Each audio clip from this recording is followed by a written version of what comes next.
actually worked. Go figure.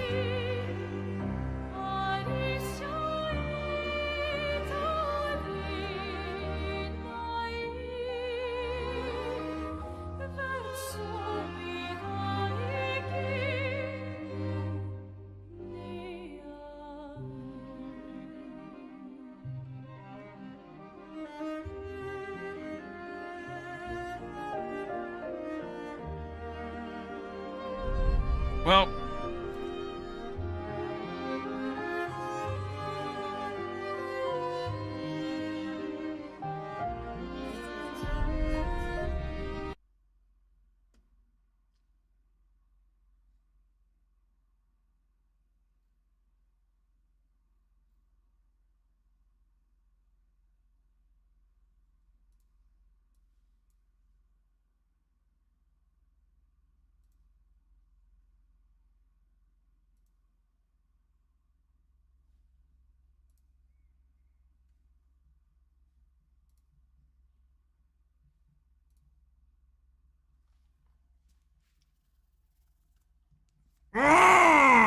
tech issues, man. I love it.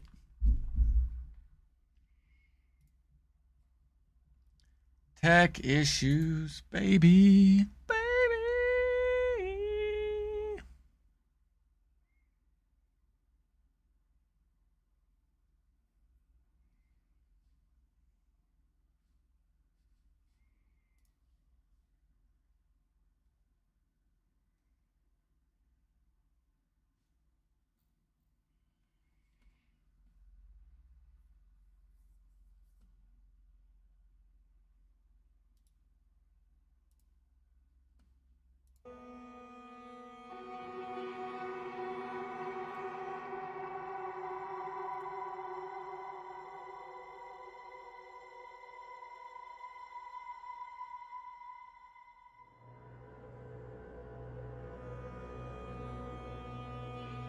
Their timer's a little bit off.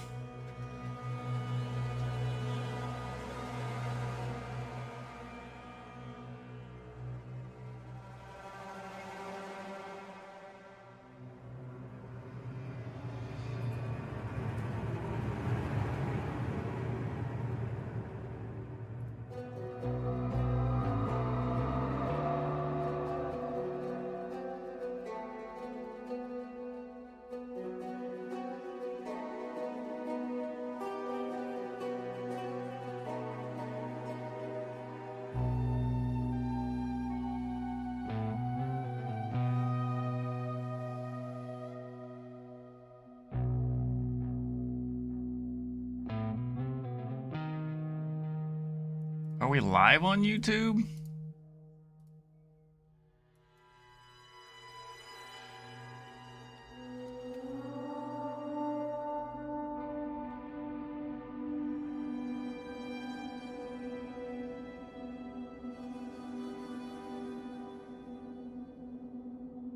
We are live. G14. That seems mighty suspicious. The time is almost upon us. Indubitably, indeed, it is, my friend. Roughly 13 and a half minutes. So, we're excited. We're ready. We got it turned up. We can volume boost it if we need. It's classified. I bet it is, my friend. I bet it is. I do have a super secret clearance, though. So, just saying. So, unless it's super secret clearance required, this guy can know. But I'm going to take this time. Here in about a minute. Any guesses or speculation? If you've read or paid attention to any leaks, that's crazy. This channel has a sheer minimum of 1,000 bits.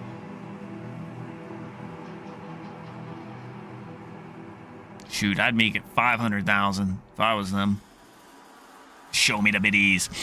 But if you know anything or have anything about leaks or anything like that, please refrain from sharing those But if you do not know any leaks and you've not been following along any leaks, let me know what you think is coming in the live 0.3 Path of Exile 2 release. Release stream, baby. Let's go.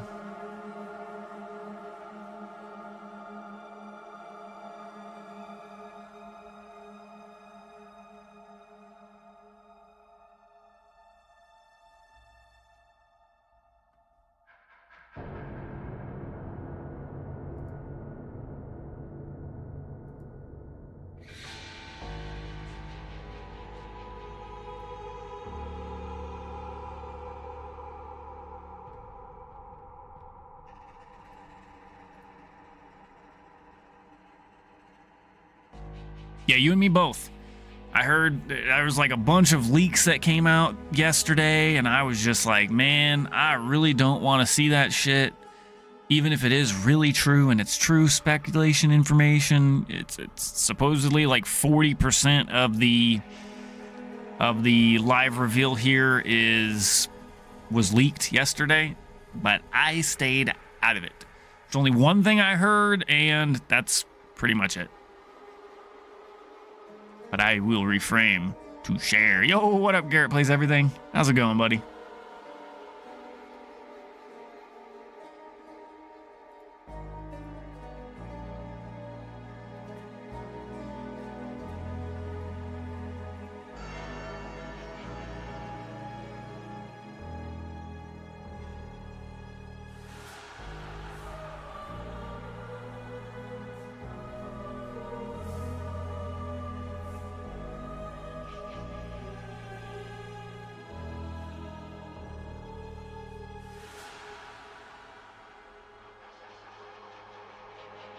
But I myself have managed to stray away from. Do we got sound? We got sound. We got mic. We good? We good to go. All right, cool. Just making sure. And we are live on YouTube, I believe. Let me just double, triple check.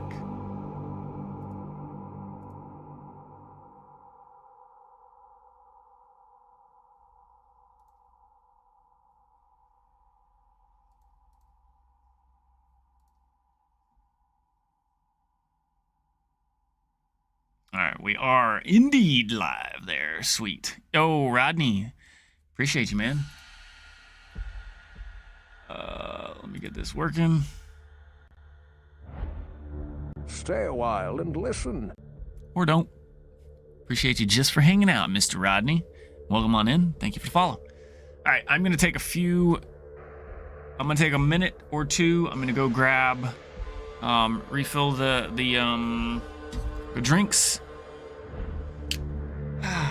I'm stoked, man. I'm stoked.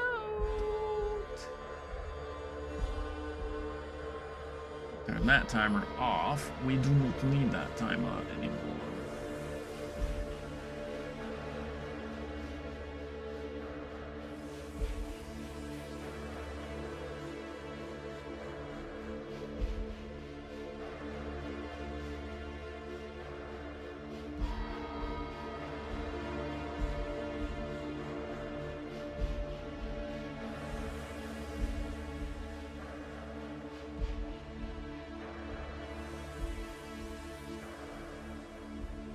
Try and give you guys a little bit bigger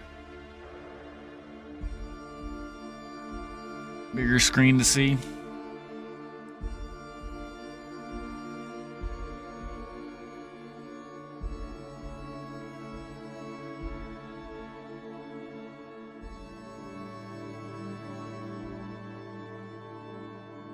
I suppose I could turn.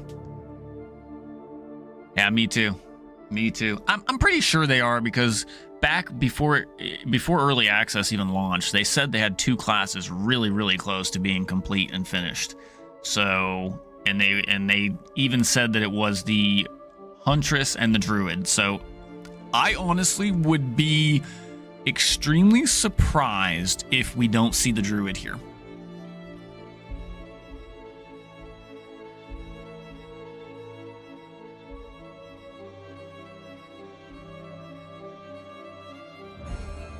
I think we're going to...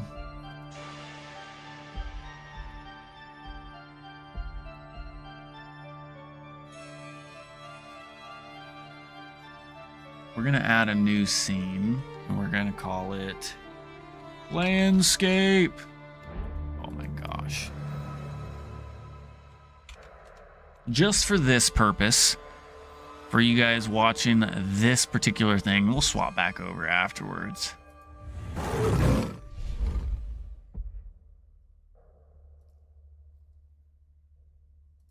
And we're going to add a source.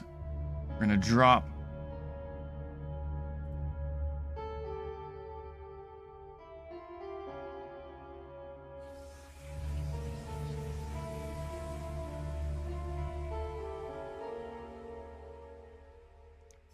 We're going to add this scene.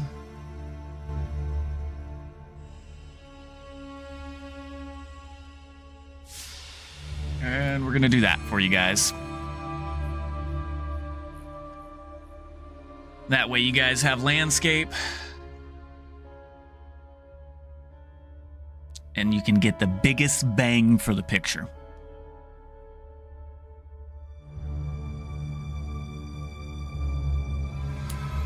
And you get the best. The best of the best of the best. Drop Templar class? Dude, I don't care what class we get.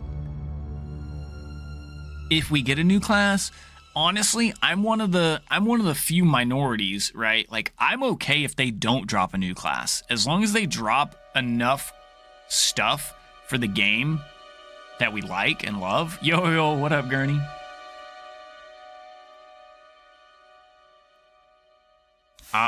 I would be okay with just some extra content, some balancing, some changes, anything, right? I'm one of the few that would be, I'm like, oh, I'm okay with not getting a new class. But that's just me. A lot of people are going to be disappointed if they don't see a new class. But I'd be surprised if we don't, though, too.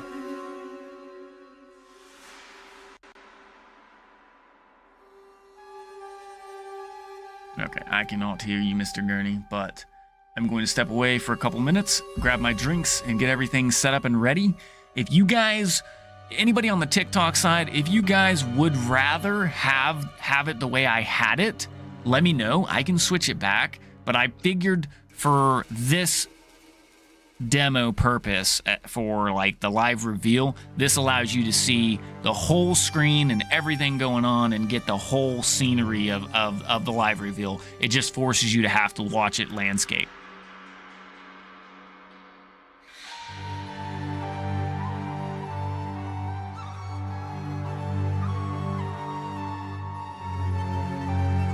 Okay, sweet. I figured as much. I just wanted to make sure, because I definitely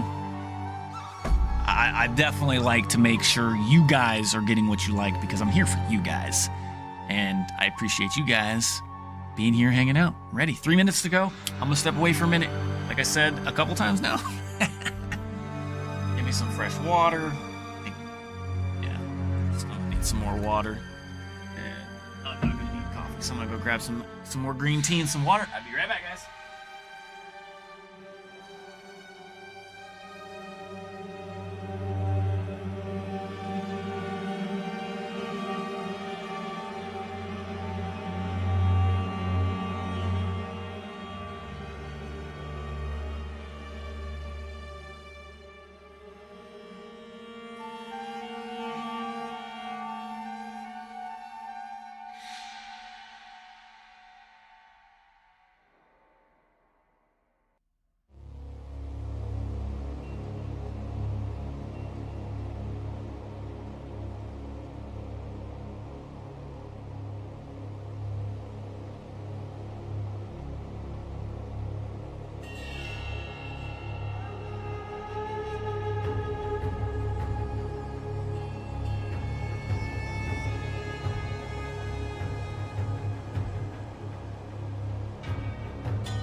completely agree with the cruel changes.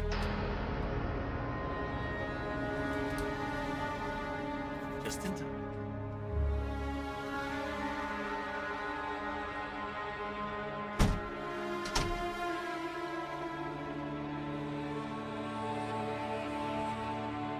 I'm gonna do my best to be as courteous as possible to the live stream and the reveal. Hi, I'm Jonathan Rogers from Grinding Gear Games, and welcome to GGG Live. Today we're going to show you an exclusive reveal of what's coming next for Path of Exile 2. Twitch drops are enabled on today's live stream, so you'll be able to claim your Sun Priest's Incineration rare finisher effects by following the instructions below. Now with that out of the way, let's get started. It's time to give you a teaser of what's coming in Path of Exile 2, the Third Edict.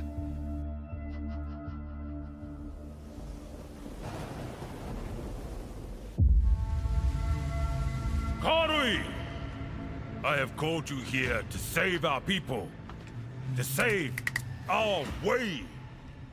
Over the ages, we have known pain like no other, but we endured, and we became mighty. Now, outsiders dishonor our shores, and we have stood by, doing nothing. Hear my voice, ancestors!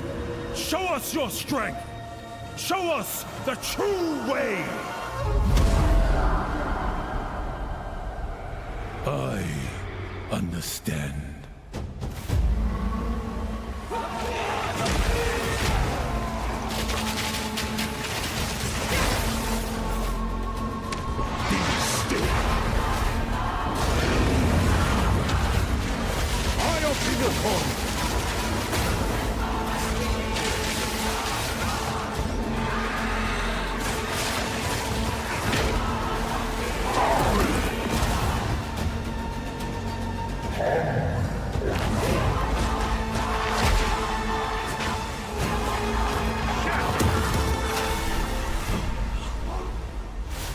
The true Makoi will rise.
If GGG does anything right, it is building phenomenal fucking hype. Now, as you can see, for there's a their lot stuff going on, and we have a lot to reveal today.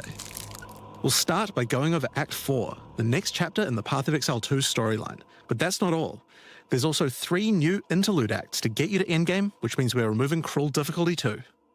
After that, we'll be going through the massive changes to characters. I'm super excited to show you how I've overhauled the entire support gem system, added new skills, and yes, there are buffs. Next, we'll go over the Rise of the Abyssal, Login season's boys, exclusive buffs. league mechanic, and talk about the new rewards, crafting systems, areas, and bosses that it Abyssal. adds. After that, it's on to changes we're called making to that. the endgame. Then it's time to talk about items, crafting, and oh yeah, trade. That's going to be a big one.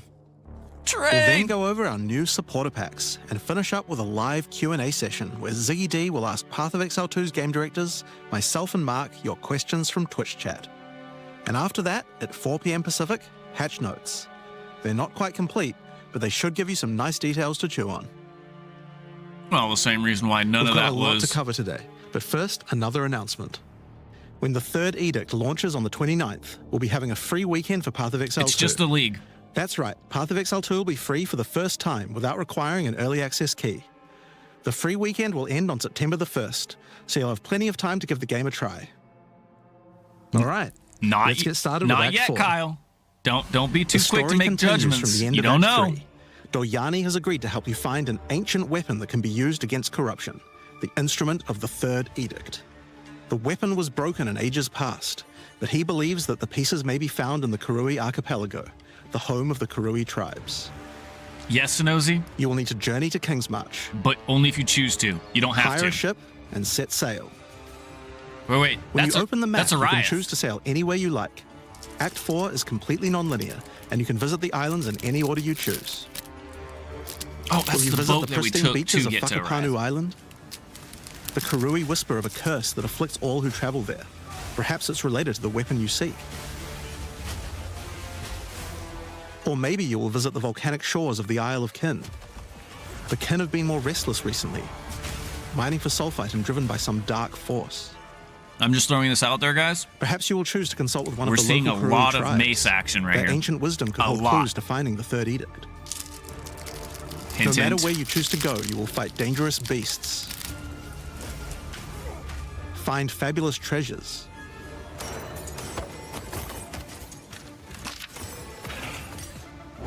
and battle incredible bosses. A challenger! Come, Yama seeks your soul! Yama the White. There are 8 islands to discover, each teeming with its own flora and fauna. Act 4 contains over 100 new monster types, 16 new areas, 12 new bosses, and plenty of other interesting encounters. What the? There's a huge amount to show, but we're not going to spoil too much here. We want to give Did we you a just chance see? to discover Did it we all just for see yourself. biddies? What happens after Act 4? Well, until now you had to repeat the entire campaign again before you could face the endgame. But after adding Act 4, the game is far too long to make you do that. We needed something else to do in between the end of Act 4 and the endgame. So what else could we do? Add 3 new mini-acts, of course, and we're calling them the Interludes. The Interludes are a set of 3 temporary side stories that will be included in the game until Act 5 is released, that will take you to level 65 where the endgame can begin. The first interlude sends you on a journey back to Ogham. Renly has been leading the efforts to Holy rebuild shit, Ogham dude. Village after the defeat of Count Geonor, but there's a new danger afoot. The nearby town of Holton is surrounded by an impenetrable darkness, and each night their corrupted townfolk emerge to raid the local farmlands. You will discover new areas and new bosses. Seora, the You'll need Blade to of the find your way Mist. through the darkness, uncover the source of corruption, Soon you will serve our master. Absolutely, and Arthur. defeat Without a doubt, 110%. and that's just the first interlude. Definitely worth checking out The again, second Ender. interlude will have you return to the Vasteri Desert, where Asala has been given a sacred duty. When the skies align, the gifting of water requires a chosen Sekima to meet with the Selkari, guardians of the sacred water, but they're nowhere to be found. You will need to track down the Selkari, find those responsible for disrupting the gifting, Thank you, Arthur, for the follow. fight even more new bosses, discover the secrets of the ancient ritual, discover new locations, and ultimately help Asala carry out her sacred duty. Now for Interlude 3. As Royal Thaumaturge of the Val, Doryani had plans within plans to save his people from the cataclysm perpetuated The Val by people, Atzeri's right? lust for power. One such plan involved sealing a group of willing Val deep in a great mountain vault near the home of the Asmeri, deep enough to survive the cataclysm. Even though thousands of years have passed, I agree, he believes Alex. that their descendants may still live, and may be key to defeating the beast. The journey up the mountain will be dangerous. New foes stand in your way. And the further up the mountain you venture, Rakkar? the colder it will become. Explore caves of ice and enter the vault itself. Who can say what you will find within? Oh, my The teeth's too interludes hot. are 6 to 7 areas each and generally include 4 boss fights as well. When you put that together with Act 4, that adds up to 35 new areas in the campaign and 24 new bosses. Crossing my fingers, Alex. It's worth making clear that the interludes are temporary. When Act 5 and 6 are added, the interludes will be going away. They These better are not. side stories after all. But don't worry, the bosses and areas that make up the interlude are all part of the endgame. We're not just going to throw them away. Okay. Whew! And You with that, scared me we there. don't need cruel difficulty anymore. We do know that it was a pretty big chore to have to play through the campaign multiple times on each character, and this was a huge reason that the campaign could feel like a bit of a slog when playing through again. But we do also have another new feature to address that particular concern as well. So let's talk about sprinting. It's fucking true. In 030, when you Shit. hold down the dodge roll button, your character will go into a sprint after they finish the roll. This is available on all character classes, and there's no limitation on how long you can sprint for. The primary purpose of this feature is to make navigating areas faster when out of combat. Because of that, if you do take a hit while sprinting, you'll fall to the ground. The best idea is to use a skill when you see monsters. That'll break you out of the Done sprint right, so you like can engage with it no can be danger. pretty good, dude. If you do need to run away from monsters, just hold spacebar. You won't be vulnerable during the roll, and you're faster while sprinting than basically any monster in the game, allowing you to retreat from combat. Sprint is a pretty significant change to POE 2's gameplay. What I like most about it is that we can accelerate the pace of the game for those who want that, without having to compromise on POE 2's more visceral combat systems. Okay, so that's the new extensions to the campaign, but there's a whole giant league to play through as well.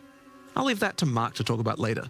And that's because what I want to talk about now is the new stuff for your characters. And probably one of the biggest new systems here is with the support gems. Yes. Now, support gems are one of the most interesting elements to creating a build. They're what enables so many interesting mechanics and different ways to play. But POE 2's support gem system has just never been quite right. One of the major issues is the limitation of only having one support gem of each type on your character.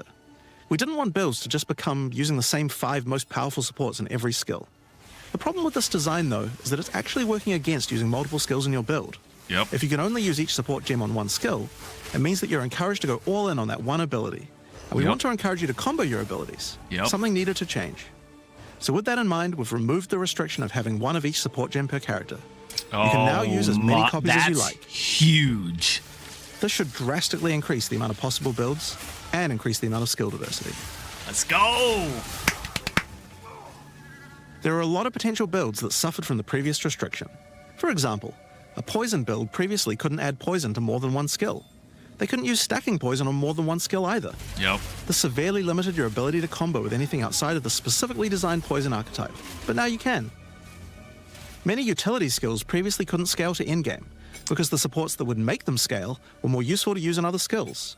You would never speed up killing Palm with martial tempo, and you would much rather use it on your primary skill instead. To fix the other There are more problem examples like this all over the place. that he's talking about, and that's the whole using the In same addition 5 to that, supports. though, we thought there wasn't enough feeling of progression in the supports Make as the you went different through the game. supports impactful in There were in only their own 3 special tiers of ways. supports, and many of the most important ones were given out at Tier 1. Also, there were no strict upgrades, meaning that upgrading supports when you ran out of sockets required quite a lot of thinking. Yep. In order to solve these issues, we now also have multiple levels of many let's supports as you go through the game. go. For example, double barrel support gives you an extra bolt, but at the cost of 30% less reload speed. At Tier 2, the penalty gets lowered to 20%. But then at Tier 3, the support gem gets something new. It now reloads automatically when you heavy stun an enemy. In some yes and no, cases, the Inner. highest tiers might work a little differently, and you'll have to decide if you like the upgrade or not, depending on your build. For example, rapid casting. The first couple of levels gives 15, then 20% increased cast speed. But then at Tier 3, it changes to a new approach. For each different spell you cast in the last 8 seconds, you get 10% increased cast speed, which could be a pretty big bonus if you use a lot of different spells. So that's pretty good for upgrades They're through the campaign. definitely pushing. But we They wanted want to add you a to little use more and spice to more in-game skills. supports too. I'm okay with And that. that's where our new system, lineage supports, comes in. You can think of these like unique items, but for supports. There are supports that are only available at endgame, but they're much more powerful. Like Ratha's Assault. It's an upgraded version of Double Barrel that reloads your skill as you dodge roll, as well as increasing the number of bolts it can hold. But it does mean that it's the only way you can reload the skill now. Now, unlike regular supports, you can't find these shit. through the uncut support gem. So Just like unique items, In many of these essence- can be found from specific bosses. it's unique support gems, like legitimately. And there's a they- ton in the regular drop pool too. Some of them are fairly rare. Others fairly common. Some of them are build defining. Others are just straight up power upgrades. well, energy. That's you don't have to. All It's in just all, there's around 40 lineage supports being added throughout the endgame. So there's a lot of 40? power to find out there. Now, The new support gems are certainly going to open up a lot of builds, but of course we have a huge range of improvements to individual character classes as well. It's really As well as adding new 40. skills, Yeah, we had a big that's focus just on the buffing lineage. existing skills so that they can scale well into the endgame. There's a huge amount to cover here, so we're not going to discuss everything. We're just going to quick fire through some of the coolest changes. We wanted to make cold a more useful element on the Ranger, so we've expanded the cold tools available. As well as increasing its range, Escape Shot now creates fragments of ice whenever it hits the ground. That's These cool. I fragments loved explode Escape after a Shot. It short just time, wasn't making really the skill viable better for killing using. groups of enemies. But not only that, we added an ice fragment support that creates more of them when killing frozen enemies. And a new buff skill called Ice-Tipped Arrows that allows all your arrows to create ice fragments. This already gives clear to rangers wanting to use ice, but to take further advantage of the ice fragments, Freezing Salvo has been upgraded to shoot additional cold arrows towards every fragment, giving you a nuke-like ability. Oh, dude. Freezing Salvo is already good. We've Holy also shit. modified Snipe to consume frozen from enemies, dealing Probably, a huge amount more Jacob. damage, giving you a nice ice single target option. And something you might notice about this is that the bonus is a lot higher against bosses. This is actually a change you'll see throughout the entire game. Since it's a lot harder to freeze a boss, you should get a bigger reward for it. So making more... Another theme you'll see throughout the Wow. game is making movement feel better. Toxic Growth is a skill that was pretty cool, but a bit annoying to use with the jump that it had. Now Toxic Growth is a range skill, so you can spam it more easily. And we've also added a new poison skill while we were at it, called Toxic Domain. It creates a small area around you that makes all your A attacks dot? create toxic growth pustules, but attached to monsters. Oh my god. Another skill that was annoying to Log use was in, Electrocuting Arrow. boys! It's now just a regular arrow, making it easier to use. I stayed away from all the leaks But and it also muted means you can shit support that it people with that were talking projectile about supports. it. No offense to And any it of now them. also has area of effect, making it a tool for more than just single target, and allowing it to scale into the endgame. The only thing that kind of slipped through was sprint. That was about We the also only added a thing. new spirit reservation called Mirage Archer. This is a The meta skill that 29th. allows you to create August shadowy 29th, clones of so yourself to use 9 a skill days. of your choice. Of course, Hell one of the yeah, other dude. big problems the Ranger had was survivability. Evasion was the weakest of the three defenses, Skill and issue. we wanted to change that. Currently, evasion doesn't evade all types of hits in the game, so you're still vulnerable to things like slams or unblockable attacks. To make evasion characters more tanky, we're adding a new mechanic called Deflect. Let's go. Unlike evasion, Deflect Thank you for works the likes, on guys. everything. Appreciate you. And if you successfully deflect a hit, you take 40% less damage. So Items can now give you a mod deflect? that gives you some amount of deflection based on your evasion. And there's a bunch of it available on the passive tree too. Deflection is rolled in addition to evasion, so this is an upgrade for regular hits too. So it's And basically... unlike evasion, there's no maximum chance. You can reach 100% deflect against all hits if you spec into it enough. Hang on. Can we just Of course, say this is a buff that helps all dex Spell characters, so suppression? the mercenary and the monk, but especially the huntress are seeing big 100% defense boosts from spell this as well. suppress? Speaking of defensive Which is what mechanics, let's talk evasion about block typically and parry. had to go into, because now, one of the big if you concerns did... on the release of the Huntress was parry feeling unreliable. Yeah, next Friday. One of the big reasons for this is there's a lot of hits that are not blockable, and thus not parryable either. Right. So a huge balance change we're making is that Deflect now is for everything is everything. blockable, except for specifically unblockable red flash skills that bosses use. This makes parry much more reliable. BL4. And not only that, but to make block and parry nicer to use, you now also move faster than before while using these abilities. This is a massive buff to passive block as well. So to counter that, we did have to lower the max passive block a bit. Thorns But for overall, you should feel evasion. much safer. Fire skills on the warrior were not really cutting the mustard, so we decided we needed to upgrade a bunch of them, but also add some more as well. Let's start with a buff. Volcanic fish are now branches into multiple fishes, giving it much more clearing Borderlands. potential. I knew what game in my head you were thinking We've about. also The added a new name skill just wasn't called coming Forge out. Hammer. This skill throws a molten Nothing hammer that yet, does a TT. slam at a distance. You can recall the hammer back by using the skill Hammer again if you throw? like. What? But the cooler thing to do is to use a war cry near it. Using a war cry makes the hammer explode, making a bunch of volcanic fishes around. I might Volcanic log fishes in re-trigger when you Warrior slam them. anyways. So it's a great skill to make a flaming arena to fight a boss.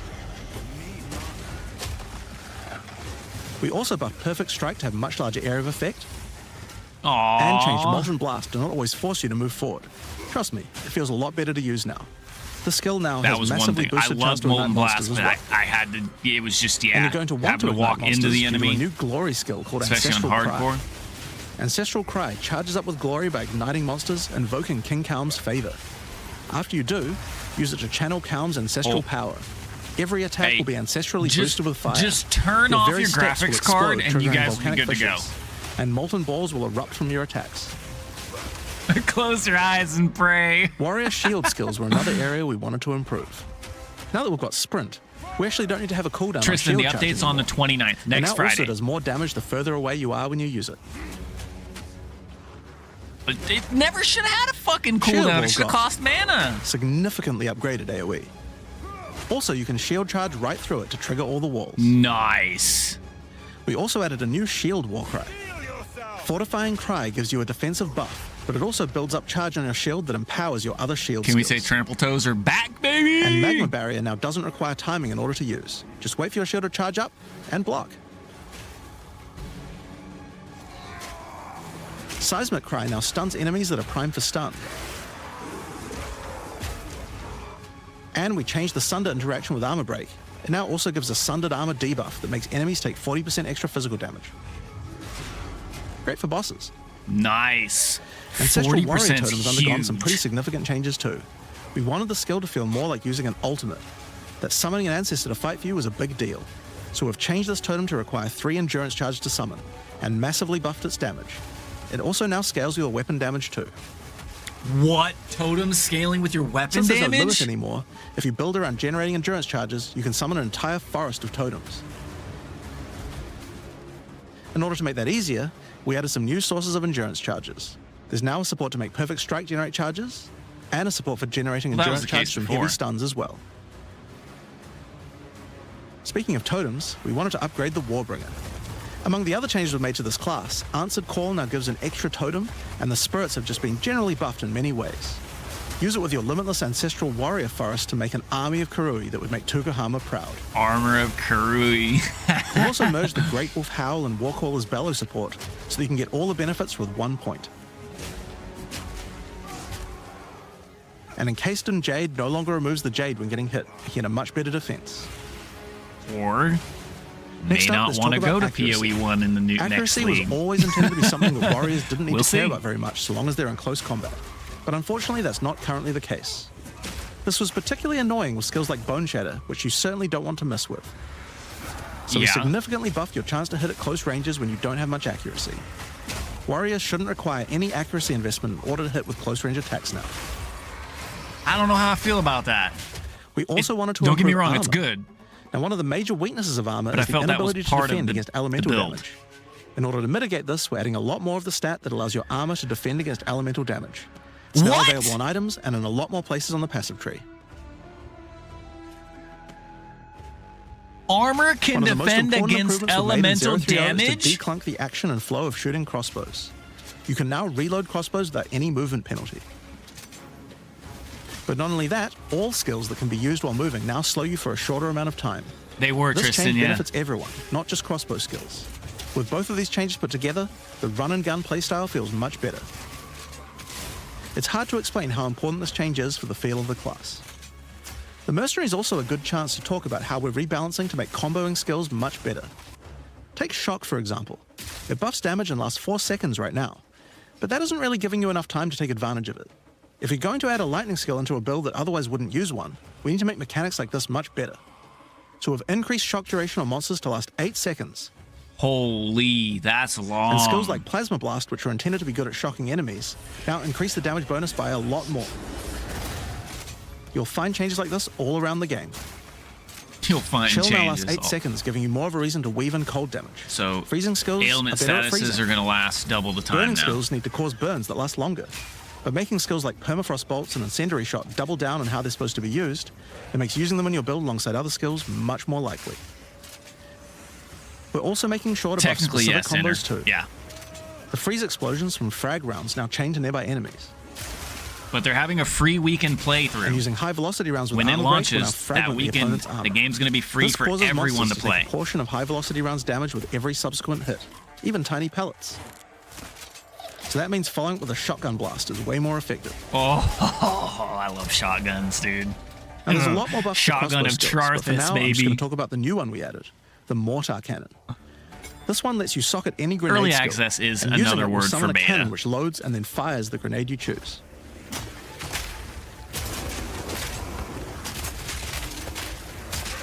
Another issue on the Mercenary were banners. They were just not very good, so we're doing a big upgrade to them. They now last longer, don't disappear when moving out of I them. have plenty of community members that They would now love just to give a much play more but consistent can't and because they stronger either buff, can't afford it and you can use them when or you get enough they glory. don't want to invest the On which, money one of the right main now. focuses was making various So minion if types you more have useful to keys use you'd like to together. give away, we can Melee find minions in homes for particular them were for just people not that would love great to use compared to them. ranged ones. As a starting point, we just straight up removed the requirement for minions to have accuracy. Attack minions now always hit, which makes them way better. Brutes got some good numeric buffs, but we also added a new command skill where they do a war cry that intimidates enemies and detonates any frozen monsters and allies around you in a big cold explosion. We've also changed the Frost Mage's command skill to an But ability that adds ice armor to your other minions. That's adding a layer exactly of what this defense. is, Jacob. And it makes them deal cold damage back to the attacker as well. The ice armor also makes the minion count as frozen, so the Brute's Warcry can detonate them too. Okay. And Earth was So they're changed to giving work some on corpses minion of your dead interactions. skeletons, allowing you to summon the minions more easily in boss fights. And they also got a new jump ability, allowing them to get into combat faster. Ray Spectre was also feeling pretty weak for the spirit cost they have. To be honest, we were a little afraid of these when we first balanced them. Right, We've Jeff? both That's what I decreased was the spirit thinking. cost for a large range of monsters. They're like super and buff and significantly cold. increased Spectre damage too. They should feel a lot more impactful. Rip D4. There's also a lot of new spellcaster weapons with newer cult skills. But I'll just talk about one of them that I thought was particularly cool. The Reaping Staff is actually a wicked scythe that gives you a new ability called Reap. When an enemy is low in life, you can dash forward and rake enemies with the scythe to cull them instantly, healing you. It can also inflict critical weakness Oh, on wow. enemies too. Now, there's a lot of balance changes in the Witcher's Ascendancy classes, but I'll just talk about two of them for now. On the Blood Mage, you were previously required to spend your first points on Sangomancy, which really was supposed to be the downside for being able to access the powerful abilities on the rest of the class. In order to make picking the Blood Mage a better early option, we've made Sangomancy free, unlocking the power of the rest of the class immediately. On the Infernalist, the Demon form wasn't something people were really using because you lost your weapon stats while transformed. Yep. Well, you no longer do, so it's a much better option now. Oh man, there was already some On the crazy Monk, good the builds wind with skills that. needed a big upgrade for sure. Staggering Palm can now stack up its duration if you use the skill multiple times in a row, so you can keep the effect of all your skills throwing up wind much more easily. Yeah, I agree. Wind Blast had the purpose of building up to dazing an enemy, but dazing just wasn't worth all that effort. Now it just dazes on hit, meaning a single Wind Blast will make all your skills stun enemies more easily. Following up with Vaulting Impact on a dazed enemy previously did a bunch of stun. Gorian the Now it allows Moving you to break Earth. your That enemy's looks like the stance. Devourer. When their stance is broken, following up with a fast attack will do way more damage. A cool build that certain people always enjoyed in POE 1 was hand-to-hand combat, but until now we just didn't have a real way to make it viable. That's what I'm Well, thinking. that changes now. Jacob. The Monk, as a true martial artist, now has the ability to learn the Hollow Palm technique, a keystone that lets you use all quarterstaff skills while unarmed. All quarterstaff attacks now have a special unarmed version, and you get further bonuses to all your attacks from stacking Energy Shield and Evasion on your character. Wow. A new Holy. keystone we also added to the Monk section of the tree is Walker of the Wilds. This changes Mana Leech to work with elemental damage instead of physical, which is pretty useful for all those elemental attacks the Monk has. No But it works more well for the mana Ranger too. issues, baby. Now, one of the least used Ascendancy classes in the game is the Acolyte of Chayula, so we knew we needed to make some changes here. One of the key things we had to do was make the chaos damage that the Acolyte can do much more useful. Yeah. So we've added a new skill, allowing chaos damage to ignite, shock, chill, and freeze, embracing the elemental prowess of the Monk in a truly chaotic fashion. What the In addition, we can make all of his chaos damage leech. And we've buffed Into the Breach and Embrace the Darkness by moving the effects of the 4-point nodes into the base skills. He also gains a new notable, Grasp of the Void, which leaves void illusions behind you as you dodge roll. I think we'll If be they're moving killed, they do into massive Ray explosions class, of guys. darkness, You dealing guys want to damage help build a everything in house? sight. Now let's talk about Sorceress skills. One of the things we wanted to improve on the I sword love how he is the says ability that. to use multiple elements together more effectively. Sorceress. Now, This might seem small, but one of the things pushing you towards using a single element is debuffs like elemental curses, which lower resistances of a single element. In order to fix that, we're making quite a lot of game-wide changes to these kinds of mechanics to broaden what they apply to. So for example, there's no longer 3 curses for fire, ice, and lightning. Instead, there's just a single curse that buffs all 3 at the same time. And things like Frostbomb, which give you cold exposure, now give elemental exposure. You can use it to buff any of your other skills. But they have both. We also wanted to make switching between different weapon sets smoother, so you can use different elemental staves more effectively. To do that, we've removed the weapon switch time, and now happens instantly. Oh This applies my game-wide too. gosh. That's Now, we such a didn't just want to quality stop of there. life. We wanted to add some specific mechanics that work between different elements, and that's where elemental infusions come in. Certain skills can now drop elemental infusions. For example, when a frostbomb explodes, it leaves behind a cold infusion on the ground. I figured in her. After picking it up, you can spend it on one of any number of different skills to transform how they work. Spark will create a nova of cold-infused projectiles. Ice Nova will leave a chilled area on the ground. And we also added a new low-level skill that fires ice shards. Use it with cold infusion though, and the ice shards will explode. Orb of Storms now generates lightning infusions when you cast enough spells near it. And that's all Both spells, by energy. the way, not just lightning. Once you have one, you could cast a lightning flame wall, which adds both fire and lightning damage to all the projectiles that pass through it. Or power up in the Fusillade Everyone with lightning, just set which will your generate graphics arcs to card nearby on enemies fire, as each fireball baby. hits. Or maybe go lightning on lightning with arc. This skill is now a projectile, and by infusing it, you can go full Palpatine. Full Palpatine. Get fire Oh infusions my by blowing up bosses with gosh. living bomb. Then use them with Comet to summon a giant fire meteor from the sky. Or use it with Firestorm, which Did I just see transforms a it from a fire small meteor? area into What? a much bigger one. Firestorm is unique in that it can be infused by multiple different elements at the same time. Add an ice infusion to rain down ice at the same time as the fire.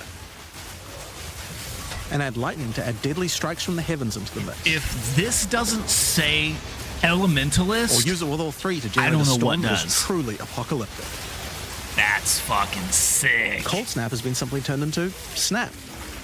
Previously, you could use it to shatter ice, but now it works to detonate all of the different elemental ailments and makes them leave behind infusions. So good, dude. When GGG And just like how you cooks, could previously use it on Frostbolt, you can now also use it on Orb of Storms and Solar Orb to detonate those as well. they Which fucking means you can create cook. many infusions at once. Need to play on We also have a console. Spirit Reservation skill and a Support Gem to help generate Consoles are them gonna too. struggle with this one. On the passive tree, we've added quite a few new keystones to the Sorceress section. Here are a couple of examples. The Black Flame Covenant keystone converts your fire spells to chaos and causes your ignites to deal chaos damage. Holy. Your fire spells and ignites will also turn purple. The Ritual Cadence keystone causes your invocation skills to trigger more times. It makes them trigger periodically over a longer duration instead of one. Great for those auto-bomber builds. Now, in addition to skill changes, we've added a lot more options for the passive tree for each class. Overall, there are more than 100 new notables on the tree, usually around 20 per 100? class, along with smaller clusters as well. Check out the old version, 100 new notables. and here's the new version. It's a Holy lot more dense, fuck, and there's more bro. interesting nodes than before. Y'all thought it was hard to choose Now, then? we probably can't go through too Wait many of these in till the live this stream, comes so I'll just show you out. one from each Shit. class's area of the tree. We tried to be a lot more thematic with the new nodes. So for example, the Molten One's Gift. It lets the benefit of Armor Break apply to your fire damage. Or how about Last Stand, which gives you lots of stats as your situation becomes more and more desperate. A lot of these have themes aligning with ascendancy classes. Like for the Gemling Legionnaire, for example. You have crystallized immunities, which makes you immune to different status ailments depending on which support gem color you have socketed the most. Another ascendancy class aligned notable is Sanguimatic Rituals. It allows arcane surges to generate life instead of mana, unlocking that support gem to be used with the Blood Mage Ascendancy. Wow, that's so In the Sword good. area, you'll find these Archon nodes that allow you to convert all of your elemental damage to a specific element. You become a Lightning Archon when you spend enough mana, after which all your skills will be converted to lightning, and you will do extra lightning damage as well. We have ones for cold and fire too, with different triggers. Here's another cool one, Elemental Practitioner gives crit bonuses if you've triggered a skill recently, while also making crits generate more energy for triggers. Or maybe you'd like the Great Boar. It gives you a reason to stack dexterity to make you tougher, giving a bonus to life and stun threshold. Or the Cunning Fox. Dude, it straight up gives you true 5% quality to all your fucking gems. stat stacking variances. Now, another major change is attribute requirements. We felt like players probably had a few too many nodes and attributes and not enough in interesting passives. So we lowered attribute requirements by 25% across the board. 25%. That means you'll have more points to spend on interesting huge. notables rather than just needing to allocate more strength, Holy. dex, and int. Now, there are way more changes than just these. These Right, are just some of the DG? cooler ones That's we what want to I'm show thinking. off. But I'd say that's just about enough for now. We're not even half done yet.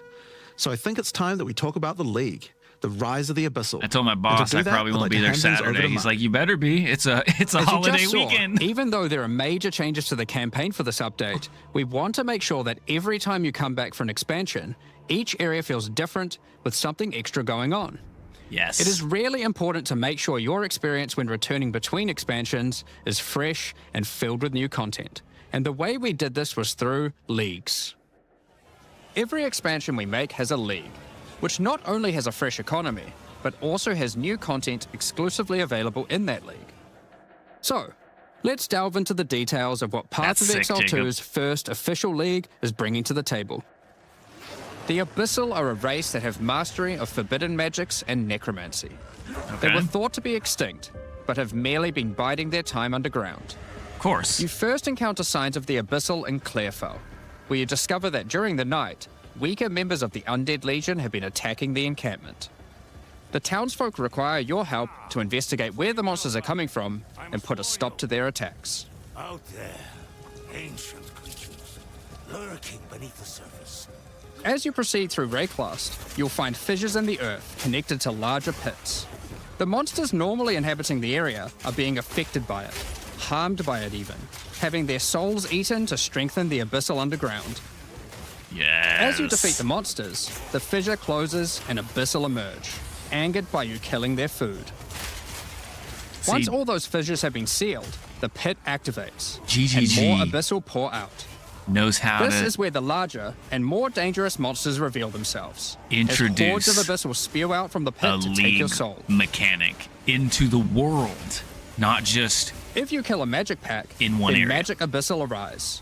If you kill a rare, then a rare monster will emerge from the pit, having absorbed some or all of its modifiers for itself. I hear you, energy. This means the monsters emerging will generally be more difficult and more rewarding, as each modifier gives better rewards. That's because you're the boss, man. Good ethic, man. If you are able to kill them all, the pit will seal shut. As each pit is closed, it reveals a potential reward. Abyssal troves will rise up out of the pits, allowing you to get some epic loot. Epic Areas loot, baby. often contain many pits, with many fissures, and the amount goes up as you progress through the game, getting more intense. More and more intense, baby. It doesn't stop there. When monster mods are absorbed, they have a chance to become infused with the dark necromancy, transforming them into abyssal modifiers. For example, you defeat this monster with the Mana Siphoner modifier. Their soul is eaten by the pit, and a rare monster emerges. The Mana Siphoner modifier has transformed into Soul Siphoner, and is now amplified in danger and reward. Modifying mods. Abyssal that- pits also Oh, interact with sh- other monsters and mechanics. If you defeat a rogue exile that's near one, it'll be revived as a Lichborn that has multiple abyssal modifiers. Holy shit. Lichborn exiles even have their own unique jewel they can drop, if you are lucky enough to encounter and kill them. If an abyss spawns near a boss, That guy killing died. it will summon a gigantic Giga Larvae creature. What the? Monsters imprisoned in essences near abyssal pits are affected by the abyss too. They will come with an additional new essence item that can be used to craft your items. So, that's your bread and butter of the Abyssal League. Kill surface-dwelling monsters, kill the emerging abyssal, close the fissures, overcome pit encounters, and reap the rewards. There's a lot more to this league, however. As you complete abysses, you can find ancient pieces of bone, preserved from the remains of fallen Lichborn. These are one of the many rewards for your mission to seal the pits. You can use this on a rare item to imbue it with abyssal magic, adding a special hidden modifier to your item. But how do you reveal it? Oh, use the Well In of Act Souls. 2 of the campaign, you'll encounter a new area. This area is overrun by the Abyssal and the Lost Men. Yo, thanks for the follow, Jose. After clearing through this area, you'll find the Well of Souls, a giant cavity with a massive vortex of souls swirling beneath you. So how do you reveal the mods on your Abyssal-infused items? Obviously, just throw them in, right? Yes, that's exactly what you do. Before throwing it in, you are given the option of how you want to transform it, in the form of a choice of 3 different modifiers. So this is just like Once you've chosen your desired mod, throw it in, where it will absorb the power of the Failed souls, items. and the ominous creature will then retrieve it for you. These modifiers can be ones from the core mod pool, all the way through to specialized modifiers that cannot normally appear on items. During the campaign, you can use it as a way to more easily add useful existing mods. But Minecraft during the enchantment endgame, table. there is a whole set of new and powerful mods you can add to your items. What's the name of that Like mechanic? this Why mod for can't I think of crossbows it? that allows you to place an additional ballista totem. Holy shit, an additional ballista. Or That's this one huge. that adds spirit to your staff. Or this one that allows you to generate more combo with your quarterstaff skills.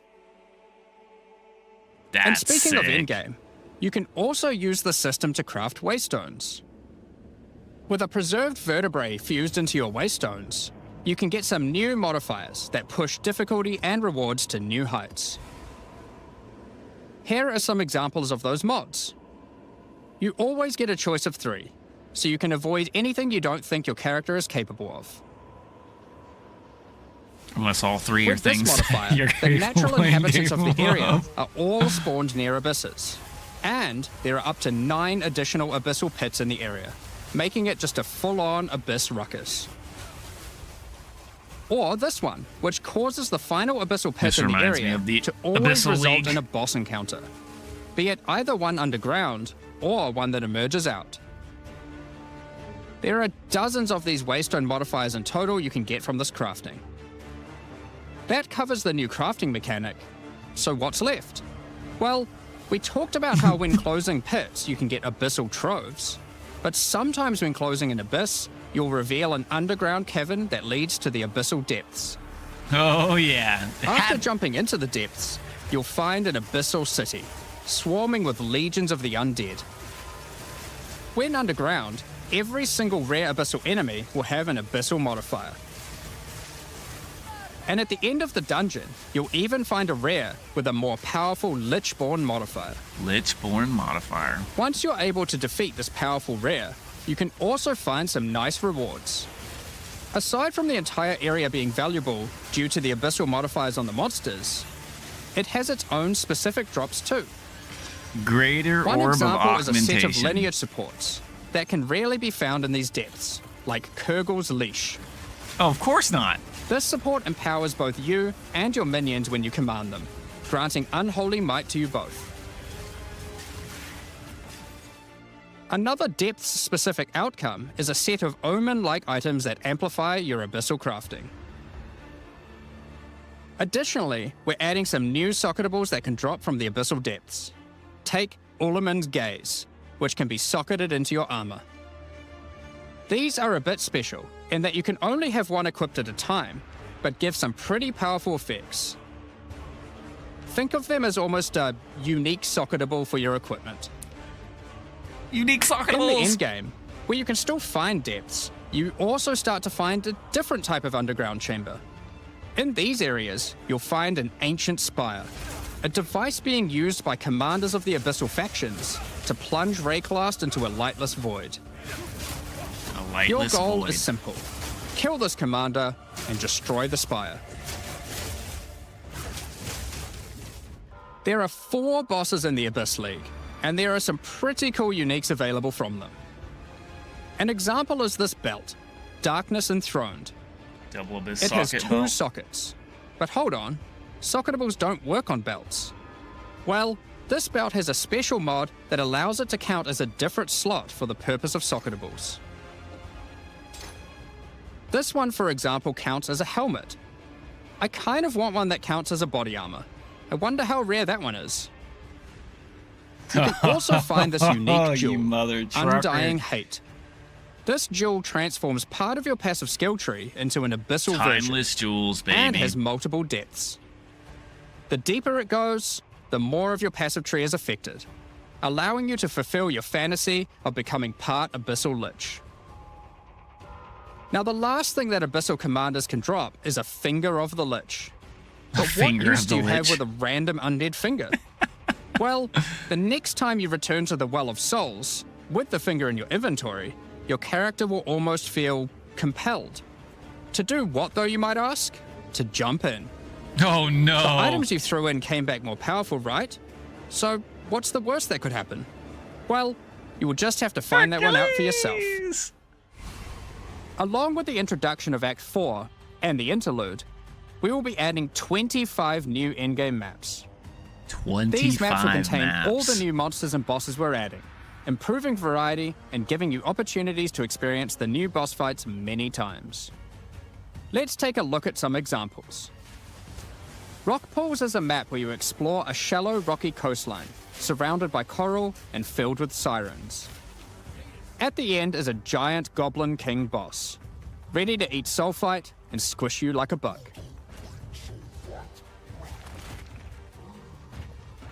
Holton is an Ezomite township which has seen better days. Explore and clear the township to find a gothic, Reaper-like boss, with the ability to manipulate storms and fry you with both lightning and wither you with chaos. Given some of the new bosses added are a bit more epic, such as the Act boss and final bosses of each interlude part, it would be a bit of a waste to just use them as regular map bosses. Instead, we'll be adding some new mechanics to the Atlas that use them. Okay. These start appearing pretty fast into the endgame and will help bridge the gap until you do your pinnacle bosses. In the desert biome, you can encounter a wild sandstorm. 3 maps around the sandstorm contain a device you must activate. Upon doing this, the sandstorm's magic is disrupted, revealing the map inside and allowing you to access it and find the cause. This presents itself in the form of a boss, similar to the existing Citadel bosses. This boss is a Faradin Swordmaster, who has been blessed with the power of a Time Djinn, allowing him to take his swordsmanship to the next level by replicating himself, maneuvering rapidly, and severing the fabric of time itself with his powerful slashes. In the water biome, similar you'll to a encounter POE1 a boss. giant maelstrom, where one of the maps surrounding the water biome connects to it, but the connection is obscured. You must run the maps nearby, hoping to find a beacon, which will love remove that, the dude. maelstrom and reveal the connection to that map. I don't want POE1 Another Atlas, example is this Vaal vault in the mountain biome. but we needed more things But how do we in get the Atlas. inside? This is a huge W. Thank you for the Running likes, adjacent guys. I maps to appreciate will it. yield Means a a key, lot. which you can then use to gain access to this vault. Or you could just trade for one, I guess. Use the key to dispel the powerful force field surrounding it, leading to the Vaal Elite and their rewards inside. These all contain Uber versions of the Act 4 boss, and the bosses at the end of each part of the interlude. And each have their own exclusive drop pool of new lineage supports, which, as Jonathan spoke about earlier, are powerful support gems that modify your skills in pretty crazy ways. As an example of a lineage support which can come from the Faradin Swordmaster mentioned earlier, we have Guru Khan's Resolve, which causes your critical strikes to fork, but requires some mobility on your part to properly enable. Tangle Tongue, huh? From the boss sealed in the Vaal Vault, we have Paquate's Pact, which supports your war cries, causing them to inflict massive amounts of corrupted blood at the cost of your own life. Additionally, some maps can now spawn summoning circles, a room resembling an Ezomite henge. Activating this henge will spawn bosses. Oh man, It's that as looked like simple as that. freaking We'll also be Tristram making entrance. changes to how affixes and waystones work. Maybe we were going As to the the cow current level, baby. prefixes equals good, suffixes equals bad, iteration isn't quite hitting the mark. We tried something new here in Path of Exile 2, but after seeing the feedback, we decided we actually liked what we had in Path of Exile 1 more. Like Path of Exile 1, each affix will now be both difficult and rewarding. Waystone mods now grant an increase to the number of waystones dropped, and an additional specific upside attached to it. This means as you roll your map, they will continue to get more difficult and more rewarding, and Wait, allow what the you to fuck did he use? customize the difficulty and rewards of your maps better.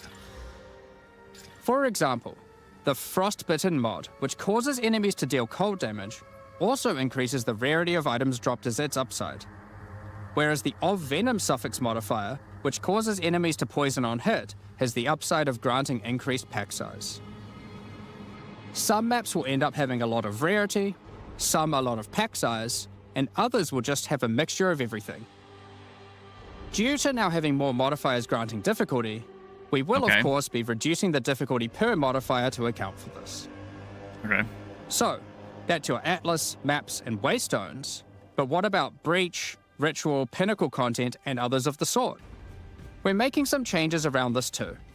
The first change is that you'll now be able to invest 2 points into your specific League Atlas trees before having to run the Pinnacle content. That's huge. There will be a specific objective for each type of content which grants you those points. For example, in the case of Delirium, it's simple. You just need to find and kill one of the bosses in a map, Omniphobia or Kosis.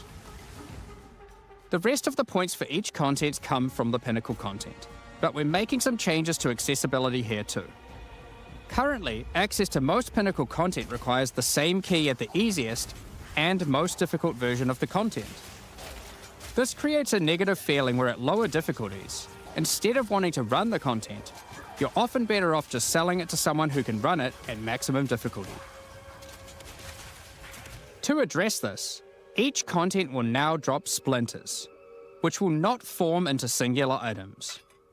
Instead of using the singular combined item in the realm gate, you can now just bring your splinters. Upon inserting the splinters into the realm gate, an interface will appear, allowing you to pick your difficulty, and you'll notice each difficulty has a different entry cost. Okay. This means if you want to run nice. easier That's difficulties, huge. it costs less. That's good. Which also Big allows you to W. run this content much sooner into the endgame.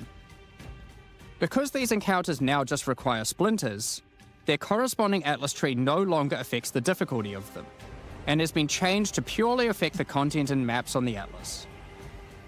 The Arbiter of Ash works a bit differently. Huge W. Instead of requiring splinters, he still needs crisis fragments. We now have only 2 difficulties of the Arbiter. The first, requiring the existing fragments obtained from citadels. The second, Uber Arbiter, requires calamity fragments. These come from citadel bosses also, but only once you've allocated the maximum number of points in your boss Atlas tree, ensuring Okay. those citadels are at their highest difficulty level. Since we're talking about Pinnacle content, we also felt that the leveling curve in the late game was a bit too steep. We've smoothed this out a bit so that it's easier to get to the mid-90s. We've also added some new in-game unique items. Let's take a look at a couple. Thunderfist is a pair of gloves that grants Crackling Palm, a skill which empowers your unarmed attacks, granting the ability to call down the storms themselves on enemies you hit. Put simply, literally every monster you hit with your unarmed skills will be struck by powerful lightning. Pair this with the aforementioned Hollow Palm technique to embrace your true unarmed prowess in combat. Another unique we're adding is Henekura's Sight. Appreciate it, Jacob. Equip this amulet to be granted the power of the Mother of Death herself. This is reflected by granting you a skill called Foresight. While you have Foresight, your dodge roll no longer avoids hits. But instead, being hit while dodge rolling restores you to full life and makes you unable to die for a brief period of time. You'll notice when this does occur, wow. a copy of your character appears and takes the full damage. This is you seeing that future, as if you hadn't been wearing the amulet.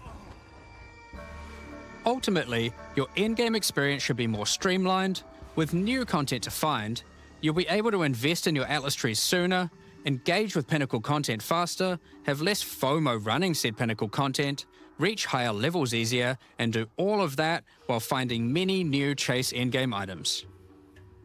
Talking about finding items is one thing, but what about crafting them? The big C word. We've taken a step back and looked at some of our crafting systems to make some notable improvements. Let's start with essences. which suffered from an issue where the regular essences were effectively useless and didn't give players the tools or excitement that a crafting system should provide. To alleviate these concerns, essences are being changed in a few ways. Firstly, they're being changed to function like regals and add specific modifiers with specific values, meaning you know exactly what you're going to get. We found that players were often bottlenecked by regal orbs when crafting in the campaign, so this helps to fill that gap, allowing you to better upgrade your items. For example, this Lesser Essence of Flames, which will be able to add a flat amount of fire damage to your magic martial weapons. Secondly, we're adding many more tiers. That Lesser Essence of Flames, for example, has a regular variant and a greater variant too, adding even more fire damage with each upgrade. The intention of this is so that when you find one early on, you don't worry about holding on to it till later to use on a higher level item. You should feel free to use them as they come to get powerful upgrades during the campaign. Lastly, our highest tier of essences, now called Perfect Essences, will function like a Chaos Orb instead of a Regal. So it will replace one of the modifiers on your rare items with the specified mod. Such as this that's going to introduce some crazy deterministic You'll notice crafting. this one doesn't just add flat fire damage like the ones before it. The perfect essences often give something a bit different, with some opportunities to be pretty damn powerful. There are many different essences, each with many tiers, covering many of the more core modifiers you'd want on items early on, through to chase specialized ones for in-game. Speaking of in-game, we really wanted to expand our crafting options for late in-game crafting projects. You might have noticed that at in-game, you get way too many transmutes. Wouldn't it be nice if some of those didn't drop, but instead you got something a little more powerful? At higher levels, you can now find Greater Orb of Transmutation and Perfect Orb of Transmutation. These can be used on normal items to upgrade them to magic, ensuring that the modifier generated is of a minimum level. This is similar to how you find higher tier items on the ground, Let's go. but for crafting. These higher tiers will also exist for Orb of Augmentation, Regal Orb, Exalted Orb, and Chaos Orb, meaning you can get all of the orbs required to take your item from normal rarity to a fully completed rare with guaranteed high tier mods. On top of these new core crafting currencies, we wanted to make sure there are powerful crafting bases to use them on. Now in endgame, you can start to find exceptional items. These are items that drop at normal rarity quality and are perfect for your from-scratch crafting projects. They can come with extra quality, up to 30%, or an additional socket to use your crafting socketables in. And yes, they can be corrupted for yet another socket. Oh my gosh! You can also get exceptional unique items. To add even further to your crafting arsenal, we've added a whole suite of new omens to ritual content, and removed some of the more unimpactful ones that weren't being used. Some of the new omens include the Omen of the Ancients, which will cause your next Orb of Chance to not destroy the item, but generate a random unique of the same class. Or the Omen of Sanctification, which is my new favorite. This will cause your next Divine Orb used on a rare item to reroll the values of its modifiers, allowing it to exceed the normal minimum and maximum values, raising the ceiling on the new most powerful rare items in the game. This omen will also cause your item to become sanctified. Sanctified items cannot be crafted, just like corrupted ones, so consider carefully when you use this. Another is the Omen of Chaotic Monsters, which will cause your next Chaos Orb to reroll all modifiers on a Waystone, allowing you to fix your maps if you get some modifiers that are not feasible for your build. Besides these examples, there is a huge variety of new omens for you to discover in your ritual encounters. With the release of Act 4, notably taking place in the Karori Archipelago, you'll be able to now find a new currency item, Henikora's Lock. Henikora, the Karori goddess of death, has the power of foresight, and is able to see many futures, including the outcome of your next craft. So, imbuing her lock onto an item gives you that same power too. For example, you'll know whether or not to use an Exalted Orb on your item, as you will know exactly what the outcome is. So, with all these new crafting improvements, it's safe to say you're going to be making some epic items, and not necessarily just ones for yourself. So given that, it's time to talk about a massive one. Trade. It's finally here. The moment we've all been waiting for. Fully asynchronous trade. Over the years, the way players trade with each other in Path of Exile 1 has morphed from using the forums, through to the in-game chat, all the way through to using the website. These systems, in all their iterations, work for a while, but with each iteration, new problems eventually reveal themselves. Be it requiring you to be in your hideout too much instead of out there killing monsters, or never getting responses from people who are either AFK or just can't be bothered. In order to finally solve this, and this has been a long time coming, we're adding a new system that allows you to buy items from other players without requiring the seller to be present. They can continue farming, killing monsters, AFK as they please, and can even be offline. Oh, it's a whole inventory. With the introduction of literally Kingsmarch in the Act same 4, concept, you will encounter but just Ange, no player interaction. assistant to Rog in the Meridian Free Traders Company. Over the last 2 decades or so, since Path of Exile 1's storyline, Faustus has handed down his knowledge and expertise to Ange, and she is now ready to take over his business. If you have a hideout unlocked already, you can immediately invite her there. Nice. If you don't have a hideout yet, you will need to acquire one. You can do this by completing a quest to defeat one of the bosses inhabiting an island in Act 4, allowing you then to take a slice of it for yourself, making it your new home and base of operations. Once invited to your hideout, she will now serve as operating your currency exchange, but also serve as the figurehead in your new trading empire. So, how does this new system work? In the existing trade system, you would list items for sale in premium stash tabs. And then when someone wanted one, you'd have to take it out for yourself and trade it to them. Yep. Path of Exile Now, 2. instead of using those, you can give your items to Ange so she can sell them for you. Each item must have a price set. The prices are set using in-game currency items, such as Exalted Orbs or Chaos Orbs. Once a price is set, other players will be able to find the item by searching for it on the trade website. Once a desired item has been found, you can hit a button, which will instantly teleport your character in-game to their hideout. Then, you can immediately purchase the item. And it's going to cost And while gold, there, too. if you want, browse their other goods, in case there's a good deal someone else hasn't yet discovered.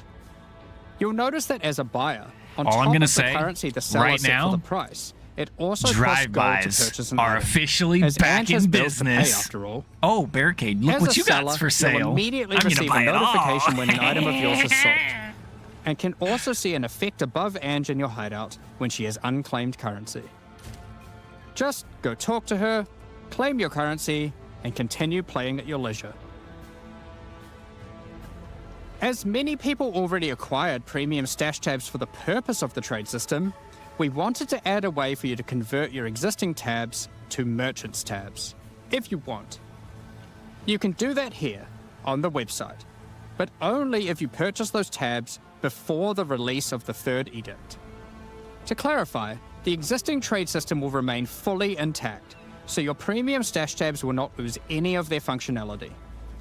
We just figured people might want to switch over to this new system. We expect a lot of feedback around this new system, They would and have are to. looking forward to trying it out with you. As we are not able to test internally with an entire thriving economy, too many there will people certainly be some don't kinks to farm work gold. out. Based on how the system goes, we will be adding it to Path of Exile 1 when ready, so any of the tabs you purchase will also be usable there later. POE 1, Next up, we're baby! going to be talking about our new supporter packs.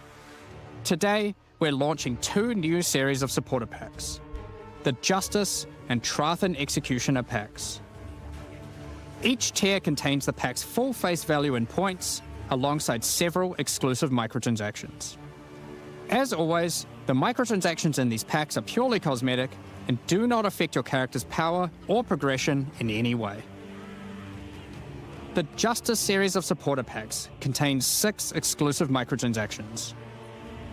Claim glory after defeating enemies, or inspire your allies by calling down the Banner of Justice portal. Oh, The that's a sick Sphinx portal. Mystic hideout decoration will identify items for you, displaying them as it does so.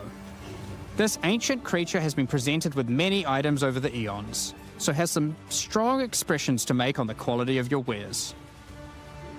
Become a true warrior, worthy of delivering the justice of the eternal gods with the Apostle of Justice armor set. This armor set also comes with a matching back attachment containing a set of scales to measure your worth.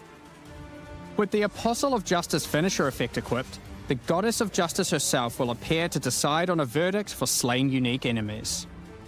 Witness as she decides the fate of your slain foes. Will they ascend to be amongst the gods or be banished to the underworld? The Griffin fledgling pet will be a courageous companion as you journey throughout Rayclast. Take your place in the skies in the Plateau of the Gods hideout. This hideout comes with many different sections for setting up your home or base of operations. In order to travel between them, you simply just need to walk off the edge. Like a true eternal god, you can float between the mountains on the clouds themselves. That's cool. The Trathan Executioner pack series also contains 6 exclusive microtransactions. The Trathan Executioner finisher effect is a brutal display of Trathan might, crushing slain unique enemies as if they were bugs beneath your heel. As a Trathan Executioner, you're the perfect master for the ever-hungry carrion raptor pet. It has taken a particular liking to the taste of other pets, and at your command it will swoop down and eviscerate them, proceeding to satisfy its hunger by feeding on their corpse. The nobles of the 4 major Trathan houses had their mercenaries, but if their hired hands became notably irritating, they'd have to call in the Trathan Executioners. You can now embrace their methods and become brutality incarnate with the Cruel Trathan Executioner armor set. The matching Cruel Trathan Executioner cloak will shroud you in scarlet as you crush the skulls of your enemies and leave a trail of blood behind you as you build up a kill streak. Or use the alternate variant to simply put a skeleton on your back. Be bathed in blood as you mutilate monsters with the Cruel Trathan Executioner character effect. The swirling blood increases in volume as your spree of slaughter continues. Both this effect and the cloak use the same kill streak for tracking how much blood is shown. After a long and tiring day of executions, enjoy a relaxing game of dice with the Goblin Gambler's Hideout decoration. They'll definitely be playing fair, right? The Pulverizer map device brings a horrid efficiency to punishing the damned of Trathis. Each map you open will execute the next victims. This map device in its true That's ruthlessness tracks the total number of monsters killed, your kills per second, and your largest kill streak up to the point of the map being completed. This is then displayed on a leaderboard so you can take a measure of you and your friends' violence at the end of each map. Additionally, any microtransactions from the supporter packs will be made available for use in Path of Exile 1. That's enough about cosmetics. Let's get into the Q&A. But firstly, I want to give a huge thank you for your ongoing support. We're just about to start the Q&A with Ziggy D. Afterwards, at 11 AM NZ time, or 4 PM Pacific, we'll Nothing post said Path yet. of Exile 2, the Third Edict's patch notes. With the release at the end of next week, our community team will be posting crucial information you need for the release. Keep an eye on the news. Thanks for joining us today and checking out our latest developments. We're looking forward to seeing your experiences with Act 4 and its new bosses, fighting the Abyssal, trying new builds, and crafting new items. We'll begin the Q&A shortly, so please get your questions ready.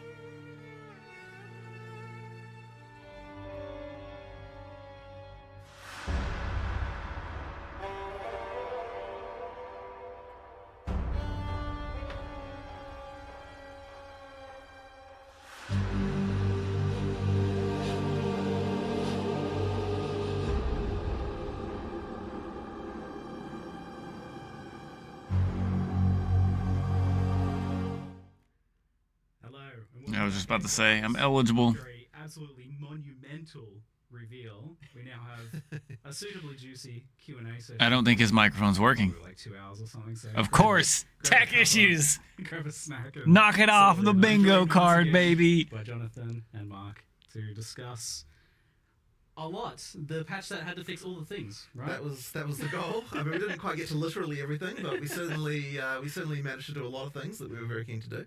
Yeah, you guys were telling me that this was... They did not mention anything of new class yet. I guess it felt like there was a lot of pressure on this one to fix everything. Absolutely. I mean, look, we've obviously got a lot to prove. We need to make sure that we're like that. Well, put it this way: I wouldn't want people to feel like we don't have answers to a lot of the things that people have been unhappy about. So we really tried to do as much as we could in one go to kind of do everything. As it didn't get to literally everything, but we got to quite a lot of it, and I'm thinking that people will be a lot happier with this release than they were with the last one.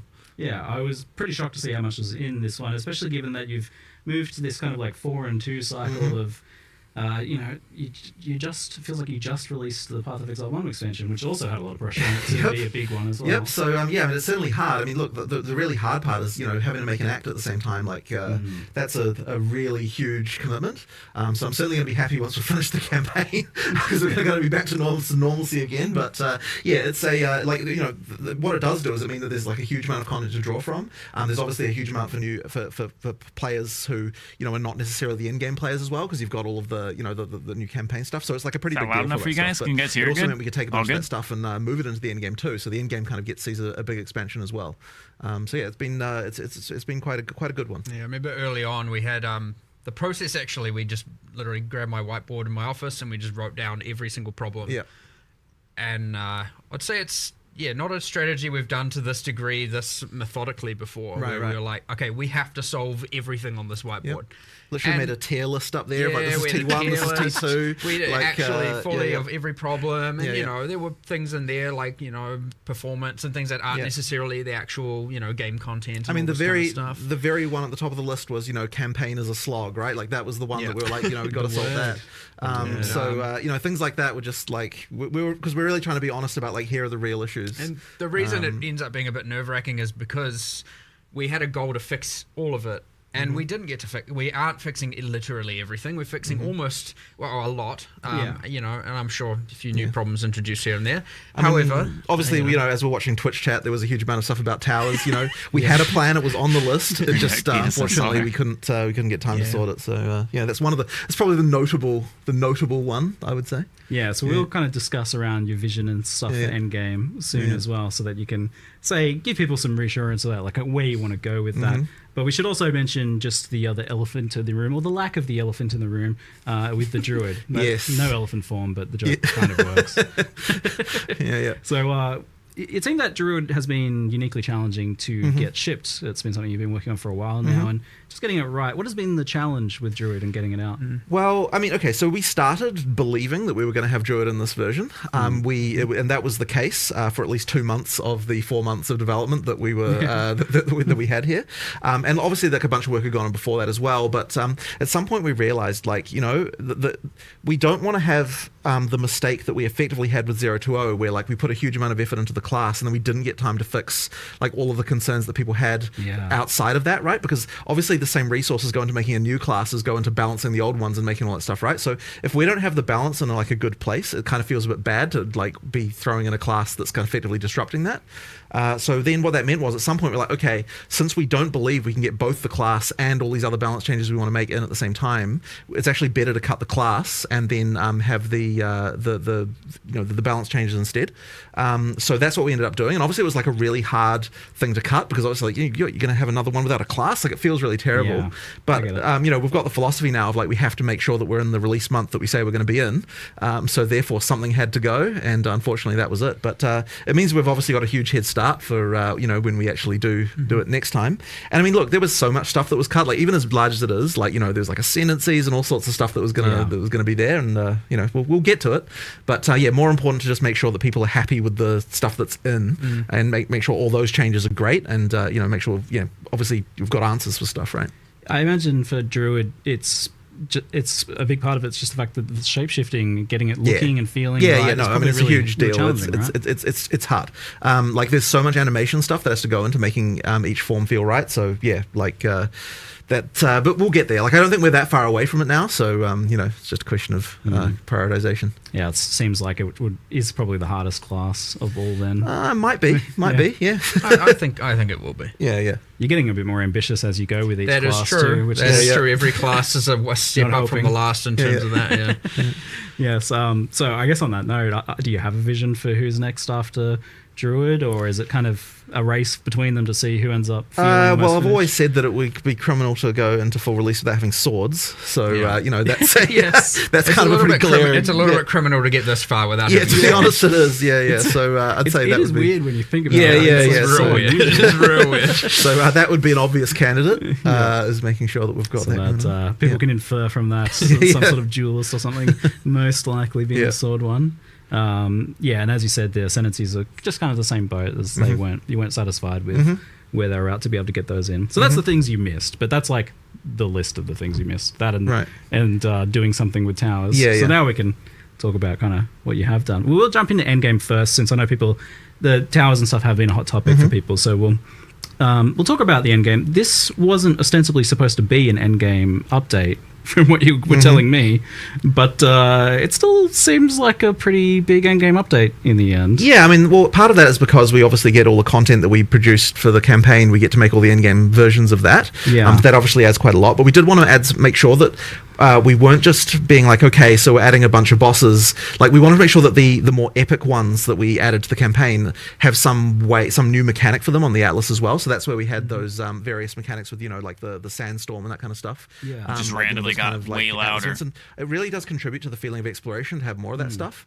And then, of course, once you got that, you start getting into, okay, what rewards are going to drop? Turn it down. We started that we need a new category of rewards that these things can have. And that's, we started to think about the lineage supports and that kind of stuff. So it just ended up kind of adding up to quite a bit in the end.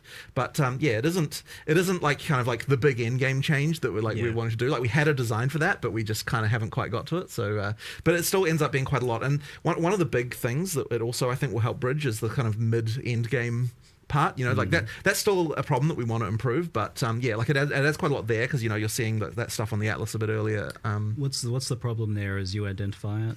I mean, you've got this issue where effectively, and we are doing some stuff to address this, but effectively you've got like the pinnacles at the end, and you've got like obviously when you start you've got a bunch of content, but it doesn't feel like there's those kind of mid-end game goals that you can easily achieve. That's kind of the issue that we're trying to solve. And just a lack of direction, right? Right. I think there's not enough like really guiding you. Like, the narrative kind of falls apart there, right? Because it's just like open world, and you want a bit more of telling you where to go, what to do, have those goals where you're like, I want to do this next and this next, as opposed to like, I could do this or this or this. It's nice to have those, but it's nice to also have the things kind of directing you as to like, this is exactly what I want to do. The boss I want to get to. So there's kind of just a big gap there. We want to add a whole bunch of stuff in the middle there. We have a huge plan, but again, it's like, we need to you got this working on a campaign, you've got working on the end game, and you've got all these, like, how do you juggle all of these things? It is brutally difficult, and you end up having to think. So I would expect, next expansion to be way more end game centric in terms of fixing all of this, because it was on the whiteboard. But we did do some stuff with what we had. So like that splinter change, I think, is going to be quite a big one. Like, it doesn't look like much from what we showed, but what it does mean is that you've got pinnacle fights earlier in your in the experience, and of course you've got the thing where we're making it make more sense with regard to the difficulty, the access to the different difficulties, by having it so that it's cheaper to get to the lower tier ones. So that helps quite a lot, and I think that'll improve things quite a lot even just from that. So yeah, and like, of course you got the league now in endgame as well. And of course there's a league there too. The Wisps were Wisps. Sure, wasn't really a league. Kind of just like, wasn't, not what we've done before. And a lot of people in POE 2 may not really even know what a league is. I mean, we kind of had it with Dawn of the Hunt, but I mean, having Abyss in every single area. There are abyssal icons you can find on the map. You can't add them because they are in every area, the Abyss. So, and you have, different the waystone crafting and stuff like that. So there's a lot of endgame just added by the league's existence as well. Plus a lot more combination of the league mechanic with other mechanics as well, which is something that I'm always keen for with leagues, is like have a bit more interaction.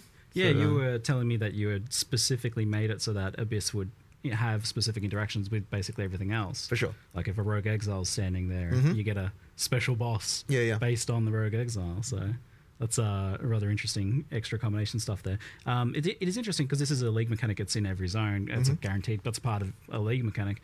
But does this also have like Atlas tree integration in the way that it would later on as it becomes like a core element? No, not the way that's kind of handled is through some of the waystone crafting. Yeah. Okay. We, depending when the league ends, we obviously do the whole, again, more for people who maybe don't know what a league is and how we handle this stuff in POE 1. I'll over-explain it a little bit. But yeah, generally we review the state of it at the end. We see what changes we want to make. Sometimes we add it to the core game immediately, sometimes later. And then we add it to the tree and decide how we want to invest into all the different things. But we try and have the meta progression, so to speak, of a league within the leagues itself and not connected to the core tree. Because you could have a separate tree. It is a thing you could do. But in this case, it comes in the form of the waystone crafting. You did an experiment with that recently in Path of Exile 1, doing that in a league, and you didn't exactly like the result. Different because it's not a separate tree, and that was during Necropolis, yes, and it felt like because it's in every area, you have to take it. Yes, exactly. So that didn't work. We're not going to repeat that mistake.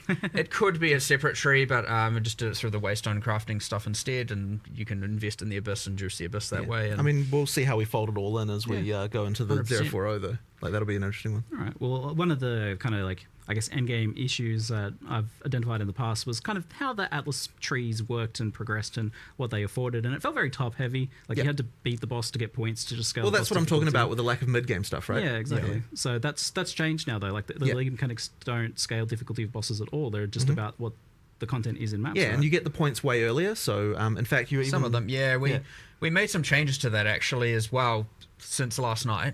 And thus it wasn't in the live stream accurately. It was talking about how you have to complete specific objectives, killing the Delirium boss and whatnot to get your points. It's actually just now you follow the quest line, and there's a point in where you get the tablet, which is after you find the league and you kill the, just do a Delirium, you successfully go back and get a tablet. You're also going to get the first 2 points there. Now, I wanted to change it so that you can get, like... if we have 8 points, you get 4 points before the pinnacles and 4 points from the pinnacles. Right now it's 2 and 6. We're still looking at this just because we made a change last night. There's a good chance we might end up, adapting this a little bit more.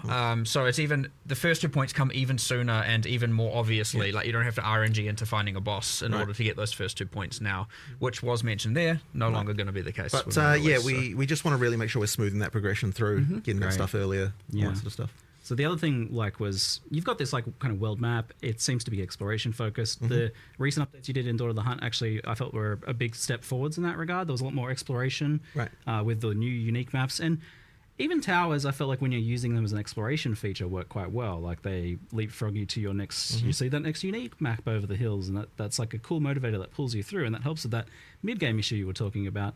Is that kind of the goal? Is to make this like really exploration focused?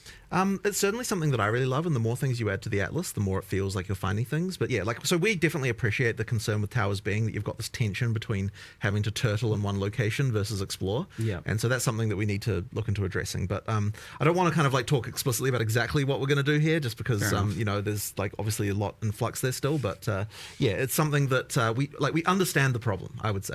I would understand that there's an issue, and so we will be addressing that a bit later. Yes, the brand name of towers seems somewhat marred currently. It seems like almost no matter what you do with them, there's going to be some sort of maybe just delete towers because we have the bad association with it. That is a concern, but I suspect that we'll still want to keep them at least for just vision. Even if we remove the mechanic and do other stuff, we'll just keep them there. So I still think it's fun to just find a tower just to get a circle of vision around it. So I don't think that's the part that people are unhappy about with them. So therefore, it'd be fine to keep that and move other power sources and other things that you can do somewhere else. And I even like the empowering the maps because that is an element of control, which is another thing people. Well, I mean, I still want something that does that. I just think that it needs to work differently than how it works. I guess the issue seems to come down to, from what I see, and maybe chat might have other things that they mention about their issues with towers, but the issue, as I see it, is about that feeling that you still need to be stacking tower mechanics on top of other stuff. They're and if you're not stacking kind of bringing all those things together, towers then in it the feels chat. like you're Well, wasting time. my fundamental issue with them is the way that you know that something sucks before you even run it, and that's always bad. Yeah. Like effectively, it's like, okay, like if you're running maps that don't have a tower around them, you're like, okay, well I know this is bad, or and so I feel bad because like I just have to get to the next tower, and then like when you've done one tower, but you know that two tower overlapping is a thing, then you're like, okay, well I feel bad running a one tower overlap thing when I know that two tower stuff is a thing as well. So there's just this problem of like, you know that it sucks beforehand, and I think that's never a good thing. Like it's actually the opposite of the action RPG philosophy of like, the reason you have random drops is because like, you know, any monster could be the one that drops the next thing. Exactly. And if you don't have that, then it's like you feel bad for playing the content because you know it's not the best already. So you need that like random element more. So there needs to be some adjustment to make that better. Yeah. Do you think that's like bringing up what the base map experience can be in terms of its upper potential, like adding more interesting confluence of variants? I mean, look, I always like more interesting combinations of stuff to happen, but I don't necessarily think that the core problem is like lack of ability to juice things. Like I think the core problem is to do with the fact that like you don't, like, you know when it already sucks. As I said. It's just kind of like that thing there. So we need to sort of like, there will need to be some approach to solving the making it more controllable, like it, like you know, more deterministic in some way, like, you know, just something along those lines, so that you can so that you don't have this feeling of like, because of, you know, because of a thing I can already see that sucks, that this experience is going to be worse than what I'm hoping for. So, somewhat related to this, another thing I see brought up all the time is being able to kind of choose what map you're doing, and just being able to exert more elements of control. I saw a post in chat just there that was like the idea of being able to kind of erect a tower where you want it, rather. Like, is this element of like being able to control and choose your maps a little bit more, or have a bit more influence on what's happening? So I think having control over what content is there is good, but I don't know that I want to lose the fact that you still have the Atlas fundamentally where you like the actual map areas you get are random, and part of the reason for that is that it gives us a lot of opportunities to do interesting things with you know, like different maps can have different things that they drop and other stuff like that. Like there's a lot of that sort of stuff that's like quite nice. Like you can actually have a unique map be way more powerful if like it's kind of, you don't know exactly when you'll encounter it. So that kind of stuff is quite nice, and we want to do a lot more as well on the Atlas, like just more stuff to find. Like when we get to 040, I really want it to be that, like, you know, you really feel like there's just cool stuff in every map that you might be finding that's like you know, that's way more interesting. And as I said, that stuff, the problem is if you have full control over literally being able to run the same map every single time, like the same like base area, it means that you don't have the ability to say, okay, well this map can randomly have this thing that's just like really awesome that, you know, always drops a unique or something like that, because then you're just going to run that map over and over and over. So I still like some ability to have to find the good stuff in the Atlas, but we just need more control over what mechanics you can spawn there and that kind of stuff, and like not having the experience of like, if I didn't get this exact overlap, then I have this bad experience. And that's where exploration actually comes from as well, is having some element of not having that control as well. So maybe it is the case more of just keeping, like, juicing up that exploration aspect of it even more. Anyway, that's what I'm. It already felt like a big improvement with that last one, and we're getting the new maps and the new mechanics and things scattered in the zones as well. So it seems like there's a fair bit more going on. The main point, like, we did what we could, 100%. And you know, 040 expect a lot more improvements there. But again, we focus more on everything else. There's a, you know, an insane amount of content there. You know, it's we wish Towers was in that list, but it will be. Don't worry. These things are coming. We're aware of the problems. We are aware, like 100%. You know, it was expected when we got to that section to see a bunch of. And I think a lot of people are going to be getting a chance to experience some stuff they didn't experience because it came later in last league, and maybe they had tapped out before then. So there's a good bit of extra stuff to explore there, maybe with this one.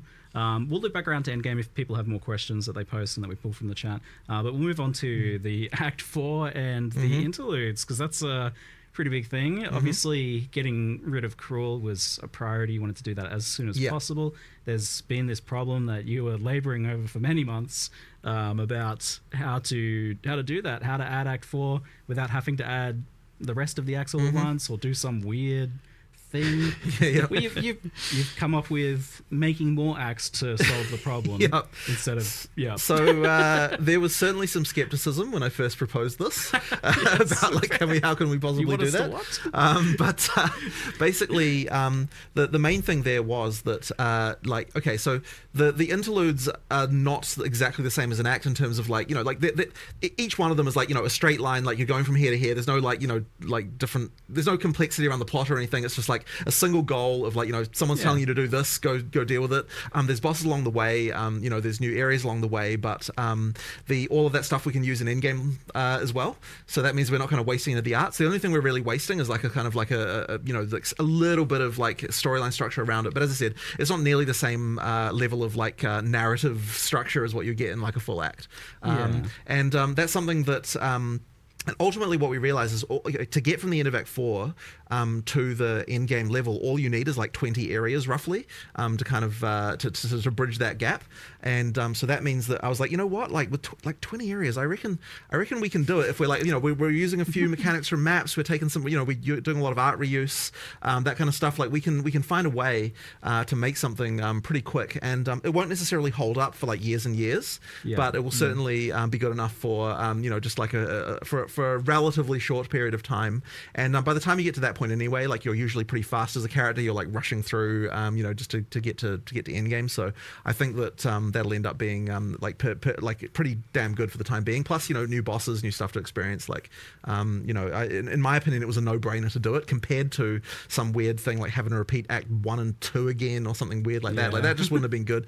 And we really wanted to get rid of Crawl. I mean, like we never wanted Crawl to exist, right? It existed as a compromise.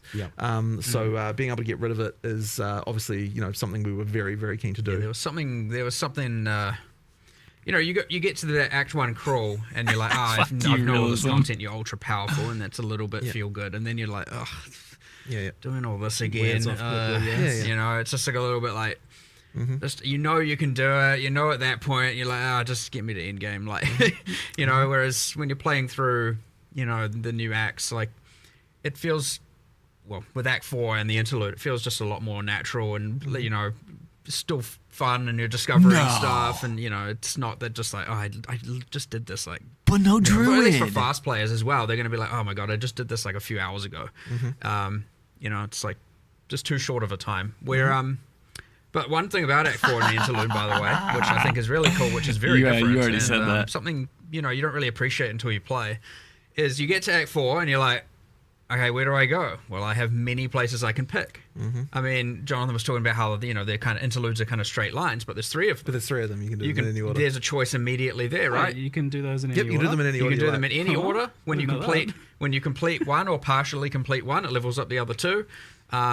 They always stay ahead, and they bridge the gaps. You can do them in whatever order you want. It'll be interesting to see the speedrunning strategies, because there's different bonuses available. Like the spirit draft comes from one. Yeah. Okay. Where another might be more passive point heavy, and another might be more permanent bonus heavy, and another, there's going to be all kinds of crazy stuff going on there. So you go in Act 4 where you've got full freedom of like choice of which island you want to sail to, and then you go into the interlude and you're like, which part would serve me best? And maybe the answer is do a couple areas of this part and then swap to another and do that one, and then like who knows? Which is fine, because again, as you progress through them and defeat the bosses, the other ones will level up and keep up with the level. So you can do half of each and then do the half of each again. You can do an area of each, and then That's wild. I didn't realize the interludes were sandbox like that, because I was planning on asking about how the fact that Act 4 is like a sandbox. You know what though? The great portion of it there. All games need something like this, where they take a bunch of quality of life and just general adjustments to the game, and not adding like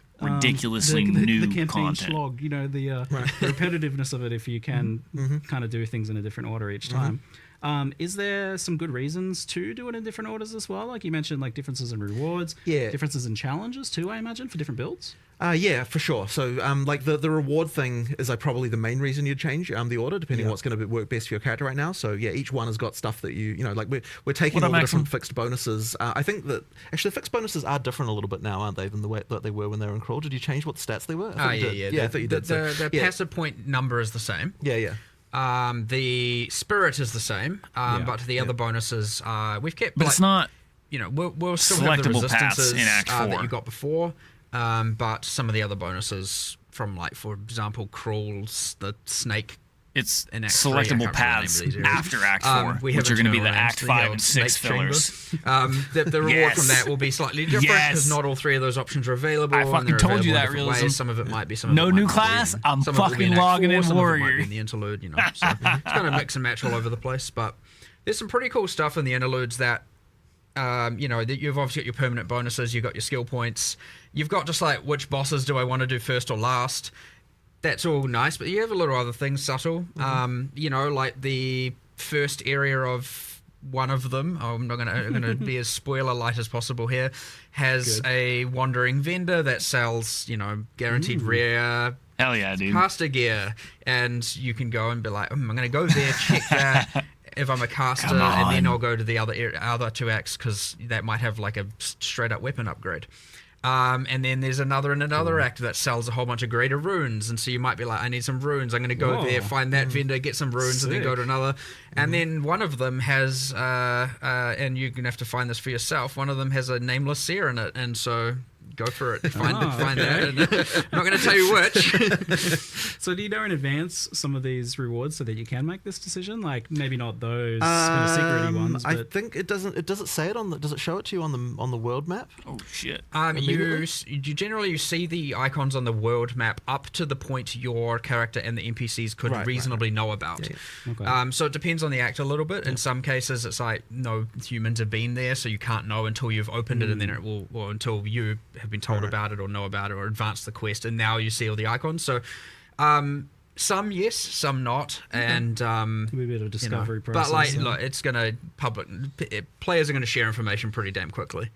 But yeah, it's actually quite fun having all this different choice and different axes, and we haven't had this level of like, sure, you've got Path of Exile 1 Act 2 is go left or go right, and you got a little bit of that in like Act 8, but you don't get this much like parallel things going on like this in a kind of interesting way. So it'll be, I suspect it'll actually last a little bit longer than we anticipate, given how, you know, we had to put this kind of 3-part thing together so quickly. Last a bit longer in terms of like players finding it fresh and interesting. Yeah, that's the hope. Okay, good. The all 3 interludes kind of appear on one world map, so you kind of got 3 parallel tracks you can see on one map. Cool. So yeah, that's how that works. Cool. Decision paralysis is going to set in. Where do I go? It's only I think a lot of people will just pick one just because it's the first one. Yeah. Probably. Left and right. I bet that'll be the most common You'll choice. see stats on that, I'm sure. Yeah, It's yeah, like, yeah. oh, yeah, 60% pick rate for the first option. Left to right's mostly. Speculative. The order of the islands in Act Thank you 4 for a following. little bit less predictable. Yeah. You know, one of those islands, like, you know, there's four permanent bonuses kind of going on in one area kind of thing. It's like wow. a, you know, because... Go there first. I'm not going to tell you which ones, but Okay, I'll have to figure that one out, eh? someone will do it, figure it out. Make the progression guides. But I like the idea that it could be different for different builds too. That would be very cool if that ends up being the outcome, because that will keep things fresh long term. Yeah. There's a good reason to do it differently and doesn't just get kind of immediately solved. Yeah. So Act 4 was planned to have a new way of ascending, but that wasn't mentioned here, so it's not quite ready yet. Didn't quite get time for it. It'll be coming a bit later. But you can there's still a quest to go to the place where that is happening. But and we added like a kind of another reward there, you know, just for the time being. Yeah. But yeah, later on there'll be that. The amount of work required to make that trial just unfortunately wasn't quite compatible with making all of the other stuff we made. Probably if we hadn't made the interlude, we would have been able to do it. But I think the interlude was more important just to get rid of Cruel. So we ended up making that decision. But Goodness. Maybe I'm so next stoked time. Cruel's gone. It's if it's what most of us imagine it's going to be, I can imagine where a lot of that work comes in. So hopefully you guys, is it something that you'd like to get ready for next league then, it sounds like? well, I don't want to promise anything because at this Yeah, point fair we're enough. in the mode of like we'll cut stuff if we need to make the release happen. So I wouldn't want to promise anything, but you know, that would be nice. We'll just have to see. I guess the other question then is, do you think it'll be like different enough and appealing to people who don't necessarily want to ascend the other ways? Well, it's certainly different than the other ones by a very significant different. margin. So I think that'll be interesting. And what's the vision for how Ascendancy works long term then? So is it the idea that you ascend once in Act 2 once, and then again in Act 3, and then again in Act 4? I mean, you will You'll be get able to do 6 it that points way, but if that you way? want to do other, I mean, yeah, that's a way to do it. But if you want to, just if you like a certain trial better, doing it that way is also fine too. It's just interesting because there's like not as much of a gap as there usually is between those first 6 Guess months not. that way. I Like they're guess quite not. rapid fire. So and then it would be a big gap until the end game, and you do your choice of fourth one. Yeah, I mean, I guess we see that as fine. Like you kind of want to get your build locked in to some degree by the time you get to that sort of level. I kind of like it. It's just different to how it's been done in the past before, right? Where we had, where it was like right at end game, you did that third one. So that's interesting stuff. So a big part of this obviously is then continuing the campaign slog kind of discussion was just the speed of the campaign, how that tied in with difficulty, zone sizes, and things like that. You guys did a whole bunch of big changes a couple weeks into the last league where you reduced zone sizes. So we did a bit of that. That's one of those things that's a bit hard to see exactly until you've played it a couple of times. Yeah.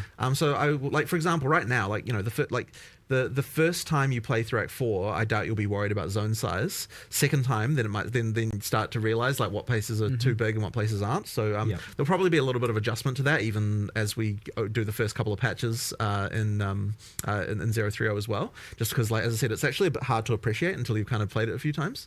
But the sprint helps a lot. Like sprint is a big deal as far as like changing how the game feels in this regard. So if you're fast and you know how to use it well and that kind of stuff, you can motor quite a lot more than you were. It'll be interesting to sort of see how how many people are using that all the time versus how many people are kind of just using it all the time. You have, well, yeah, but the thing is, you're an experienced POE player, right? Like you're gonna be But like that. there's a fun risk reward to using it that way though. Like if you are just using it to traverse or like backtrack or something because you go the wrong way or something like that, then it's pretty cruisy and it works well for that. But it also is a very powerful like combat tool. You can use it like a boss is doing something, you can get further away than you could before. For boss stuff, you can, although it is dangerous, right? Like, I mean, if you screw it up, then you get knocked down. yeah. But I think the thing that I find kind of interesting about it as well is that like you can skip monsters now more easily, and that means that if you are overpowered due to getting a good item drop or something like that, you can kind of like motor through a couple of areas a bit more, like sort of then catch up to the point where you sort of feel about right as far as the difficulty, and then keep going from there, like more specifically. So you've got that kind of tool at your disposal. Not something I'd expect like new players to do, or like players who kind of don't want to engage with that stuff. But if you're talking about like like the person who's playing through the campaign the fifth time, certainly that's an option that you've got that can kind of speed you through a little bit faster. So that's something as well that it kind of does, just because you are faster than basically everything. So you can skip past them. There were a bit of like good players, like knowledge players knew how to move a lot quicker. There's a bunch of skills. You get animation cancelling. You got shield charge. It's true. It's true. The speedrunners already have a way, but like no one really wants. Like, obviously, you don't want to be doing that all the time, right? Like unless you're like really dedicated to speedrunning. So. It's niche, unintuitive, and whatnot. So like there's a simpler way to now close the gap between the players who knew all of that and the ones who didn't, and which is great. And maybe a lot of those players are still using all of those tools even on top of this, and that's fine. I actually wonder if like the sprinting is faster than like the shield charge, dodge roll, animation cancel shenanigans. Haven't exactly done a race. I think it's close. I'm pretty sure it's relatively close though. Yeah, well, the difference there. I know there's some passives on the deck side of the tree for the deck side of the slightly tree, increasing your speed while sprinting, and a few other different things while sprinting, like increasing your evasion while sprinting. So I couldn't resist. So there's some of that going on as well. That maybe when you speak into all that, you have more of an advantage over those other skills. We'll see. Actually buffed dodge roll a bit for the sprint too. Like you can turn a bit better. For longer during the dodge roll. Yes, you can. So that one was, man, I'll tell you what. So this is kind of inside baseball stuff, but sprint was like way harder to implement than you might expect. Like it seems like, you just add a speed buff, but like getting it to be smooth and like feel right, and like all of the stuff around like the turning at the end and like all that stuff, that was really, really hard to do. Like it was like there was like a programmer for a very long time just working on sprint issues. Like holy crap. So yeah, like it's one of those things that like every little imperfection of it, so you do it so often, needs to be ironed out. I'm looking forward to stacking move speed and dodge roll distance in Sanctums and using sprint. I use sprint in the Sanctum and when I was testing earlier, and it's so fun doing some of the things with sprint. It's like with like mega long dodge rolls into sprinting is gonna hey, blood farts. Yeah, I mean we've in general just improved mobility. We've improved and even outside of that, it's like talking about sprint, slog, fast. Like there's more to it. There's obviously dodge rolling has improved. The mercenary like slow while reloading, but also something like Jonathan and I both just randomly did one day, just logged in on live. We played mercenary and we were both just like, what happened? What did we do? What has gone on here? What I believe this feels terrible. It was the 0-0 change that related to like contact points or something. There was something like that I think broke it. Because the thing is, it wasn't actually feeling like how it felt before we released. Yeah. So it's like, oh crap, we need to fix this. Something went wrong drastically there.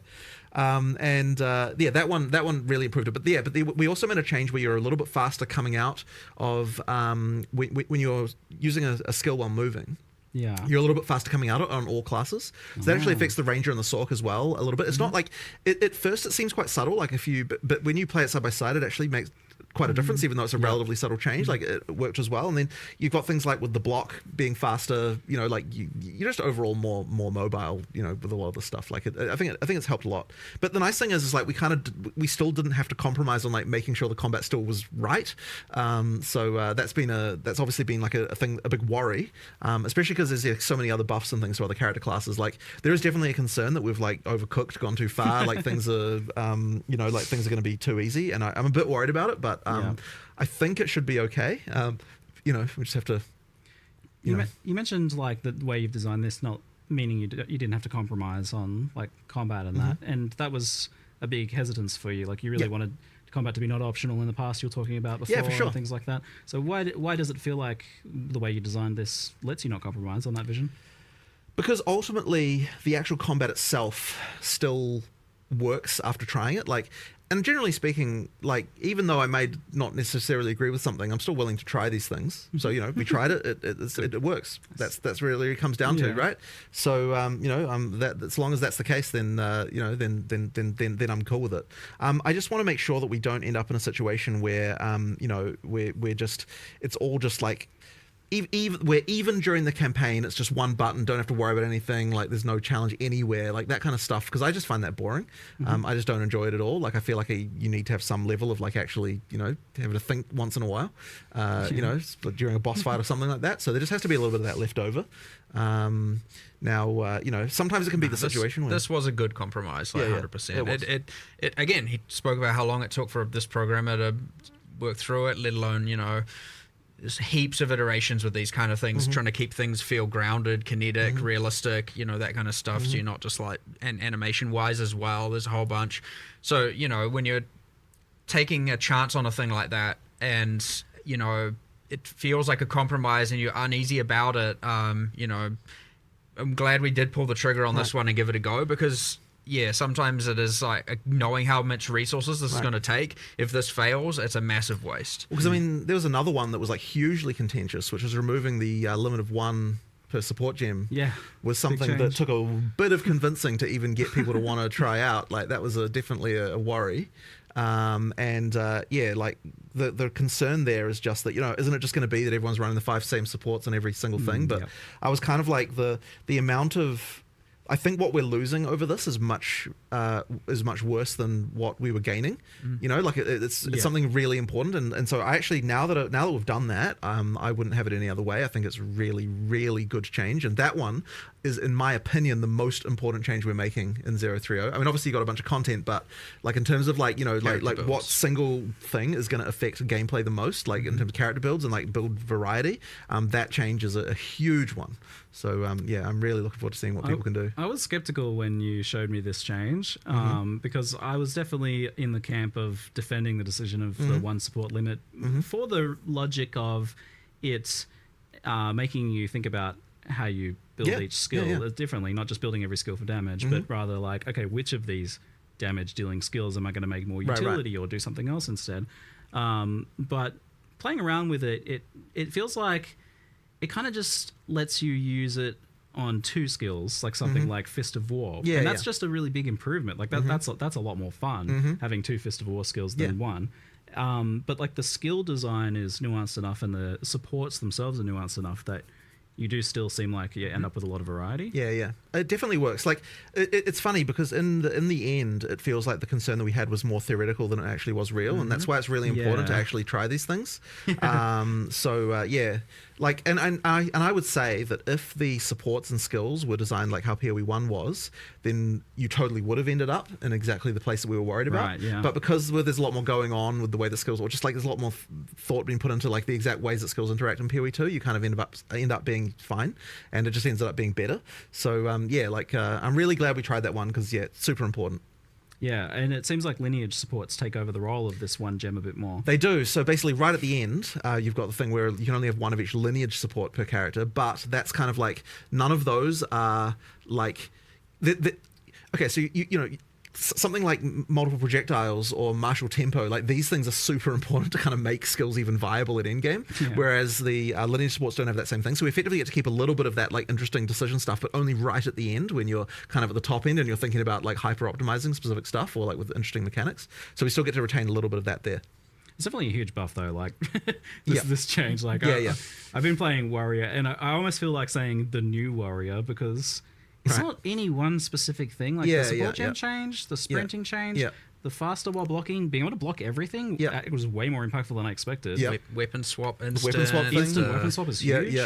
That's like it's the sum of all these small individual things. And honestly, it was quite hard to design the live stream what we were showing for this reason because it's like it kind of ended up being just like a huge scatter shot of like all sorts of little things, and it's sort of hard to appreciate the sum of it all like adding up to a much better experience. But I mean, obviously, there's like really big things like you've got the infusion stuff on the Sork, which is like like radically, visibly, obviously changing the class. But it's like when I'm making a case for like why is the Warrior better, it's kind of like you got a few new skills, you got like a few different mechanics, but like together it just kind of comes into something that's like way better than it was. Yeah, I've spent the better part of 2 days trying to put my finger on what it is exactly that is making that, because you were asking me like whether I'm worried that the Warrior is a bit too strong. And I'm like, I'm definitely a lot stronger, but I'm trying to figure out what it is exactly, and it's like a bit that, a bit this.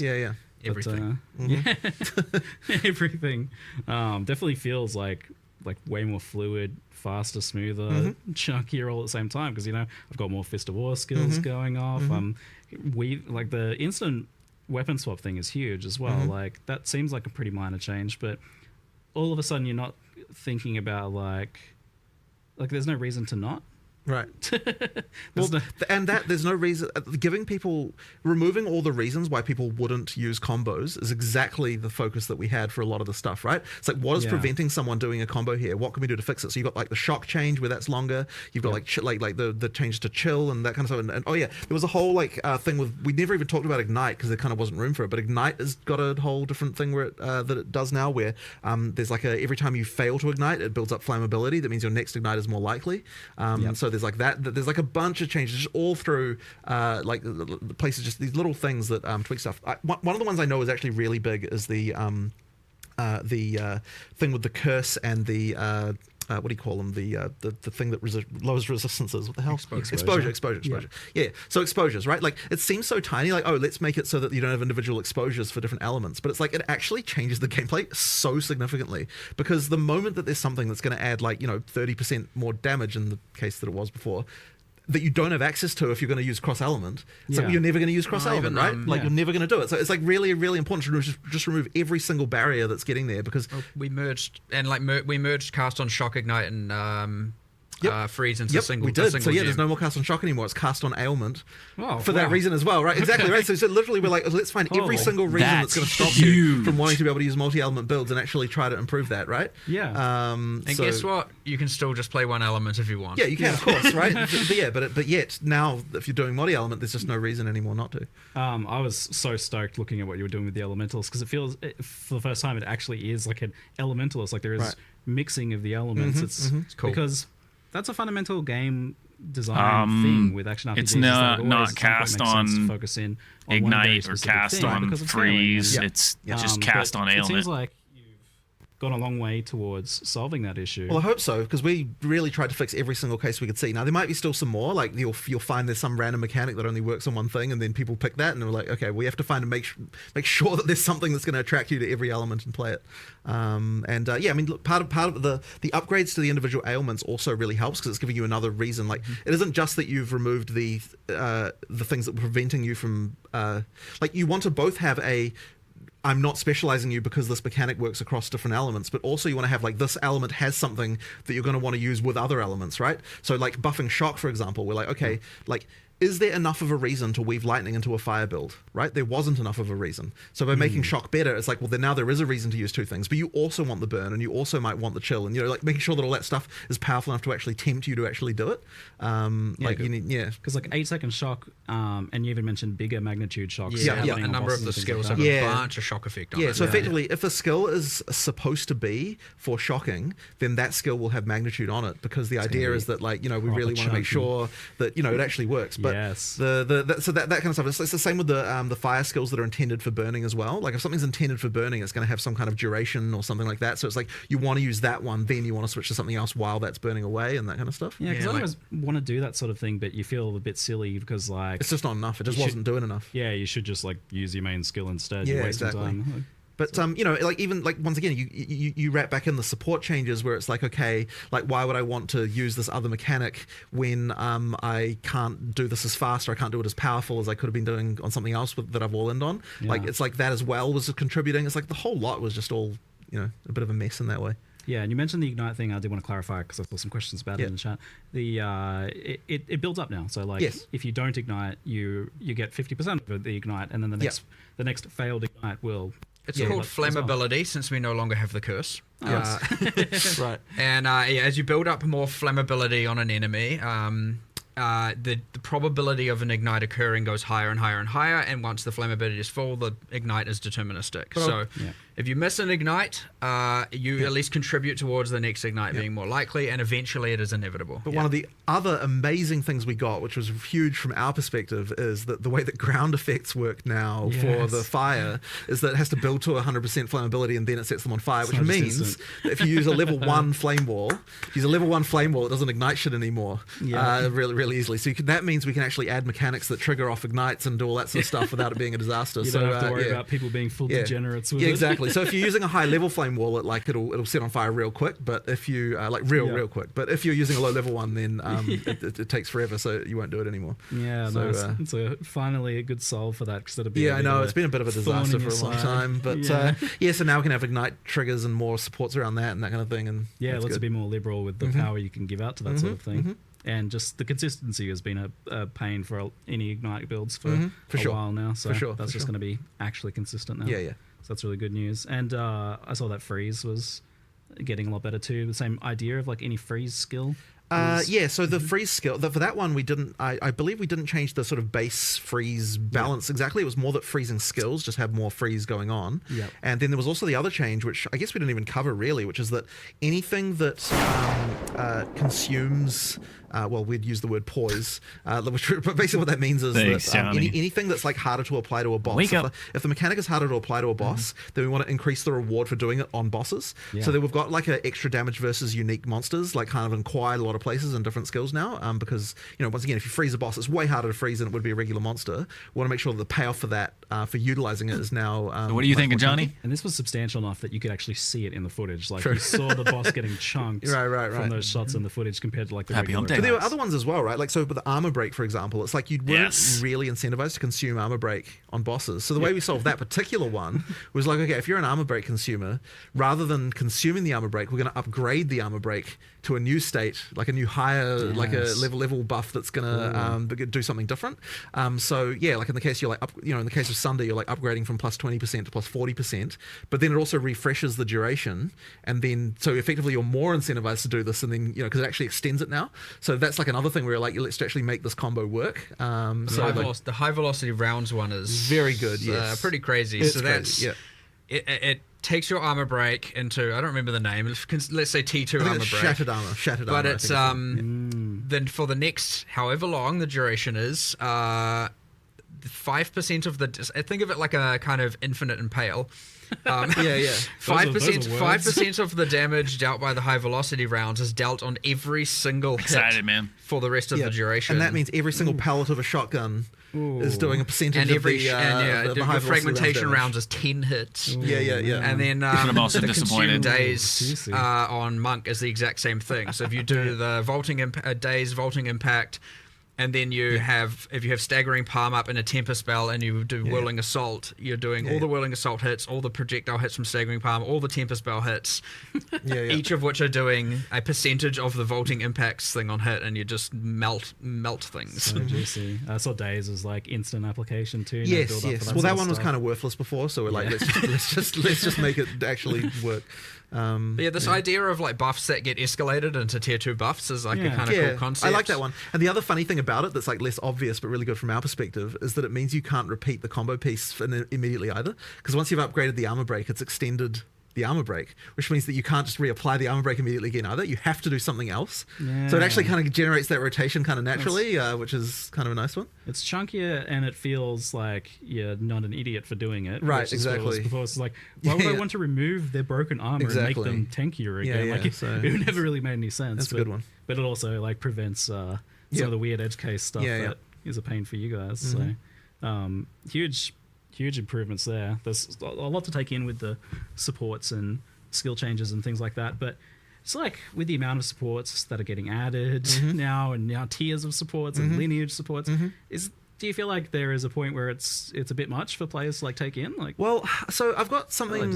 There's some stuff around this that I would like to improve, which is that first of all, we did a full pass on recommendeds to because there was a lot of terrible recommendeds right now, and so we did like a full pass on that. So basically, what I'm hoping is that now, at least all the recommendeds are not bad. Like I was kind of trying to really answer the question of are these 3 supports the truly best supports that this skill could have, right? And previously we had this extra constraint that kind of screwed this over, which was that because you could only have limit 1, there was always this thing of but would you use it on the skill or would you use it on a different skill that we were always kind of working around. Now we can just be like, what are the 3 best options, right? With no other constraints, right? And so that means that that immediately makes it easier for us. But I think the other issue was that what it was, the whole there's too many supports thing. Part of it was because since the recommendeds were bad, you kind of had to go to that other screen where you've got all this other stuff. It's like if you actually rely on the recommendeds to be good, it's like the fact there's a bunch of supports doesn't kind of matter as much. I remember we had a ranger with 10 skills, 50 supports, and it was 2 out of 50 were recommended, I think, for the skills they were on. I'm like, yeah, it's a bad sign, right? And so if that's a bad sign, if your in-game ranger is that, it means that if the player who's following the guide that we have given them is not only not being rewarded, they're being punished because we're making them make wrong decisions. Yeah. So I'm sure there'll still be a few that are incorrect on there, but hopefully it should be way better. And the other thing as well as I'd really like to do is I think that we might want to get into starting to recommend more stuff, or maybe even recommending stuff based on the previous stuff that you've already done. That's crazy. Which might get a bit complicated, but I'm kind of I feel like we maybe should start thinking about that. Sounds like a nightmare to code. Maybe, but then it's kind of or maybe if you've got this other skill on your build, then this becomes an option, or there's something like that we might have to do, because I think there's more we can do there. But whatever. For now, it's just at least we're here's the 3 best shit. Oh, but also pick. The names. I know. The names are so much better now. Yes, right. So we did a pass of making the names more obvious. Because there was a lot of supports that just kind of weren't search for there's this thing that does a thing I don't what is it called? God, I don't know. I don't know. Whatever. Google it. Yeah. There's something that does an explosion with armor, but what's it called? Well, that one should be obvious, I think. But armor explosion. Yeah. Yes. But yeah, that's what it needs to be like. No, I'm pretty sure it is called that now. Yeah, good. But yeah, I remember just being like, if I'm struggling with this, so many people must be struggling with this. I remember to build or whatever. Right. Yeah, it was not the most intuitive of systems for sure. So massive step forward in the UX, the understandability, all of that stuff for sure. I'd say as you play it and as you take it as it comes, it's not overwhelming. it's easy to look at it in this context and go, oh my god, 100 in support and whatever the numbers are, and lineage supports, and oh my god, there's so much going on. The lineage supports really should be treated more like uniques, so they kind of just go into the big pool of like, you know, stuff that at end game you're kind of like, you know, potentially working on. But I mean, a lot of the lineage support things will end up probably being like, oh, you know, this build guide says, you know, this is the thing to use here, so and you know, and here's the boss you need to farm to get it. So I suspect that, you know, it obviously ends up a lot of that way with uniques a lot of the time. But there being so many options for this stuff, actually, kind of like, so there's this thing that ever since kind of the internet, you know, we get. We're spoiled, right? We're inherently spoiled for everything. We have the build guides and all that, and there's a lot of fun to that as well. But we obviously lost some of that kind of mystery of your own self-discovery. But I feel like you're almost forcing us back to that age a bit, because there's just too much for guide creators to really cover. I don't know about that. Like, people will still converge on things. But even if a guide creator like creates a build, even if it's like quite well optimized, there's usually like a few other options. Well, that are ideally, almost yeah. as I mean, optimized, that's part of the fun, right? Like, you know, over time people come up with more stuff, and ideally, since we're shaking the meta up each league as well, like, you know, there's still new stuff to find. I mean, that's, you know, like, I think that Path of Exile is actually a game that still has that because of the fact that there's enough stuff and there's enough meta changes to actually cause it to be that there's still cool stuff to find that no one's discovered yet, which is, there's not many games like that really that still I don't really think I get that as much from POE 1 anymore. But absolutely. I guess so. But I mean, that really just comes down to the amount of meta shake-up that happens, you know? Yeah, I guess so, yeah. For sure. So with the sheer amount of like supports and things, have you taken a look at how we obtain like sockets and get a 6-link, and how hard it is to do that, and how many we get? So there have been some adjustments. Actually, this is probably a good time to cover a topic that like was probably not obvious in the live stream, which is that we now have a system that allows us to effectively. I don't have a good like way to phrase this really, but it's like, so I'll take the transmutes as an example, right? Okay. So in the live stream, we're like, it's dropping too many transmutes. We want to instead drop these more powerful ones. The way that actually works is that as you get higher level, it specifically takes like some of the juice, if you will, of the transmutes that would have dropped, official term, and then instead drops higher level ones but less often. So the kind of the idea is that it's like, you know, we're getting rid of the crap you don't want, and kind of like making higher, like better stuff that you just get less. So good. And we've actually changed over some of the ways that, for example, the way that uncuts now drop as you get into the end game as well works that way. So it's like it effectively turns. You're getting less uncuts, but you're getting more of but they're turning instead into higher level ones, and like that kind of stuff. So like that'll change the game a little bit. Now, I don't know if we're going to have that exactly perfectly right in the very first version, but effectively that should mean that you that the way it makes that feel is kind of better in terms of getting those upgrades. So I'm pretty sure that I'm not 100% sure of this, but I'm pretty sure that the jewelers have also been changed to use that system instead. For the very top one, I think. You did the change. I wouldn't know. I think that one's been changed. But there's effectively like so what you get there is we're still trying to make it so that you get enough of the low level currency that you can still do map crafting, because obviously you don't want to burn the higher level ones on that. But what it does mean is that you know, you won't need to do as many crafts. Like just the bulk of the number of crafts you have to do to get decent stuff will be better, and you won't just get as much just the crap that you don't need. Now, I will say that the perfect exalts are not common. They are quite rare, and there's also the drop rates are, to an extent that's much larger than previous stuff, because of the way that works, are much more controlled by the level. So at the difference between the eye level 78, 79, 80 is quite large in terms of the percentage that gets converted. So there's a little bit more going on there, and then eye level 81 and 82, you know, like from rares and uniques. Yeah.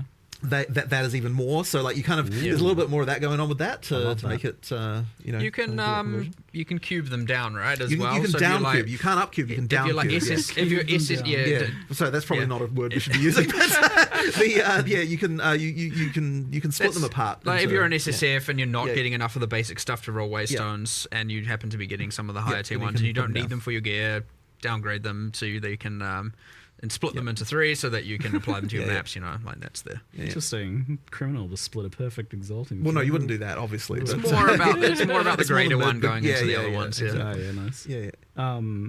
So kind of on the topic of like the sockets and the gems and things like that, what's your kind of like expectation for like when a player would have like one 6-link or even multiple or all 6 links? Is that a thing that you think players have now, especially with the support gem change? I don't know that we've necessarily changed that for 6 links too much. For the for the lower ones, like for the 5, Yeah, you can we did add a few more like specific drops around during the campaign, and like a few more things like that to kind of just make sure we really wanted to make sure that there's a bit less randomness for that part.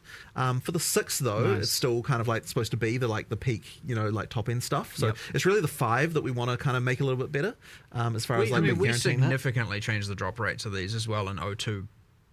That is a good point, actually. Yes, like so if you haven't played since then, it's a bit which was a decent time into 02, the 02X, series, and the drop rates of these did significantly go up. Yeah.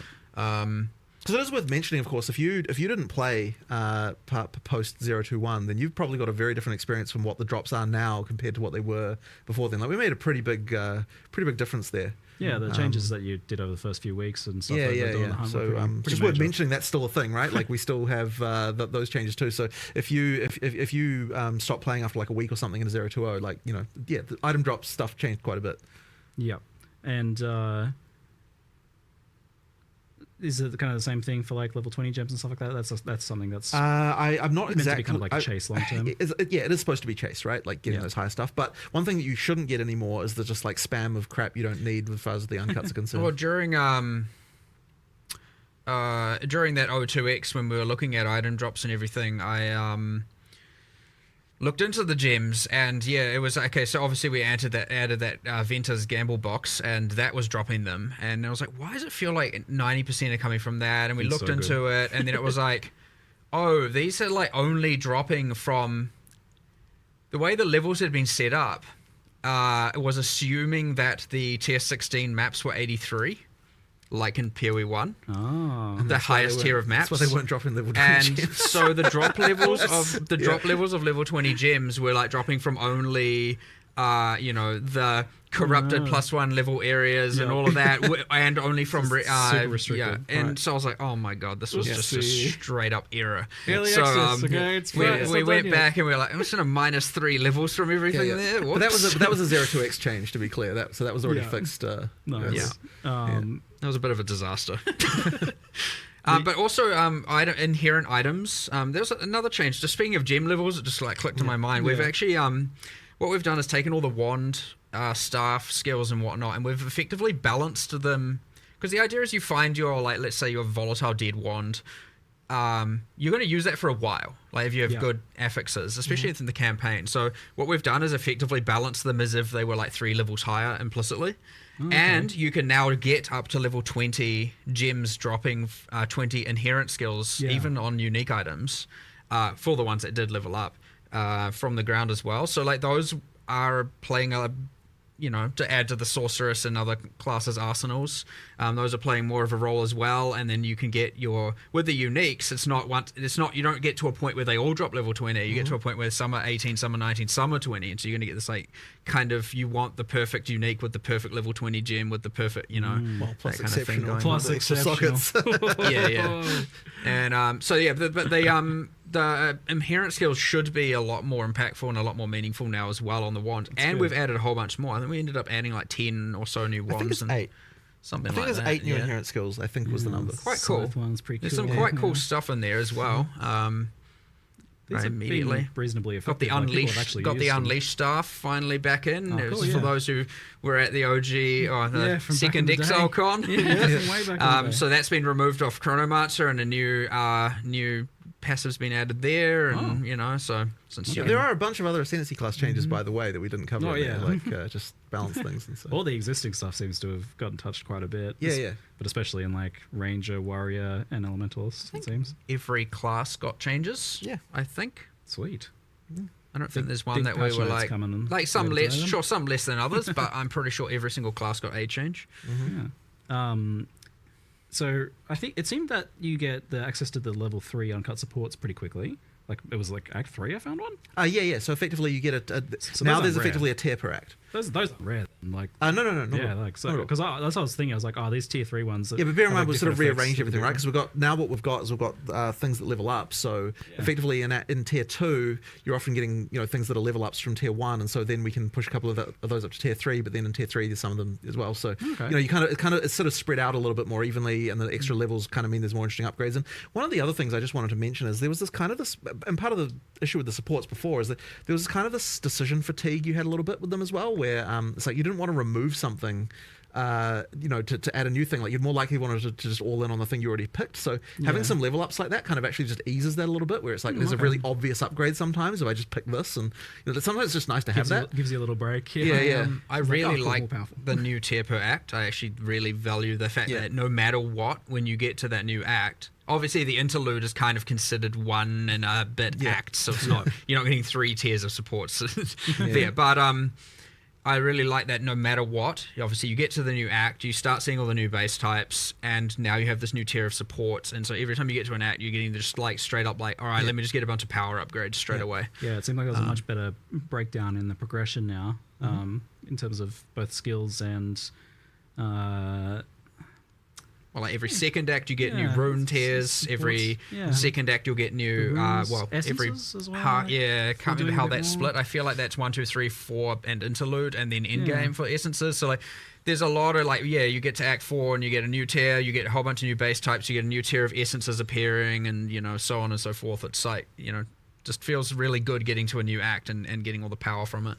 We'll talk more on specific archetypes then, but first, so like on the skill topic, thing that comes up often from Chad and earlier questions I've gotten is like about the overimportance of plus levels across the board for a lot of things, and also the impacts of mana costs on that. Like you guys did a pretty big adjustment on that recently, but how do you feel about where mana costs are at and plus levels? We have lowered the exponentiality of mana costs like pretty drastically, especially level 20 plus is going down a lot, like an absolute huge amount reduction.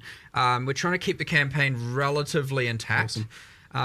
There's another, you were talking about the importance of plus levels. Like one of the reasons for this is that a lot of in-game builds especially ended up using something that was using flat damage and thus scaled strictly from gem levels and not from your weapon's damage itself. And as a result, what a lot of people were using was, what's this magic weapon with just plus whatever the number is, 7 or something. We've actually changed quite a lot more things to be weapon-based scaling around the place. Obviously not on the sword. What's kind of like an example about that? Like, everything that was flat damage, all those unarmed skills, all the obviously different. With Hollow Palm gives you damage a different way. But with Shockwave Totem, all of the stuff, we're just generally going like, we just want weapons to matter, and this whole just using a single affixed weapon at the end is. It's not going to fly. Now, that being said, plus gem level, still pretty important, and especially in the case of casters. But yeah, the mana costs just got kind of out of control. Manageable in some cases with some builds, with others, not at all. So yeah, that's come down like a lot. I don't have the exact numbers. We were looking at a lot of the models yesterday of what the numbers were. Changing to, and I was like, look, I'm happy with the 21 plus, but there were some changes towards the later campaign that I was like, no, I don't do those, undo that change. So we're fiddling with the numbers a little bit, so that the intent was to obviously have it so that when we post the patch notes, we have something that's relatively correct. But of course, we like to tweak these things all the way through to the end, based on testing. So we'll see how it goes. But yeah, 20 plus in particular, way down. Cool. Great. It got out of control, actually out of control. But I know that conversely, you do want mana to be a thing that you actually interact with. So where do you kind of want mana to be on a build by build basis? Like, what's the expected kind of like player solve? Or and as you can see from something like the new keystone we added for leech applying to elemental, like ideally, especially right side of tree, you can spec into some leech. You got your monk, you got your ranger kind of thing. Ideally, being able to just solve your mana problem with leech almost entirely. Nice. You have obviously attackers in general are meant to have cheaper costs and do have cheaper costs. It is something an int character is supposed to have to deal with, to at least some degree, and I'd say that is relatively the case most of the time, especially when you start to get gem levels. it's just part of that puzzle for those characters, and that is intended. Now, it was to extreme, obviously. So that's come down, but it is still, you can't just get away with not investing into it at all. I generally, when I try and play on live, try and play the thing people will play in the least. So that I'm most equipped to be able to deal with the rebalance of it. So I just played a sorceress for the last league. I actually enjoyed the solving the mana thing, but yes, then once you have your plus, I can't remember all the values, 6 on your wand and 3 on your amulet and all of that stuff, you're just like, oh my, this is insane. And then certain skills just become completely non-viable, and all of a sudden the triggers are just like, goodbye all your mana. And then you have all that, and I was like, I had mana on every single slot, mana regen on every single slot. I had probably a third of my tree in mana, and like my damage wasn't a problem, but I was like, okay, this is just going too far. And like and I'm still doing far less damage than whatever some other build that's had to not care about it in the slightest. So missed the mark for sure on that one, but it should be a pretty drastic course correction on that front now. Yeah, I like when you actively suffer in game for us, Mark. Good changes come out of it. Well, the trade suffering got to a point where it's like, nah, this needs to stop. It got so much worse last league for me. I was like, seriously, just like, I'm so done with the AFK. Just please, can more of you be at your computer? And then it's like, well, we have this plan, we have this system. Let's just bloody get it done so that we don't have to deal with this ever again. But that's how we get things in the game, baby. It's been a long time. Make Mark suffer. Much asked for. It feels like we don't have a thing to ask for now. Like, I don't know. I feel a sense of loss almost. For now, we'll find out. Every trade system eventually becomes a problem somehow. So we'll see what happens. But yeah, obviously the intention was to try and fix all the problems that people currently have. This has been a big thorn in our side for a long time as far as issues are concerned. So I'm glad we've finally got something that we're kind of happy with. I'm really hoping it's going to turn out well. Obviously, one of the things you just can't really test. Yeah. Because you can do every theory that you want, but when economy you actually needs to be real. Economy needs to be real for it to actually make sense. So yeah. And I have been thinking about it nonstop since you've told me that the trade was happening, because it seems like it can have so many follow-on effects. Like, for one, all of a sudden, the amount of available items to purchase is multiplied by a huge amount, like times 4 for the amount of offline players that are now available, at least. And then, like, I'm going to list items that I wouldn't have listed before because I couldn't be bothered leaving them up. So that's doubles it again. Like, what's 10, 20 times more items available to players? Like, that's a big thing. It is, and that's part of the reason why we need the gold costs to kind of offset that, because that will potentially drive down prices in some cases. So you need something that's kind of a barrier so that people aren't like buying things too easily. But at the same time, what I'll say about this is that, so the gold costs are there for that. One of the other big, really important things with the gold costs is it means that it doesn't screw your progression up too much as you're going through the game. So effectively, you've still, as you're first, going through your first experience, the prices have a bit of a floor, so that like when you're in like Act 3 or something, like you can afford stuff, but you can't necessarily just buy a whole set of gear like out of nowhere, that kind of thing. So that's kind of important. And then the other thing as well is it stops any kind of maybe not completely stops, but the hope is that it'll stop botting of high frequency trading, that kind of thing, because that in order to be able to flip items you would need to run maps to actually get gold, right? Because you can't get any other way. So effectively what that means is that you can it's going to prevent that kind of thing from being an issue too. So the hope is that this should be a situation where we don't get like catastrophic hyperinflation or something annoying like that. And if we can achieve that, that'll be really good.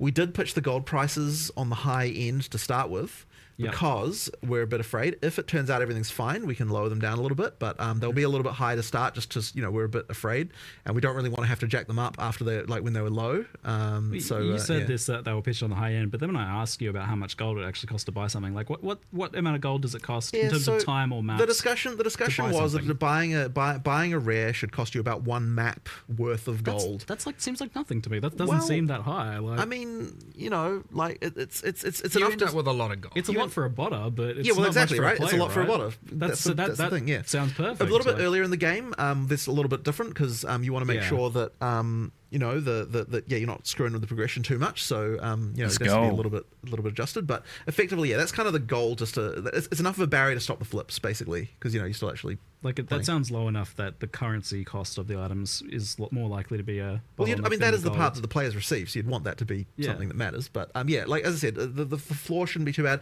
But it's gonna be very interesting to see how it develops. Like I honestly have no idea really. Like I don't know whether the prices will be lower or higher on this system versus the old one. Like I actually don't know whether that's what's going to end up happening there. Like I've got theories, but it's like there's counterexamples too. Like it's very interesting to sort of to think about that. So yeah, normally you have this effect where like prices bottom out for like usable, decent to bad items. Mm-hmm. Like they go down to 1 alc. But the problem is then at the same time, people don't want to make those trades, so Right. their minimum price climbs. Yeah, and yeah, it yeah. goes to like 5x or 5c or whatever. It was Right, like the right. minimum that they would even leave a map for. Yeah, yeah. So that kind of created a floor before. Yeah. But then that on the other floor's hand, kind of gone now. On the other hand, if you're just filling up all your stash with a bunch of crap, like, you know, that's like as a seller, Yeah. you don't necessarily want to do that either. So, you know, like you've got that element going on. And this is something I love about this system is that it's going to give you a very real feedback of how things are selling because you're going to Exactly. get in real time those. Yep, a bunch of people are going to turn up in your sales. hideout. If you underprice something, a bunch of people are going to turn up instantly. They're going to be there. So this is snap up my the deals. favorite when Yeah, yeah. when we talk. You told me how this works. So people click it, they get transported to your Yep, hideout. at the location of the NPC with the box open with the item highlighted. Yep. So you can't like troll people by like putting the NPC somewhere far away from the entrance or something like that, which should be otherwise an issue. But yeah. like you get like really popular items and you got an active shop. You can have like 20 people in your hideout. Yeah, you can. Yeah. So we actually so popular. So we actually had to do a thing where effectively there's only 24 slots for people who aren't your friends or party members. So effectively, They can't take all that your means that slots. there are some extra slots that are dedicated so that you can't someone can't stop you from being able to map or something just because you had a popular item that people are looking at. So yeah, we pre-thought of that one at least. Like I am sure that there will be other random trolls that people will discover as a way to do this, and we'll have to We're iron pretty them out. creative But with that. okay, but one we did think of immediately, of course, because it was really obvious, is like once you've set a price on an item, put it in your stash, there is a cooldown on being able to take it out again, Yeah. just to give people a chance you can't be sitting there going, Yeah. oh my god, too many people are joining. Yeah, Remove then the remove item. it again, right? It has to be Nah, put in. you're And, done. and I think it's even got a thing where it refreshes the cooldown Yes. when someone joins. So that's the kind of thing you need to be thinking about. Yeah. So once again, I'm sure there'll be exploits or like stupid shit around this that people work out. But you know, we at least thought of the really obvious ones. It's going to be a really like physical, tangible way to like learn the price of things. Like, because you Yeah. can put a bunch of stuff there, no one's coming to your hideout. Yep. If there's a lot of people standing in your hideout, you know you're probably doing things right. Right. But yes, no change of none of that And the bait and repricing. switch, the bait and switch will repricing, be, yes. is gone, right? Because like Oh. when you put the item in and you price it, you are committing to that price, Never- right? Like you must sell, Yes. you must sell for that. Someone's going to buy that thing, right? Never again am I going to message someone and be like, I want to buy it, and then they raise it by 5c. And Right. I still want to buy it. But yes, 5c again. on the other Still hand, want to buy it. on the other hand, you have to actually be careful, right? Like you could accidentally sell something for real cheap, and nothing's. There's no. It's a great way to I learn. know it is, right? It is. It's a good way to learn. Yeah, yeah. It's cool. So it's almost like a big fear for doing this, apart from the item acquisition part, which is Mm-hmm. like the economic side of things, was the losing the player interaction side Right. of things. That was often mentioned, Yep, yep, memed yep. about a little bit. But funnily enough, this is actually increasing it more than messaging yes, people. Yes. Because they're coming to your hideout. Like there's going to be that And kind they of get like to presence of they get to people. check out your kind of like garage sale that you're going on. Yes, I love that. It's So, also like put your display cases like it. there. Yeah, exactly, Put your right. cool At the hideout same time- decors, and A lot of people Yeah, are like, still going to be trading so- on the websites. we're going to be adding a new hideout decoration that's effectively a set of security guards. Yeah, yeah. And so people in your party, they'll let you through, and Yeah. people It's not like in your a- party, yeah, they yeah, won't. yeah. So It's you can like have a your little, Bowser. you can have your little Yes. trading. Yeah, you can have the your VIP trading area of a section. hideout. The VIP area where you know only the people with some It's gonna be class. funny. Only people with class are allowed in Oh there. my god. So that'd be So you can sit behind your security, just Yeah, watching yeah. all of them. There's so much fun stuff you can do with this. I love it. But yeah, never before would I have like looked through a seller's like other listings. But now, like, yeah, a lot of time I'm just going to go there and buy the highlighted item. But Well, I might be if they were curious, silly what's enough to that? sell it for that cheap, what about their What other are items? their But other also, items, but, like, but even stuff like buy the, like 5 things. even stuff like you can see the tab names on the other people, right? I'm pretty sure you can. Yeah, I'm pretty sure tab- it's, yeah. So you're like getting the nice Oh, no. organized organization and like colors scheming and everything, right? So that people can yeah, you know. people's ASCII art. Yeah. So that'll be a nice one too. No, I can't wait to look at all the Fallace tabs and find out. Jeez. Okay. No, I think because I think we have to add a reporting system for it. Unfortunately. Yes, probably should. Yeah. I'm also just excited to log in, just to have that. You wake up in the morning, you're like, What have I got? What do I get? Before work, go run to your Yeah, computer, what just currency quickly do I log in, get while I and was then you asleep? get nothing, and you're like, oh. Yeah. I like the idea of even just like popping into your friends lists. Yeah, Like hideouts just are set it up. doing it too, like just browsing what cool items they got. Yeah. It's like far more like physically a thing than. But yeah, there's so much unknown variables there. Like, what is this going to do to the economy and the item acquisition process? Well, thankfully, you can't go back now. Thankfully though, we are still in the early access economy, right? So even though all the stuff will be kept, Yeah. it will be separated from the eventual economy we get at full release. And Yeah. also, thankfully, we get to test it on POE 2 before we look at putting it into POE 1. So we get a chance to. Someone's phone calling me. That's not good. Before we get a chance to. Before we have to commit to that for POE 1 and so we can get the balance right, we can get all the details right. But I am almost certain that it'll have to go into POE 1. Like, there's no way people won't. Oh, that's good to hear. It'll have to go. But No, but at least we'll get a chance to kind of You mean like a assess guild version how the trade? economy shakes out. Probably and kind of not. make some adjustments if we need to before we have to worry about that. Looks like there's some extra chat questions about this. So one is a concern about bots sniping instantly with the system. I mean, that's the point, right? Is like. Ultimately that. well, I wouldn't say it's the point, but ultimately yes, it's But what the else thing. do But we- people, it already Hey, is buddy. kind of a thing. Like there's already stuff that I don't honestly know goes on with there. That So really changes too much, Yeah. I guess. Yeah. yeah. Because we were talking last night, I think, a fair bit about arbitrage and Right. how this kind of stuff plays out. Yeah, The gold is a bit of a deterrent. The gold yes. is the deterrent, It's- right? It'll stop the bots ideally. To some degree, for sure. Right. Yeah, you can only snipe so many items, but you got to put the actual hours in to Right. be able to do that. And often those sorts of bots kind of profit off low margin trades, and Right. low margin trades delete your gold. So Right. yeah, Exactly. And So there's less incentive to flip. another interesting note that came up in our earlier discussions about this, it sounded like you didn't really need to make gold costs really high for rare items, because I was like, oh well, tier 1 uniques like cost $1 billion gold. I was like, apparently not. No, not really, because by the time you get to the high, like the top end of things, then that stuff is already the most expensive stuff. You don't really need to have the inflation protect, like that kind of like the descent of prices that you get that'll happen up there. So you kind of in the end the prices for uniques they don't have to be that extreme. Yeah. But what the thing to note though is that the prices are a multiplier per level of what the shop prices are. So we do actually have shop prices for all the uniques now. So if you sell uniques to the vendor, you'll actually get more gold now than you did before. Just as a side note. There's going to be some kind of exploration of which gold's like not worth trading but worth a lot of gold. A bit like the dust in POE 1, I imagine. Maybe. Maybe. Yeah, it's also worth noting that the this tab only sells stuff not in the currency exchange. Yes. Right. So you can't sell a chaos orb in there. Would just Yeah. be awkward Yeah, to do. I yeah, think, exactly. you know. Well, Currency exchange is for fungible, stackables, Yeah. Stuff that isn't modular, and then the rest goes in here. So Yeah. it should be that every single other tradable item is in here. So we had the kind of discussion in the past about like whether maps would get somehow made to work with the previous system, but now obviously that can just be done through this, right? Like those sorts of items that are a little bit variable but Right. might otherwise be considered a kind of currency can go there. Yep. So if this goes well, do you plan to remove like old systems of trade or anything like that? I don't think we can, because fundamentally, like we have sold premium stash tabs. They had the functionality they had. Removing the old system, that would be bad. People bought stuff. Yeah. We can't delete what they paid for. And did you mention in the reveal that you can convert them over? Or? Yeah, we did. So you can convert your existing tabs. If you bought them for the purposes of this, then converting them over is obviously the right thing to do. That's a thing we wanted to make sure. A lot of those long-term POE 1 players have a seemingly infinite amount of premium tabs, largely for this reason, right? Yeah, yeah. So it certainly wouldn't be right to all of a sudden be like, nah, you don't get to use any of that anymore. You can fully just convert them. And that is why it's also just as important to work in POE 1, because your micros are shared, right? You're not gonna, So there will be a little bit of a time there where if you convert them, of course, the POE 1 doesn't have this tab type, so they won't show up, which is a bit annoying. But once it gets added to POE 1, then they'll work. Ah, yeah, right. Yeah. We'll try to make sure that doesn't take too long. Yeah.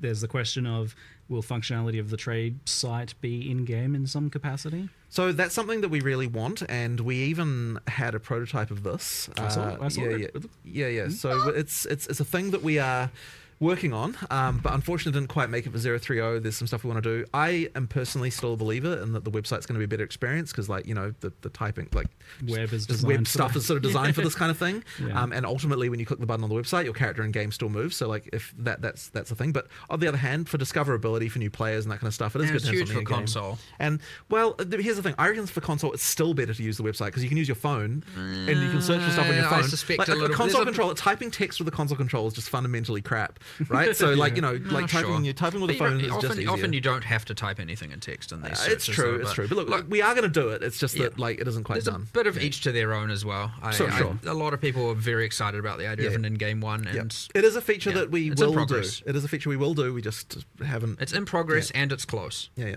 It seems wild to me that I can like push a button on my phone and my character goes to someone else's hideout. Yeah, well, you know, the magic of the internet, I guess. I'm getting old, I guess. Yeah. You mentioned that like there's more things on the horizon that you would potentially like want to do with this as well, like in-game features of things. I mean, yeah, like obviously the first question people will have about once you've got in-game trade searching, you know, when's Awaken Trade coming, that kind of thing. I mean, look, maybe one day, you know, like it certainly opens the door to it. Like, you know, I wouldn't want to say that it's not going to happen. Like there's stuff that we could do there, but yeah, like there's a lot of UI issues to sort out. There's quite a lot going on with that. Like it's kind of one of those things that I'd look at a bit later. But yes, obviously something people want. It's all under consideration though, which is for sure very cool and very quite a pleasant surprise. Well, like the goal, it is nice to get to the point of not feeling like to be, you know, I'm sure it's only for some players or whatever, not feeling like you have to use third-party applications and stuff like that. It can, you know, not to say Awaken Trade is dodgy, but there are some that obviously are a little bit suspect. People are a bit like, no, I shouldn't have to do this. I don't want to do this. You know, it gets you can get a bit scared about it, and it can be a little bit like, you know, especially when all of a sudden they're asking you to provide information you shouldn't have to be providing them, and you know, that kind of stuff. So getting away from all of that, having it be all nice, secure, done by us and everything is the ideal goal. But you know, one step at a time. You know, this is a big step, but we'll see what's next after we test this out. Let an economy test it for us, get it to POE 1, you know, all that kind of stuff, and then we'll take it. As said, every trade system Warrior reveals looking its great. problems. Maybe that's just the next Definitely starting Warrior. Yeah. See. Another question here is like, when you click like secure item or like buy item on the site, and it's going to take you to the hideout, it's like, is that locked in and other people can't then click it? Or no, they is it a race to the it is NPC? technically a race. Yes, we'll see how that goes. Like I think it should be fine. But yeah, that is just worth understanding. What's up, Nico? That's going to be interesting for like those mega deals and see like 10 people loading in all at once trying to grab it. Who can click the fastest? Who loads faster? Telling you what. Thankfully, the loading time should be a lot better. Yeah. In this version than they were in the past. We're doing a bunch of engine changes, which I'm hoping is going to go well. Obviously, you know, when you make changes, there can be... Ooh, nice. Worth bringing up stability and performance. Yeah. So I'm excited. Like we've done a pretty big amount of rewrites to the engine this version. You know, we've like the goal is obviously making the game faster. It should be quite a lot faster in terms of frame rate. There's still some kind of one of the load times is definitely a lot faster. There's still some concerns around like the like shader pop-in type issues, which we're kind of working on at the moment. But ultimately, it should be better, and we've also unlocked a lot more optimization opportunities for the future. So things should be better in this regard, I am hoping, especially for consoles, where you know we've seen a pretty good performance uplift, and you know things are looking pretty good. But yeah, still more to do. But yeah, that's definitely something that we're taking really seriously. And you know, one of the other things that I'm really hoping we don't run into is another stupid operating system bug like we've been having with the damn freezers. Right?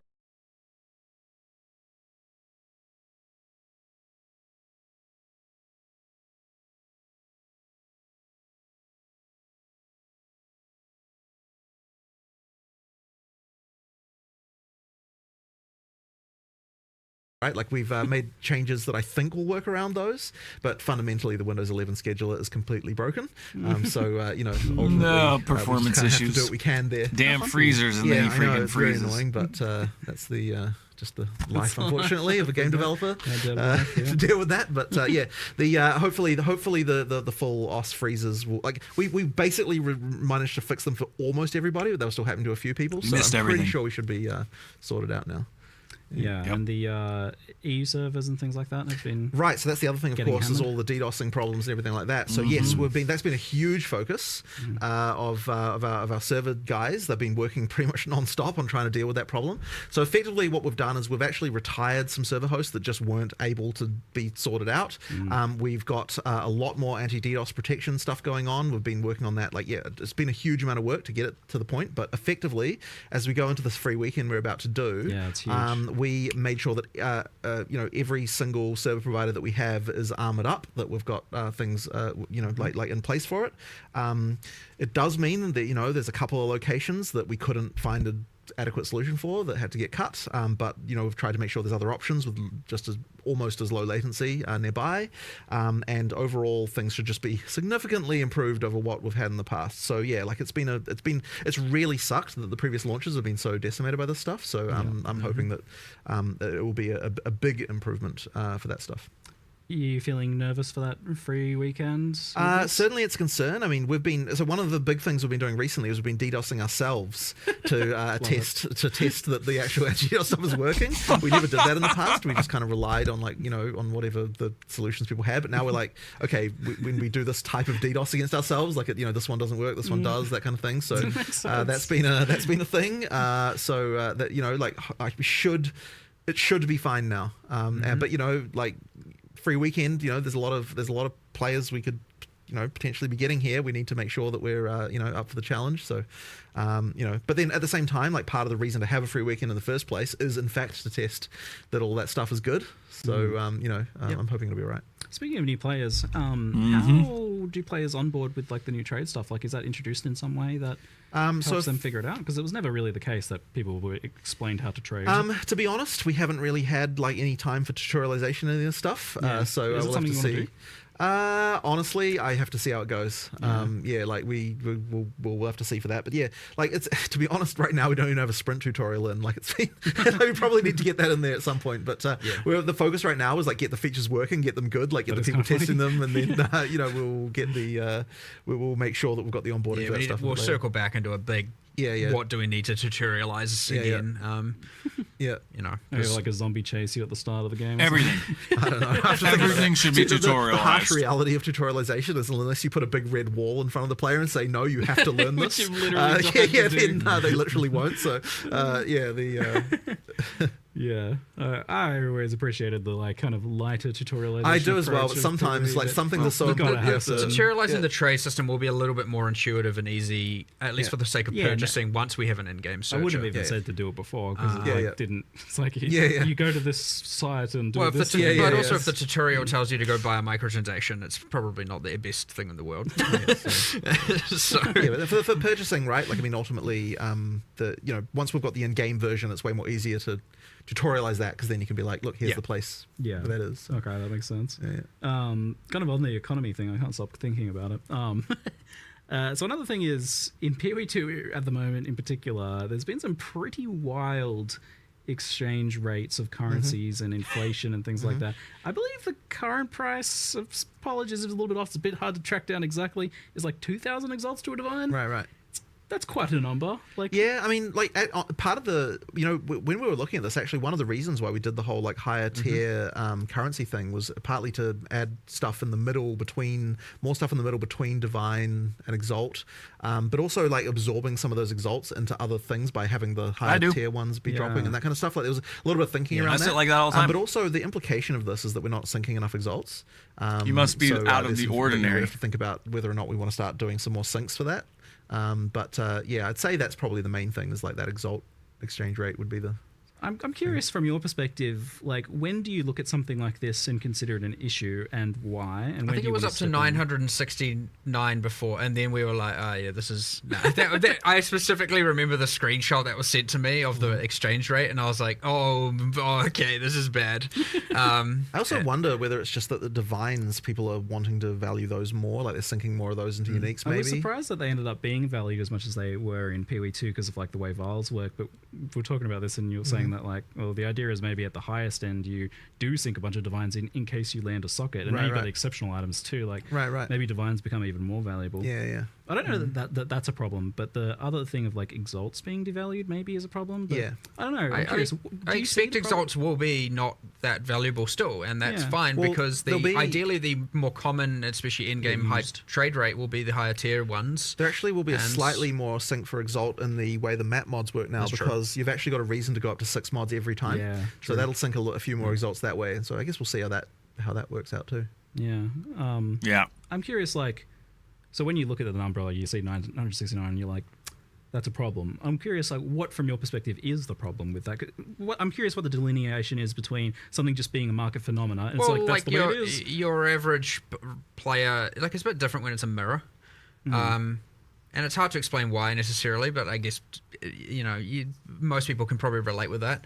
But when you all of a sudden are seeing something not like over 900, you're like, every now exalt you find is just nothing. Like, it's nothing. It's there is a threshold. I don't know where that exact threshold is, and the threshold will be different for each person.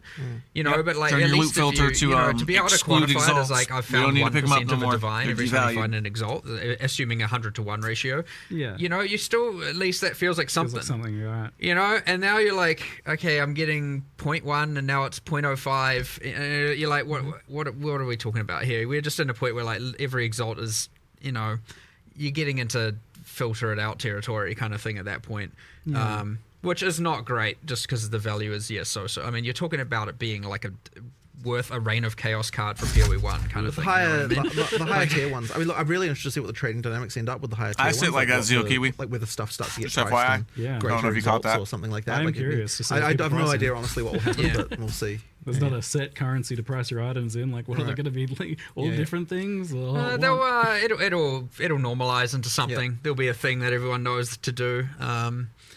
I'm curious about like, so let's say you go to someone's hideout to buy an item. Obviously, you'll know the price of that item, so you can visit your exchange in preparation to like get the correct currency to buy that item. But if you like see other items in their thing, can you like, I don't know, use the other person's exchange or exchange currency? Do you have to go back to your hideout and exchange? It's just How does that work? I would an think awkwardness. Ange probably would let you. I think that will work. It'd be cool if you Use could the use currency exchange in the other person's hideout. It's the same NPC, right? That would. I don't think you actually can. genuinely don't remember if I you don't can know. use I other don't people's think- ones. I don't But there's think no you reason can, there's no reason you shouldn't be able That to. would be we can make I that feel work. like that'd be good if not. So can make it work. Might be just I something don't okay. know if I've ever even You tried can? to do Chat that. says you can. Okay, good. Okay, if you can, Oh, you good. can. Oh, I great. genuinely am like, have Well- I ever actually tried to do that? I feel like I just default go back to my hideout. Like, Yeah. Here's my advice to sellers then is to put your currency exchange person next to your vendor so that you can get a few extra impulse buys. Oh, they're the same person. Oh, really? Yeah. So Oh, it's yeah. we okay. moved it to her. Yeah. Yeah. And they're are they both the long neck boy or wait? No. That's a different thing. No, that's a different thing. It's Ange, the person from King's March. It was one of the MTXs that you can get the long neck boy to identify Yes, that's a stuff. different thing. I was enjoying that people were like calling it a good doggo. Such strange. Yeah. That's Yep, fully, no more fully Alva. separate. Okay. This is Ange. You find her in King's March in Act 4. And you get, if you haven't got a hideout, you get a quest to go get a hideout, and then once you claim it, so you don't have to get your hideout in the in-game now, or from buying a micro, I guess. And now you get it in Act 4. She's there straight away. You can immediately engage with both systems. So before we had like currency exchange on all the NPCs and all the towns. Great. I actually think we might have kept it there just on random NPCs in the interlude and stuff, just so that you don't have to go to your hideout every time. I'll have to check in on whether or not we did that, but I'll eventually, Ange will just handle all of it. And So this means you don't gain access to like item trading until the same time as you would gain access to the currency For the exchange? first playthrough in the league, yes. Yep. Okay. But the subsequent and then you playthroughs, get your you hideout. can. Yeah. Yeah, that makes sense. Great stuff. Something I wanted to bring That's up actually is- not true, by the way. Subsequent is not the case. Wait, really? Because otherwise you have an advantage over new players, technically. No, but subsequent in the same league. Oh, in the same league. Yeah, Yeah. same league. Per league, yeah, you it's have not to. like sign Per on. league, Yeah, you have to, or you have to have fair ground with Yeah. new players and existing. You Yeah. have to unlock it at the same point in time. Yeah. Yeah. Okay. Yeah, within the same league, completely fine. Yes. All right. Something that I wanted to bring up as well was build diversity. That's a thing. We talked a lot about like how there's a lot of buffs for the Yeah. other archetype stuff. So that's obviously going to be helped by that. But I'm curious, like, your thoughts on like the point if Lightning Spear is 46% of the top 1,500 players, I think it was. Yeah, or cheers, 15,000 Gurney. players, or 75,000. My dinner's gone, whatever too. the number is for POE Ninja. So 46% is pretty big. I don't know that we've ever gotten that high. Maybe with Nah, we did Spectral Throw? Legion League Cyclone. It was like Cyclone. a Maybe 50, Spectral Throw. 51%, I think. of chicken, Cyclone cranberry, Slayers. and Yeah, okay. Something like that, yeah. It was like, so maybe. So we're maybe not one quite or there. two other times. Not quite there, but obviously Solid it's just sandwich. It's just that's as the bad. extreme To be end. fair, that's I'm only counting one class there. Actually, Lightning Spear is across many classes, so maybe it is the worst it's ever been Because that's just the skill gem itself. across both games. Yes, true, Yes. true. Well, either way, it's bad. So yeah, I'm curious. Like, at what point do you feel that's like a problem? It's obviously a problem For now. what duration is that a problem? Yeah, obviously. But like, what's the point at which it does start to feel like a problem for you guys? And when do you want to even like address it in the next league versus in the current league? Because that's obviously a difficult And thing to do. the mid league nerfs, like people say they want them, but like the reality is that we get crucified for them, absolutely crucified. Like it's If you get on it fast if you get enough, on it, yes, you have to get on it so fast, basically, to make you it get okay. away with it. Yeah. And if you can invested find it, but themselves. if you don't know about it for 3 days, well, I know it's silly to say, how do you not know about it for 3 days?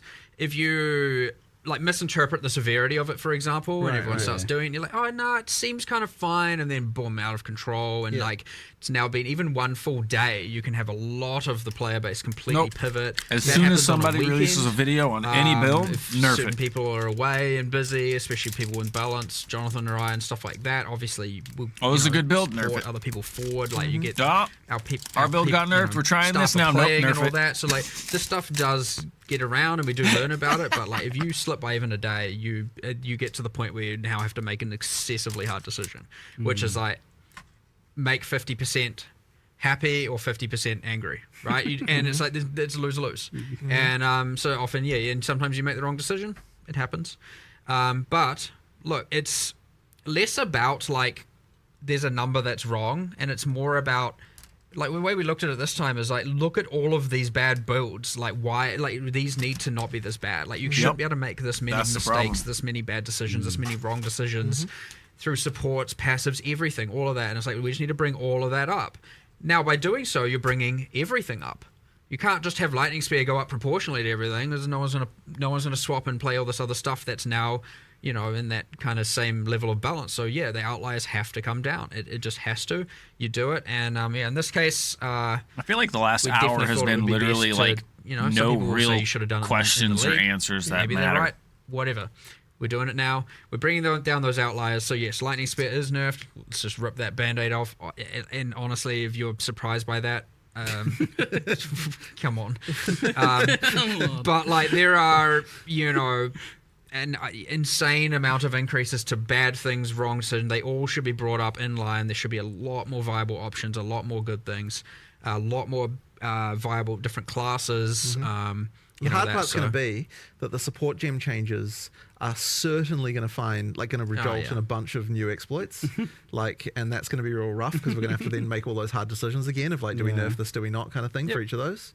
You eventually get to a point of stability, but when you're adding this much and having to change this much, you're going to have a number of things still go wrong, a number of things still be abused, and we will try and stay on top of them, and we will try, but there'll still be some stuff I'm sure we'll have, and hopefully it's not 47%, and hopefully that number's less, and over the time you get more stability, more equality in the classes and the balance and the different skills and all of that, and but it's mostly honestly important to not just be like, I want to play a caster, and then you go and later find out that you picked the worst class in the game, and sure, there are still some builds within that are you could say competitive to some degree within some threshold, but it sucks to learn that like you get to level 65, which for some players may have taken tens of hours, and then you're like, oh, you're telling me I literally picked the worst class that no one's playing, and I could have just been throwing a Lightning Spear this whole time and doing 5 times more powerful. That is a real terrible feeling to have. And so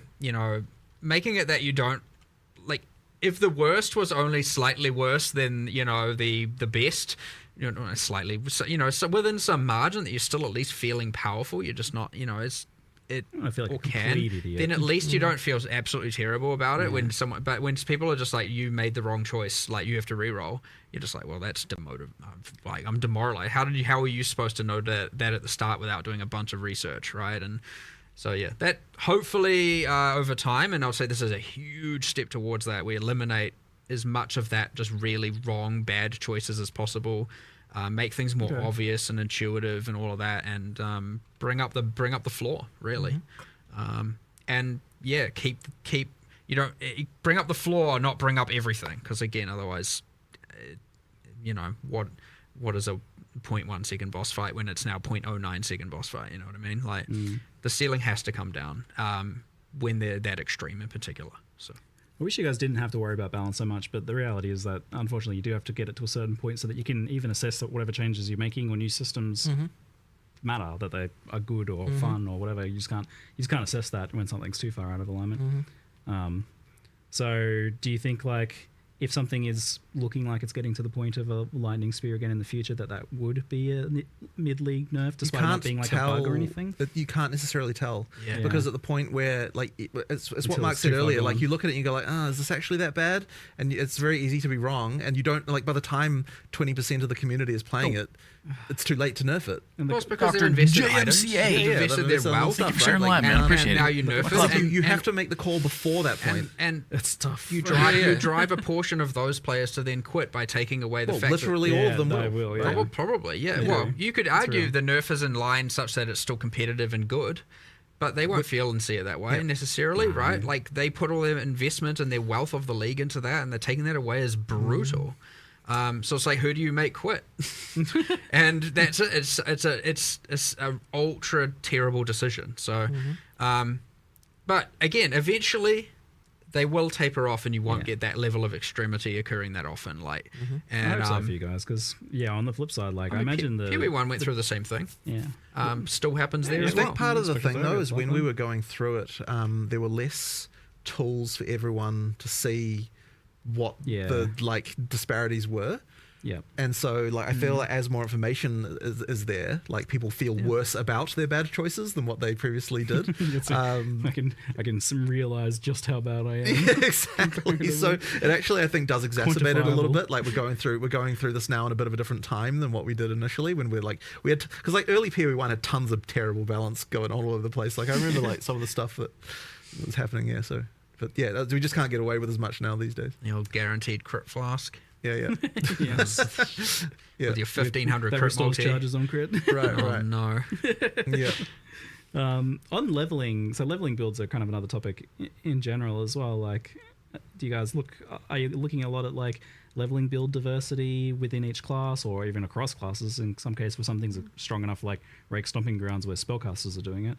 Is there a point where you... I mean, I want to look at things all through the game, really. Like, I just want the fundamental underlying skills to just be fun. Like, so I'm not really necessarily looking at a skill as, like, this is an in-game skill versus a leveling skill. Like, to me, they need to serve both purposes. And, like, when we're looking at skills, we're like, can I the skill agree. be in-game? But, of course, it also is it fun in campaign? Like, both of those need to be true. I wouldn't, like, classify one skill or another as I agree. fitting into one of those categories.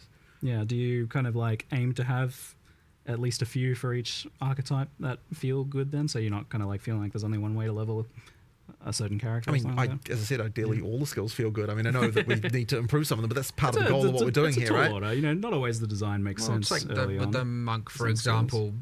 You know, lightning, ice, clearly better than the wind Right. physical version, right? And so may make changes to that subcategory. Ice archer, so, and then there's the clunkiness with the poison ranger, and so because most people are leveling as lightning when they are playing archers instead of lightning spear, they're which whatever. They were playing lightning, and the other things, like, sure, there's a couple of things that are still good, but there are clear things that are losing comparatively to the others within each of the classes. And so we focus on a lot of those. We looked at, like, look, these aren't being played, and why. Let's see if we can get them to be played competitively with the things that people are playing on those classes. So yeah, and I mean, things like Sorceress, where you have at top 15,000 0 to 0.1% play usage on literally one of 7 classes, not great. Like, so that gets something way more drastic. So that's not just like bring up cold a bit. It's kind of like, all right, we need to do something crazy here and just like shift everything and pivot. And now we've got something that's like kind of promoting this multi-elemental, and honestly, playing each of the elements is probably still just better anyway. But yeah, now you got the multi-element and combining a lot more and passives and everything. Yeah, like, there's like so much going on there though. It's like there are so many variables changing that it's almost impossible to predict what is even going to happen here though. So we might come out of this and now another class is at 0%, maybe. Then we have a new goal to fix. You know what I mean? Like, but that's not by design. Like, you don't want that to happen. Yeah. But we'll see. Yeah, I don't know. It's exciting. I don't know what I'm going to play. I'll tell you that. I have no idea. I'm like, I don't know. Struggling between the unarmed, the elemental. Well, I said I'll play the worst class, so I need to know what the worst class is so that I can play it. What people aren't playing. Yeah, because I have to work on release day because trying to make sure everything's stable and and fixing anything we can. I get that day to see what's the worst class, and then I'll jump into that just so I can experience it and see how we want to. That's very good. It also makes it more challenging. I like it. You like the arbitrary challenge of play the worst one. Speaking of worst ones, on the topic of defenses, we had a lot of discussion about armor and how good it is, and it got a pretty hefty buff this time around in terms of it being able to apply to elemental damage through modifiers and nodes on the tree and such, and that looks really, really good. Do you think that there's any other fundamental issues with armor? Because I know you were looking at it as a whole and deciding even if you wanted it to work the way it does. Well, the thing that people would probably say is the worst part about it is that they take a big hit and they can still take a lot of damage. Yeah. But the thing about that is when we look into it, it's still pretty damn good percentage reduction if you look at it. So I was sort of less confident that was the true issue with it, and that's when we were looking at well, what is the actual weakness of this thing? That's when we started to look at the elemental part. Smith of Catawba was alleviating that, and it's like, okay, that's probably not acceptable that you have to, in order to mitigate the elemental, get the insane max res, and that's go Smith of Catawba. So well, hold on, we need to take that, make that not be so mandatory. Let's instead increase the elemental side of it, and that way you're not feeling obliged to play Smith of Catawba to get the insane high max res. That's one part of it for sure. I wouldn't say that we have another there isn't more that we know we can do to armor right now, right? It's we need to see how this plays out and see what happens, and then we'll know whether or not there's still some issues that we need to address. And obviously we had the issues where energy shield, even just running hybrid was crazy with convalescence in use and a bunch of stuff there. So we've had to make some changes around that as well, bringing that back a little bit, buffing the others, and so there's lots of changes around all of this. And next in the triplicate then is the energy shield. It's a challenging one because it's difficult to make it not just be blue life, and be better life in some cases as well. How do you guys feel about where that is at the moment? I feel like the culprit is recovery. Energy shield is supposed to be a defense. It is somewhere between a defense and a life pool. As much as a lot of people might not want to hear it, we're going away from look, recharge should be the way you recover energy shield. I agree. We need to better embrace that and not have just every other way under the sun to get it back. I can't remember the specifics. The patch notes I'm sure will tell you. But yeah, it's anything that's kind of just overly trivializing having infinite amount of energy shield is certainly the current main issue. So yeah, I mean that's part of it, but again, the whole weapon swap convalescence thing, which we have made changes around, is also just you get the bonuses of convalescence without having to incur the spirit costs while you're doing your DPS kind of thing is not okay. At least not from our end. So making changes around that as well.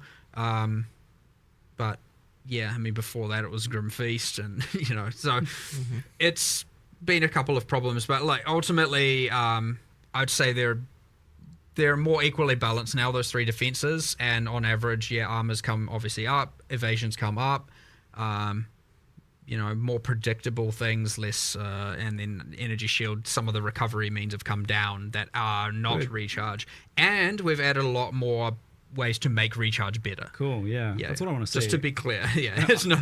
I want to see what like chunky energy shield pools look like where you actually have to like recharge in some way or build to recharge. I like playing that way personally. Yeah. Again, I did this league as well.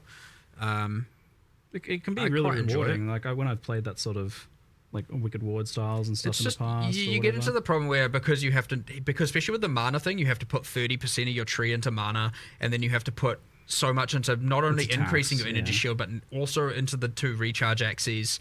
And you end up like, okay, hold on, I'm putting so many points into this just to be on the same level as something else, or just to feel like I can kind of basically survive. Whereas like other classes are just like, as much as armor has its disadvantages, the warriors are rocking around with double the life of the other your average ranger, and they're pretty beefy for sure, and especially the titans, and then you get your all the smiths with all the resist, and so there is some certainly tanky warriors going on out there for sure.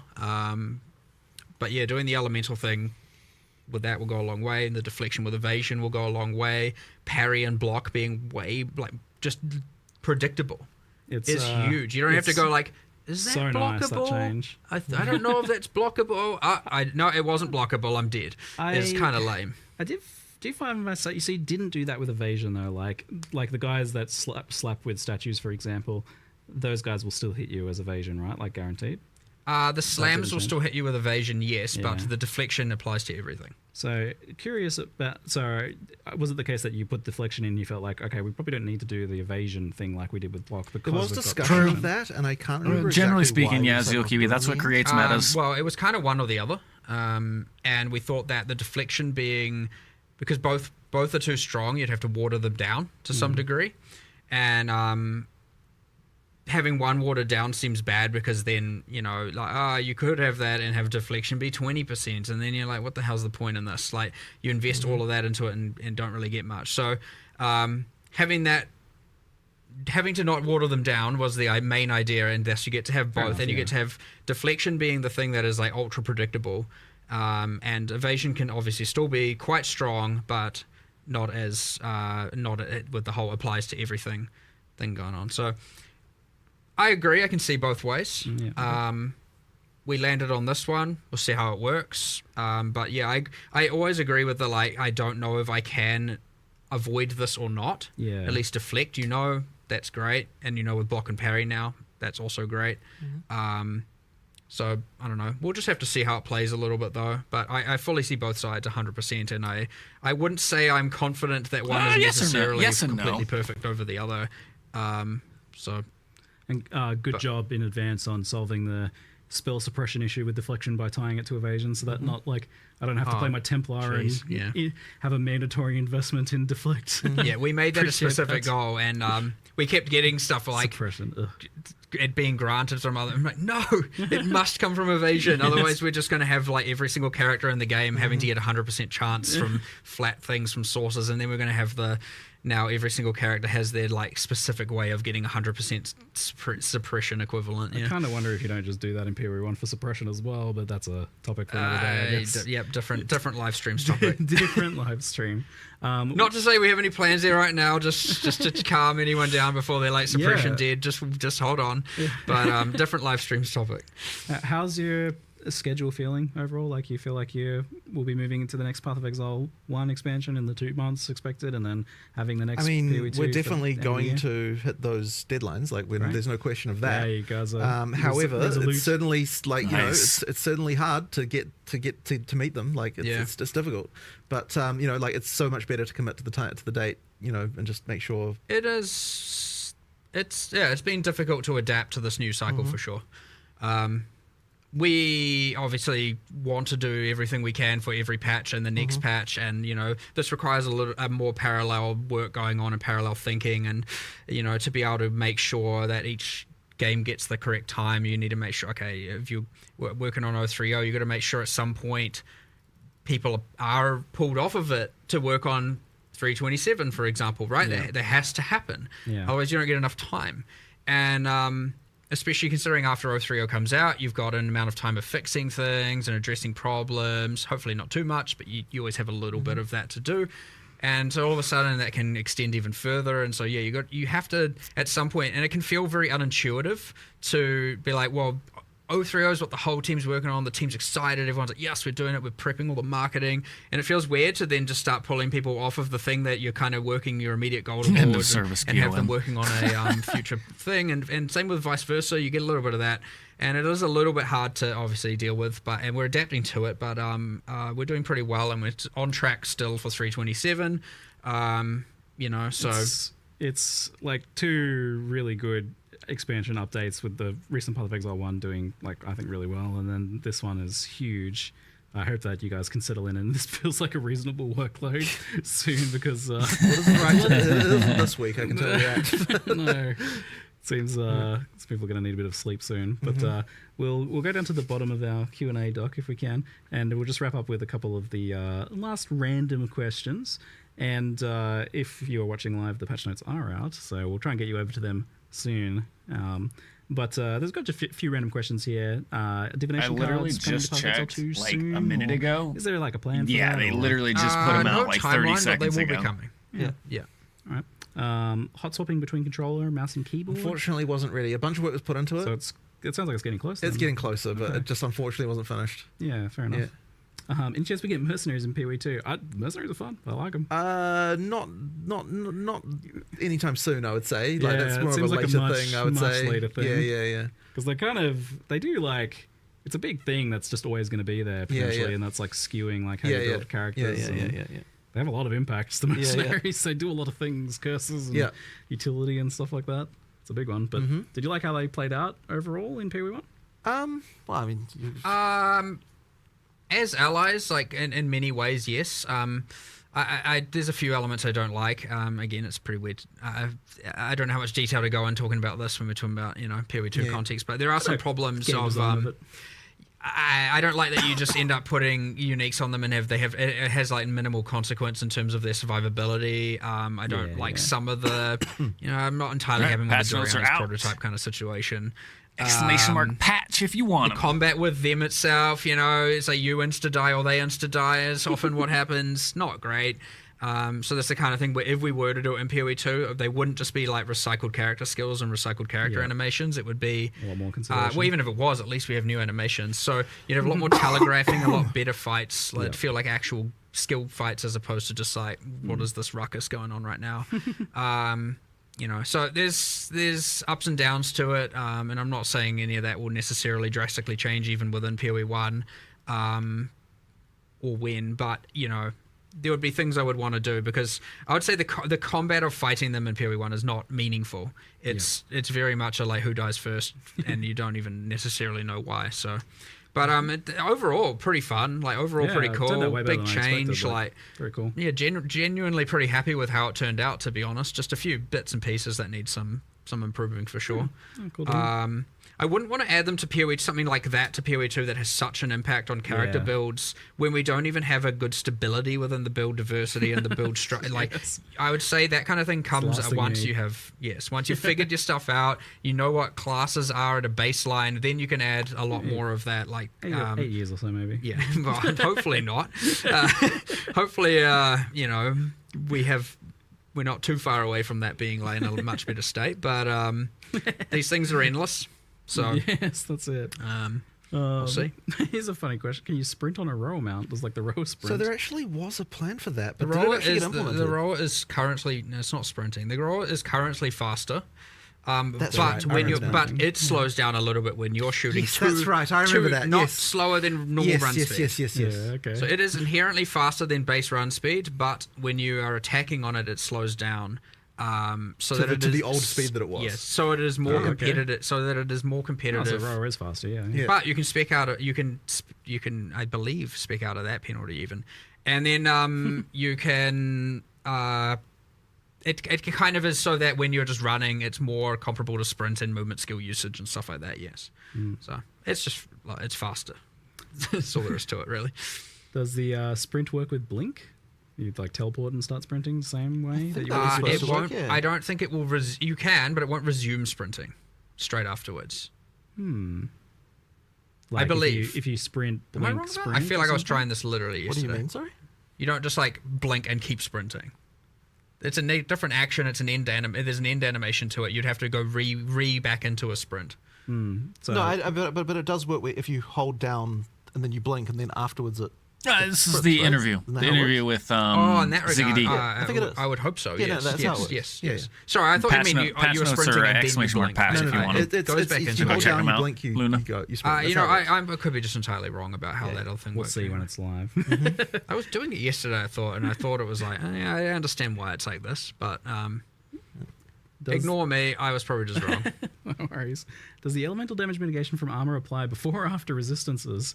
That's so Isn't it before? Wait, so hang on. So you and frost smooth. no. brains. You resist first and then you mitigate.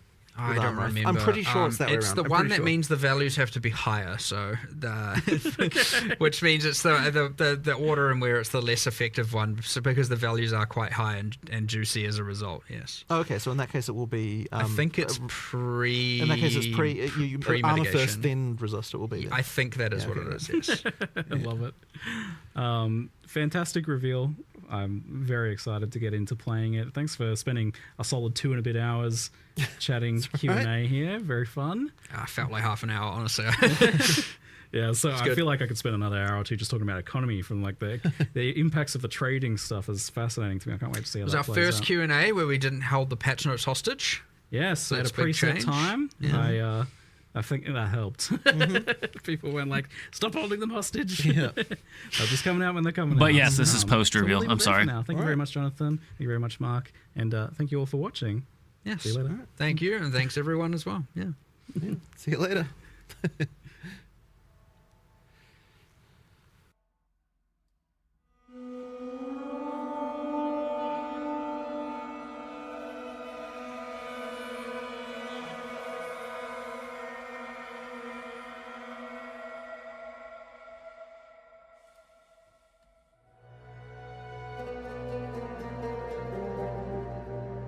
No.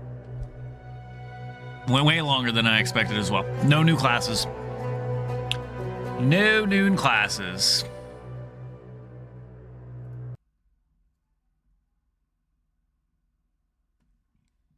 Yep. That is a big dang, but they're changing enough and doing enough that I think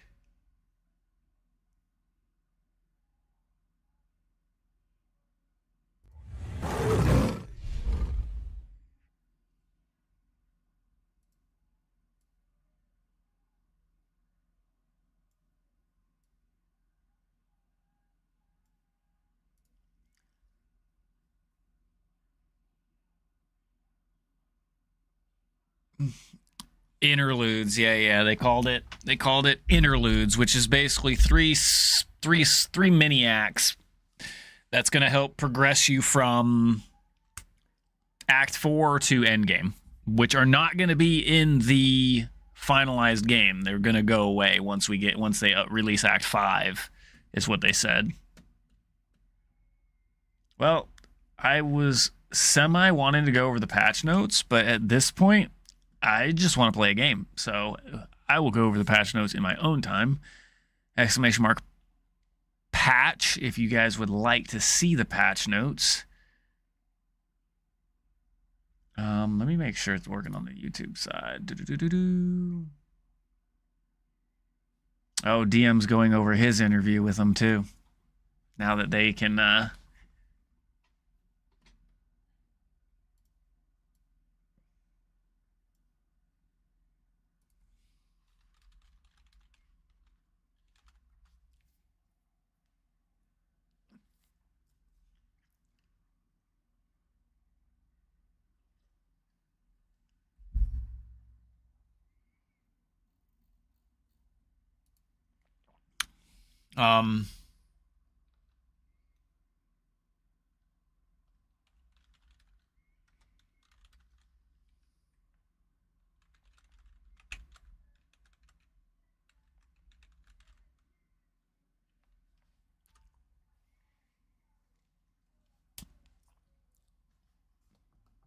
if you're not following Darth Microtransaction, you should be. He's about to go over another interview that he had while he was over in GGG headquarters.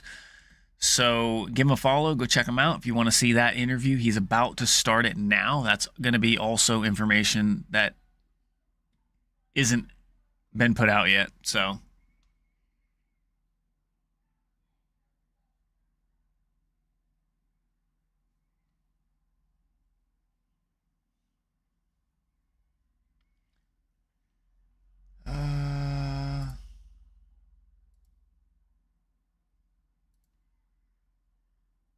I'm going to dive into some Expedition 33.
All right.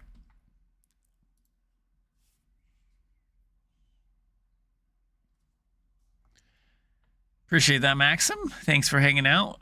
I know you're going to dive into those patch notes. I bet.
Okay, let's swap this over to stream information.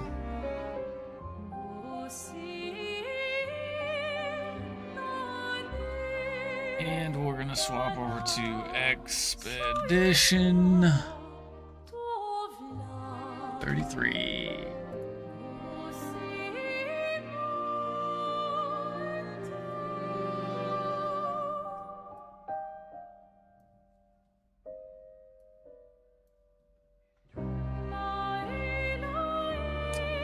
This music is so good.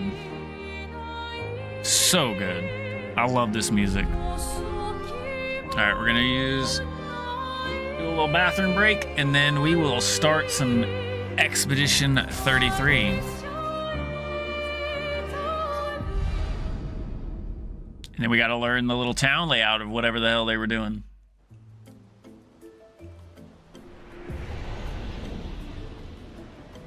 So, I'll be right back.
go, baby.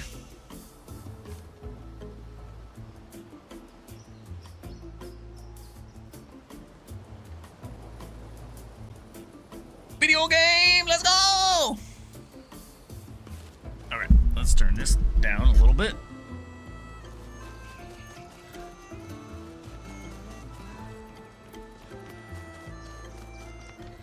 Okay, now I need to figure out what the hell I'm doing in this area. Excuse me. Gestural Bazaar. Ooh, isn't this stuff amazing? No, it's useless. At first it's amazing, then it's useless. Alright, have a good day. Pleasure doing business with you. I didn't buy anything. You didn't sell me anything. I think a beatdown is in order? Oh, hello, good humans. How do you do? Enjoy the Gestural Bazaar. It's okay. Great. I'm glad our eagerness for battle hasn't scared you away. Why? Are you desperate for clients? Indubitably, indeed, I am. Oh, no. I have plenty of clients. They're just dead. Sucker. Do you have some useful items for us? Oh, you might have some stuff for me. You guys, your name is Jujubri, and I proudly announce that the Expedition Shop is back in business, baby. Let's go.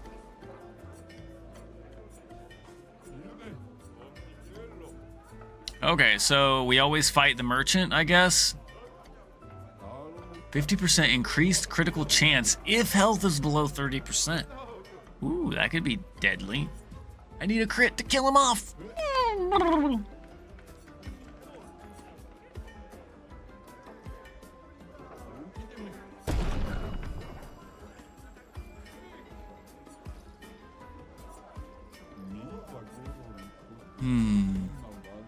Who just got the new weapon? I don't remember who got the new weapon. I think it was Mael. We'll see. Ready to parry. Oh, damn it.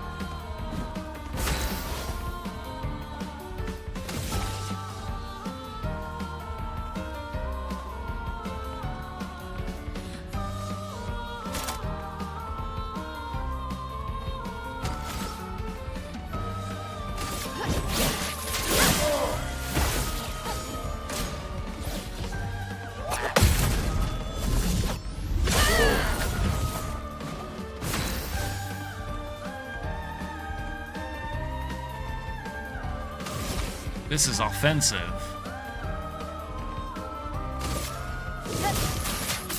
Oh my gosh, I failed. No!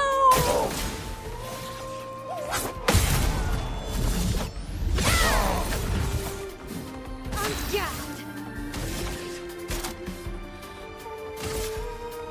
From fire. You dead. GG's, boy. Now what you got to offer me, baby?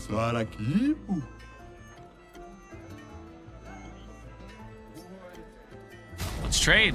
Oh, what is this? A level 5 light element.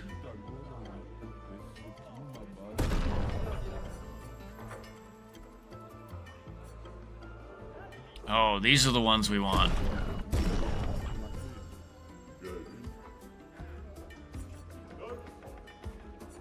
A recoat?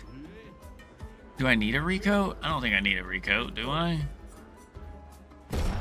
We'll take that.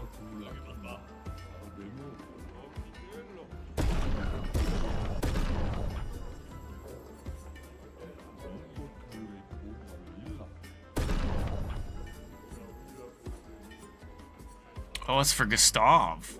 Oh, what?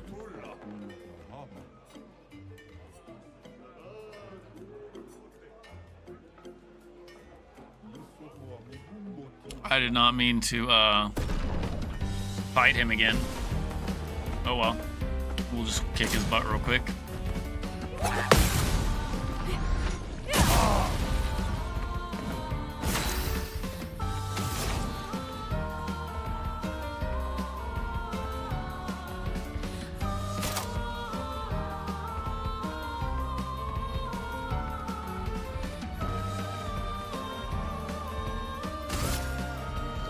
wonder.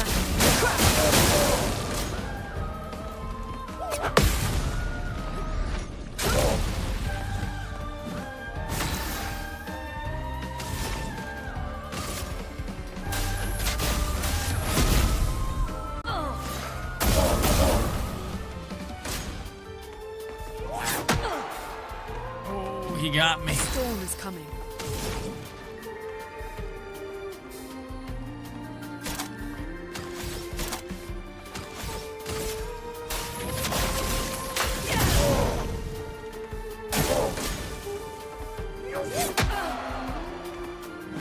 Foam is flowing.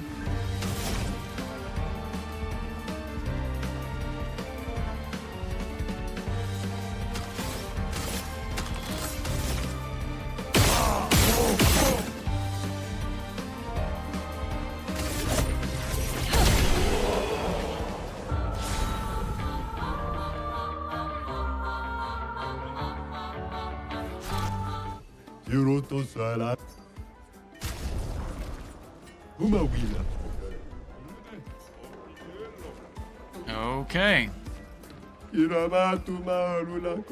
But you got nothing to trade? What's the currency here? It's a barter system, but no currency. You can trade chroma though. Well, that's a currency.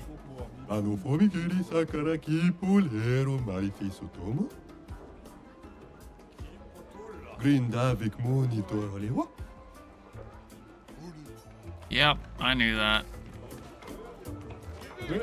Guardaron montano col caffè torosi. You should never listen to your elders. Io solo fatte.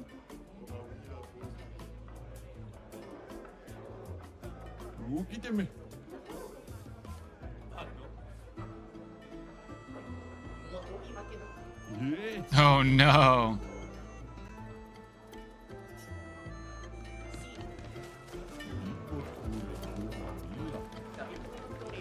Avemibo, fosse ripure kawawila. Kawa, amina nina, keso?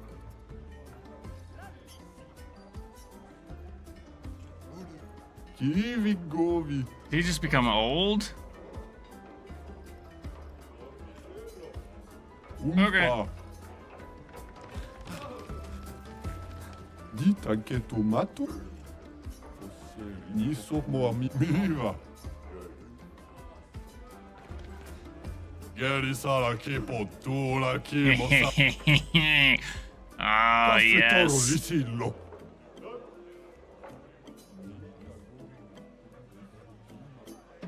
Let's go. You gotta fight. Fight, baby. Let's go. I'm gonna kick your royal arse.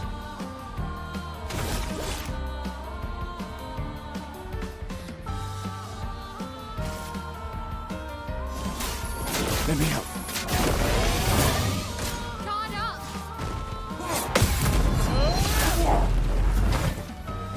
And yeah.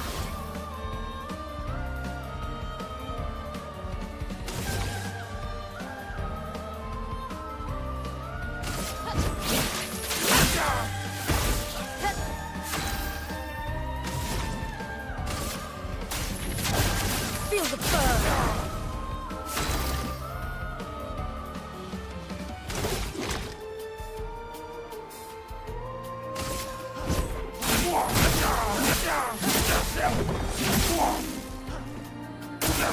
Lune, watch out! Oh, big old counter.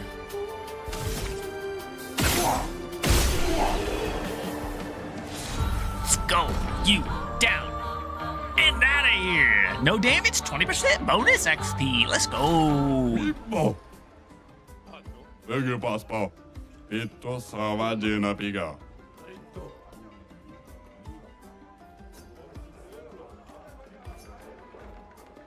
Oh, you're gonna trade us now.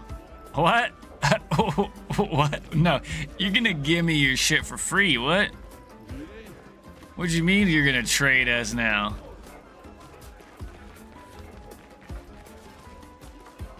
Correcto.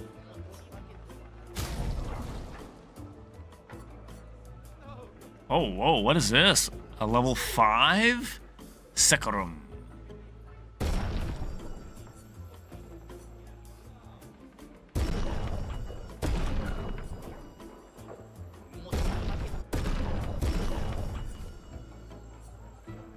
Recover 25% health on hitting. Oh, I should have bought this.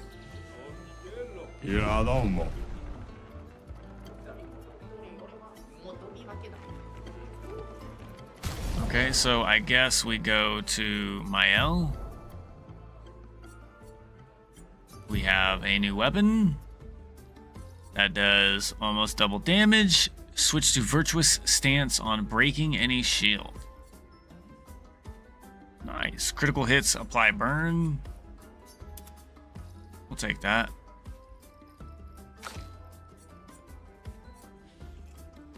This is just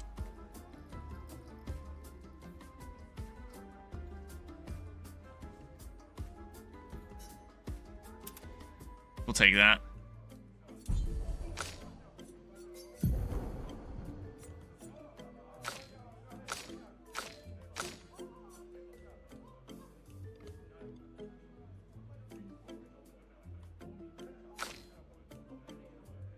Nothing special with that one. This one actually gives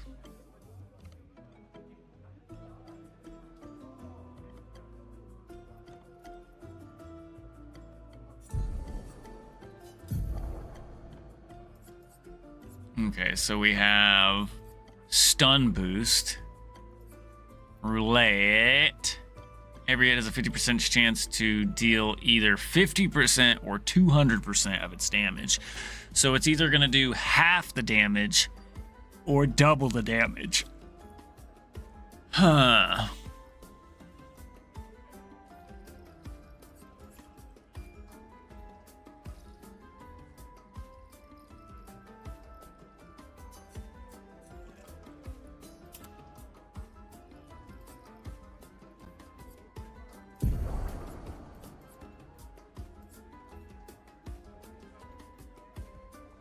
We have 5 available new.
Okay, looks good to go.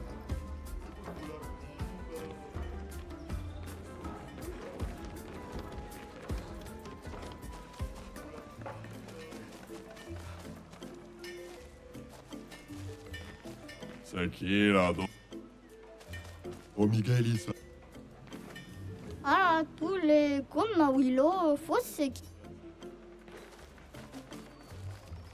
Okay, ask Golgra, the chief of Gestrels, for a way to cross the sea. Who's the chief?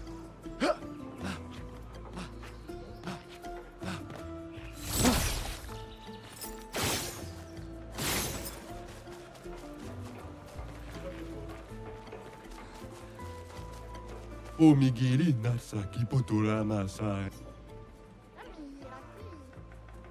Ibutu, gawiro kumi pomi kuro, okiniga toma no forte. We are forcerito kurobama. Okay. Ah, litto quello.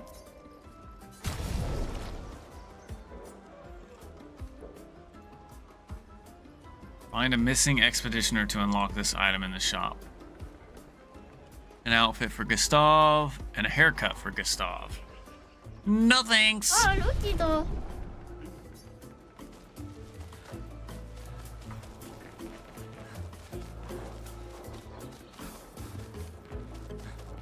Hakuna kitakatuma.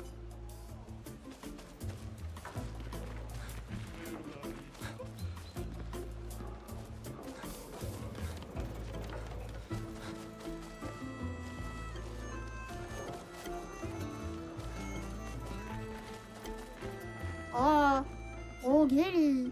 이거 사니스루. 너를 못지 원바. caro parfait.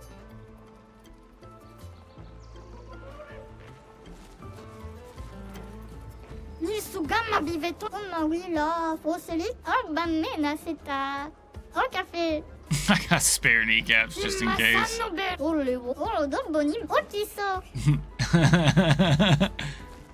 Oh, that's too funny.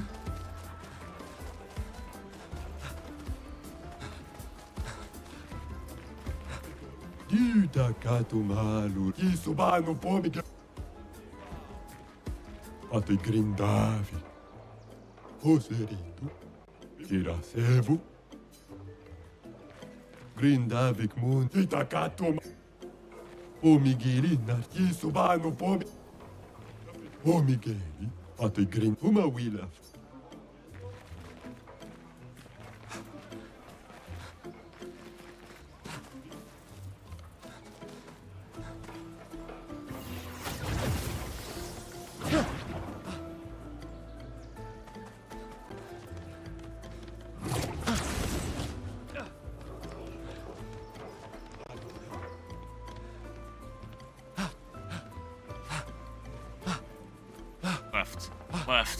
Left. Right. A.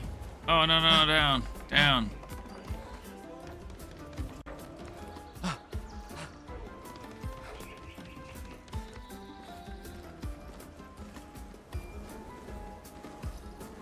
Oh, no.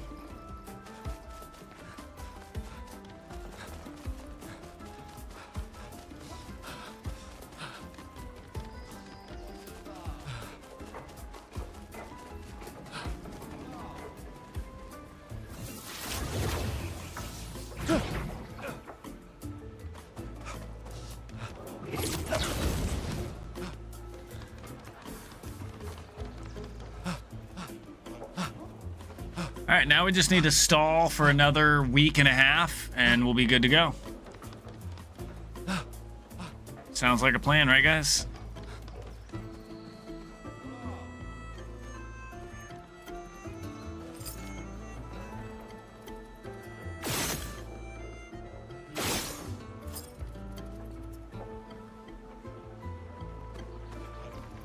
Oh, am I supposed to jump this? Oh, I am. You're not coming down? I'll push you down. Don't make me.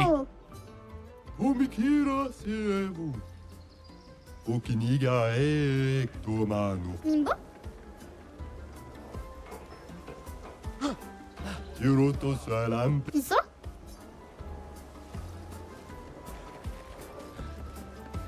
Oh, chica carolati.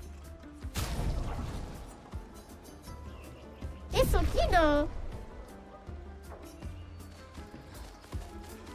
Oh, okay. Does that mean we can go into the arena now? No niti manoro kape. Ega wiro kumi po mi kuro mamamu.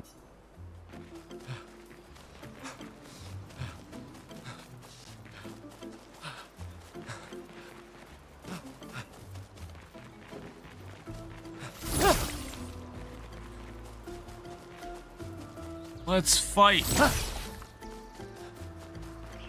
Narupo.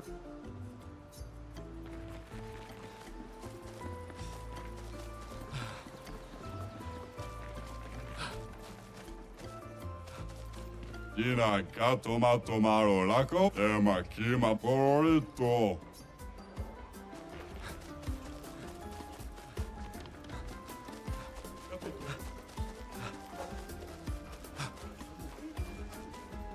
Ano formigeri sakaraki pulero malifis. Nugo. Yeah, it's no big deal. Uma wila force. I ate a lot of Nevrons. You eat Nevrons? Just kidding. Kumi pomi kuro mama mu. Ture koma wila force matu malo. Ano formigeri sakaraki pulero. Wila force rito kuro mama ki puto. Ano formigeri sakaraki pulero malifis tomo.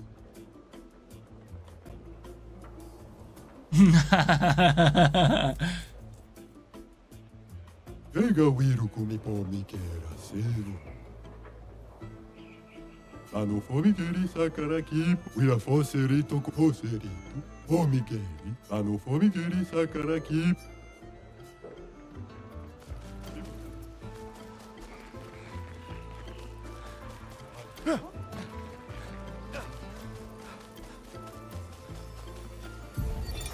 Teo, 52nd Expedition. Man, I could barely think straight. Hulking just shot broke my skull. What the fuck kind of friendly fight was that? Oh, I'm bleeding out, but their medic is bloody useless. He just keeps telling me about his bone problems. But I'm gonna die here, aren't I?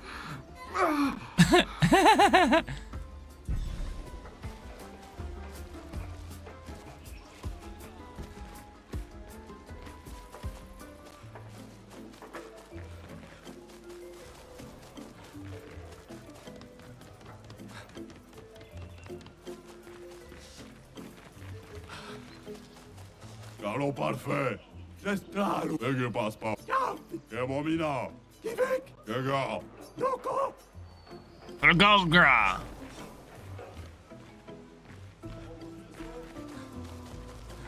Sitolampe obana. Cafe toro risillo. Bertrand's big hands. Ito ni sogega. Oh, magnifique.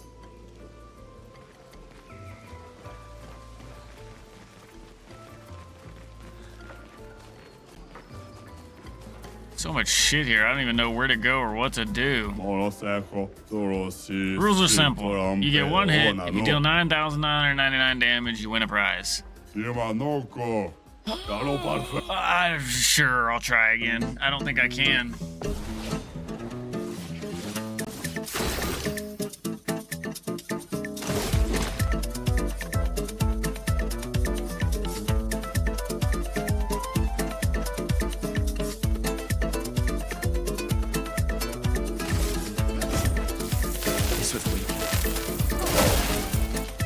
Doczka 400 damage. Well, como? Evo? I don't think that was anywhere near 9,999.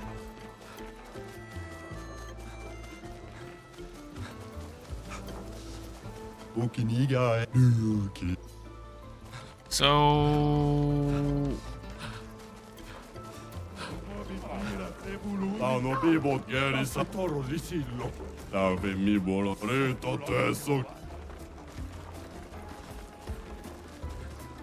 Turn back? Oh, this is that one place.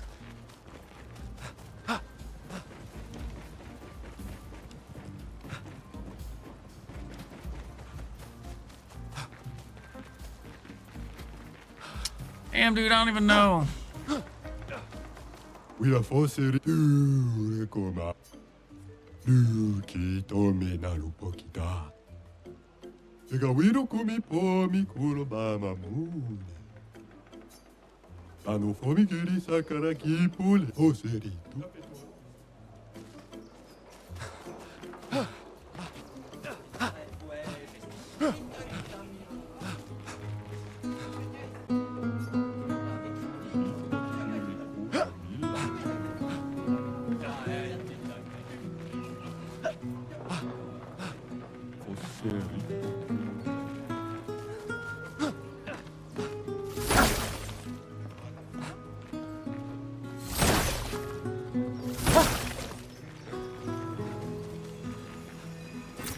Nice.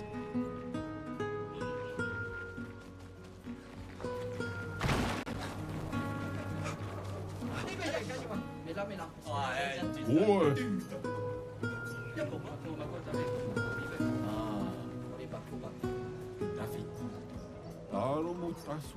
Oh, bah menace.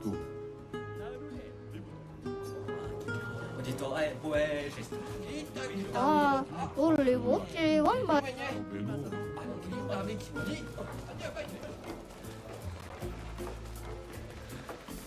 Another turn back now thing. Naro pokira vemiro.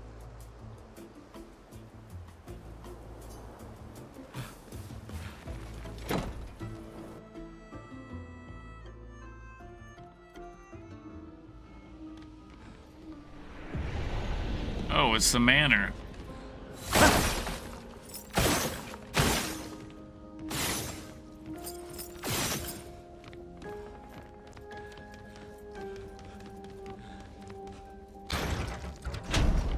Oh shit. I just turned to pan. Oh man.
Oh, wait, what is this? Oh, a hidden room down here. Oh, man.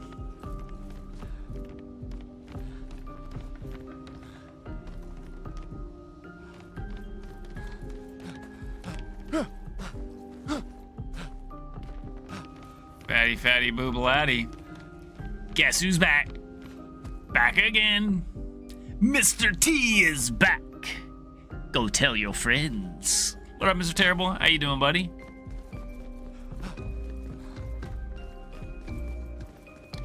Hope you're having a fantastic week. Great.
Wonder if there's stuff down here to interact with too.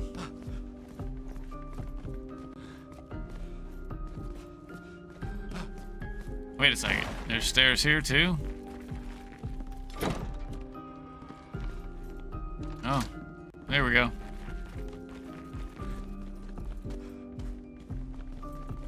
Oh, there's another something there.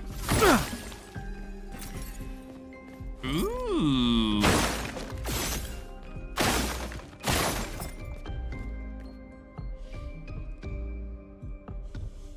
You found out something awesome? Dude, please share. Unless it's personal and you can't share. But if you found something awesome, man, we'd love to hear.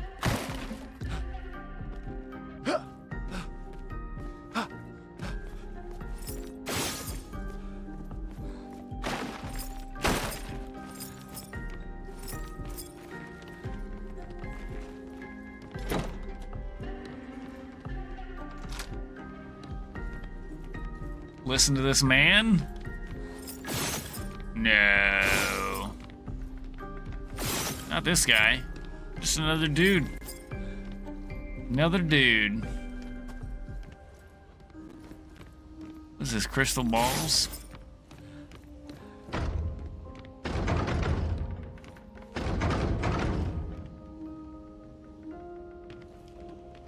Oh, dude, that's so precious, man. I have 2 boys and a girl, man. That's awesome, dude. Congratulations, man. Congratulations on the baby girl. I know pregnant. Hope everything goes well and safe. Delivery, my friend.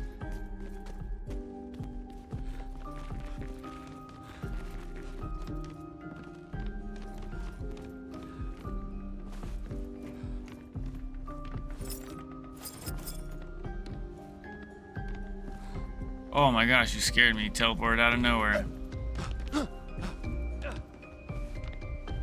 Dude, that's great, man. Oh fuck, I didn't mean to fall.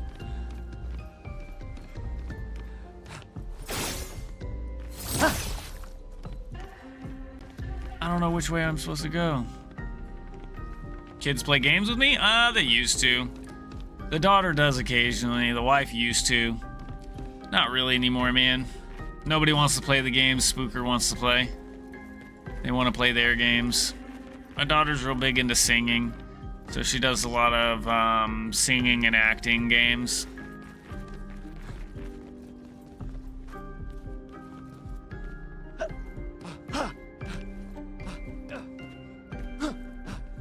I feel like I'm missing. I gotta be missing something.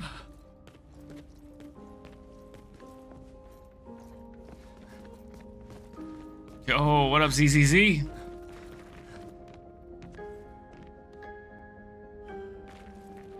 Ask Golgra, the chief of Jestrels. Dude, I swear I've...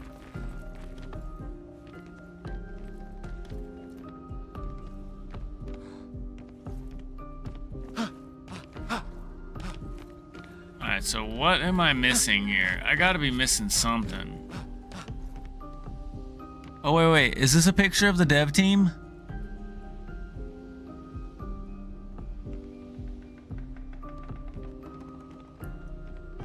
How much you guys want to bet this is like a picture of the dev team?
I guess I'm just missing a door that needs to be unlocked some other way.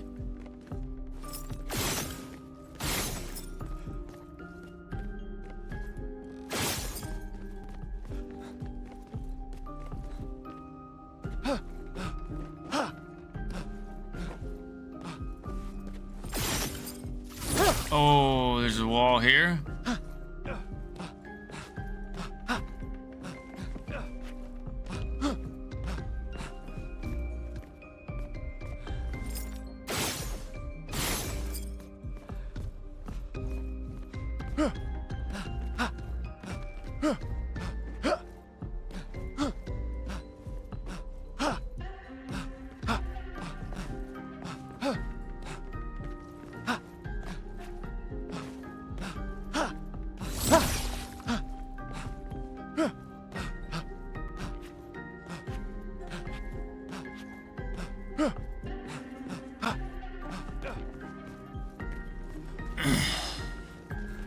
Wait, that's just this room, yeah?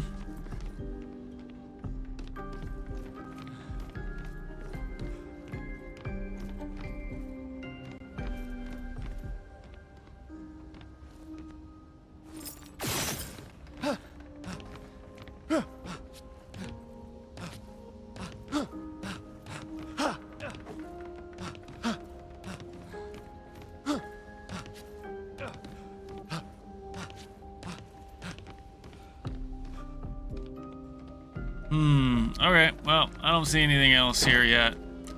Oh, wait a second. What the fuck? This isn't where I came in.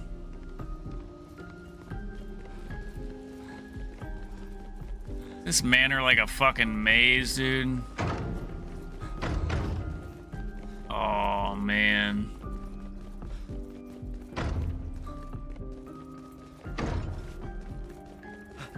I wonder if I'm gonna be opening the doors to unlock all the manor.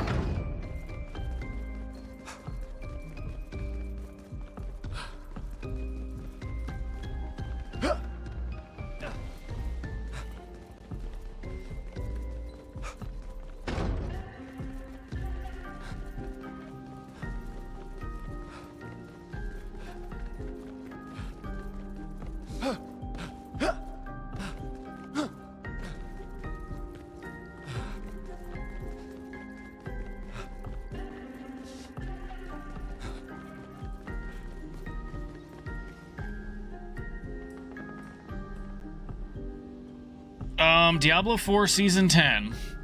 It is potentially on the possibility of realms. I wouldn't be down, or I wouldn't be against it, I guess, would be the better way to put it.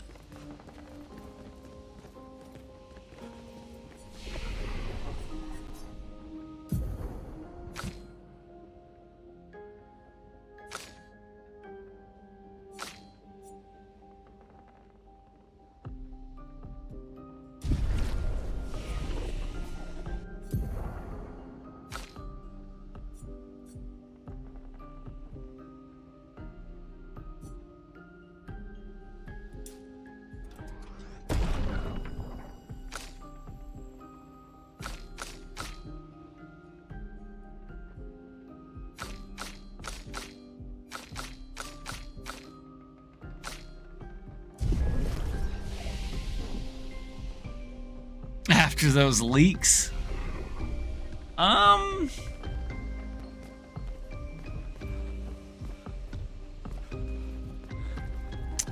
you know, I'm excited either way.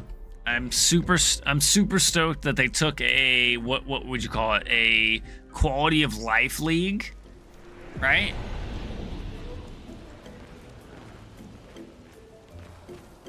I'm definitely glad that they took a quality of life league, but I don't know that this was the right time to do so, in my opinion. I think that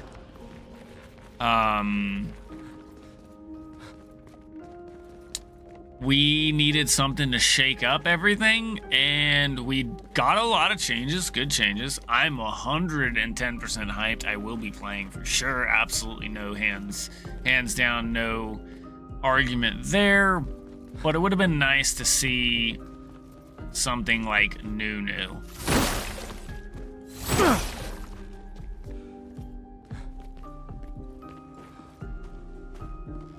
But outside of the no new class, that's probably the only L of the announcements. Everything else was nothing but W's.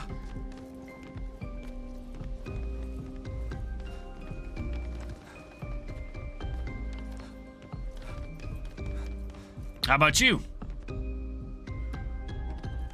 Oh, no. I'm super excited, dude. I love what they're doing. I'm super excited. Like they brought in so many ways to adjust the play style and shake up what was in existence in the game. I'm super excited. I'm sorry if it comes off not that, but no, I'm super stoked. I'm just kind of disappointed that I have to wait another week and a half. That's about the only disappointment. Outside of that, yeah, I'm super hyped. I'm excited. I'm not sure if I necessarily am. If I want to start. Yes, they're changing up so much and they're opening so many things that it's actually insane. I don't think people understand the insane amount of things that gets opened up with just the changes they did. How many different builds are going to be? 40, basically 40 unique support skill gems. Like, I don't think people realize how impactful that can be. So, with that being said, I'm super excited, and it doesn't shake me. It doesn't bother me at all that they didn't bring a new class. In fact, I was actually one of the few people that said I won't be disappointed if there's no new class. Yeah, Veiled Abyss items. I'm not so happy about having to go somewhere to deal with it, though. I think they need to redo that mechanic. Just like they did with veiled items in POE 1, I should be able to just right-click the item and do what I want with it.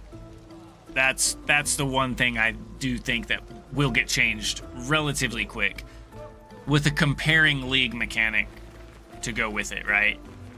We'll see, though.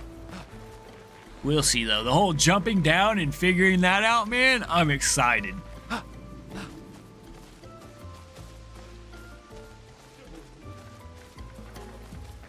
Yeah, doing it in your hideout would be a solution I would perhaps...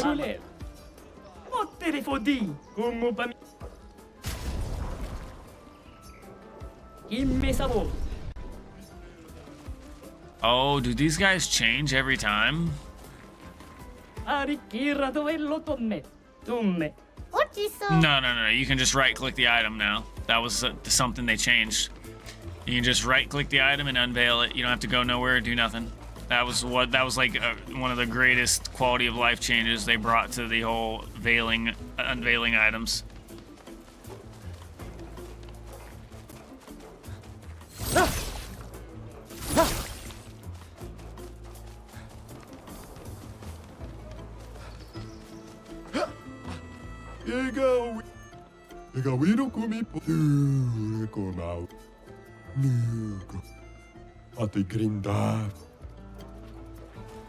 Okay, I have no... Wait. Chief House. Okay, this must be where I'm going.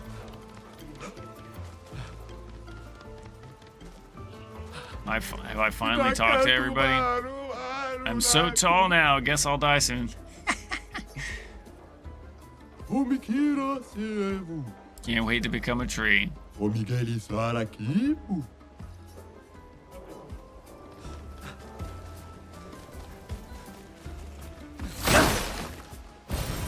that will help.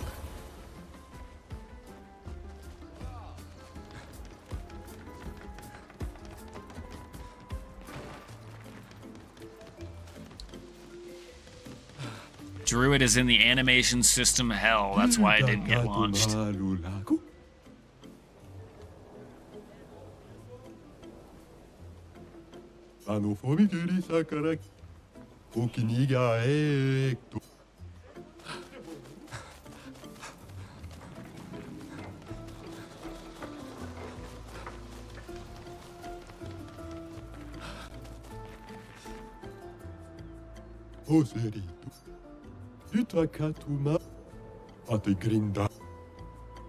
Okay, so in order to buy a book, I'm gonna have to have a paper.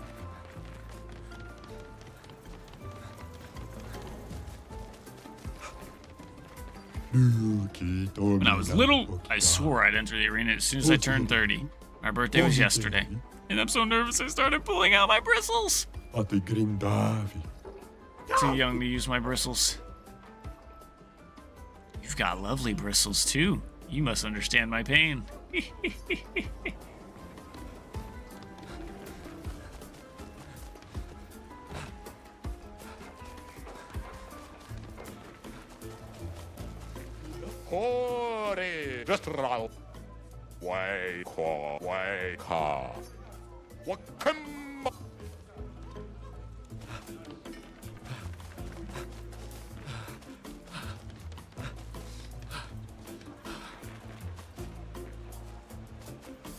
Did I really miss it? Wow, this whole time I've been running around the whole damn thing trying to talk to this dude, talk to everybody 17, 14 million times, and I just had to walk into the House of Mirrors. Wow.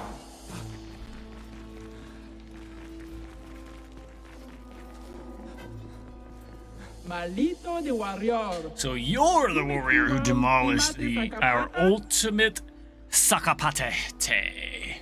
Sakapatate. It wasn't that strong. Naru, poquito mi respecto.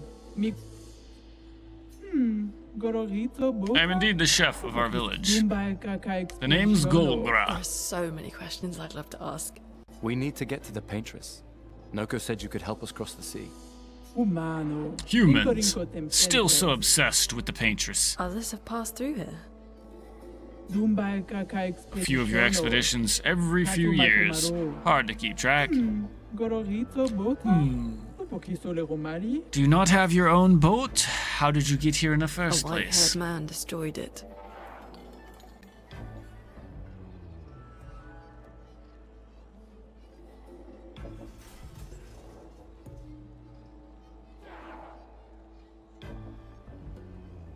Nice.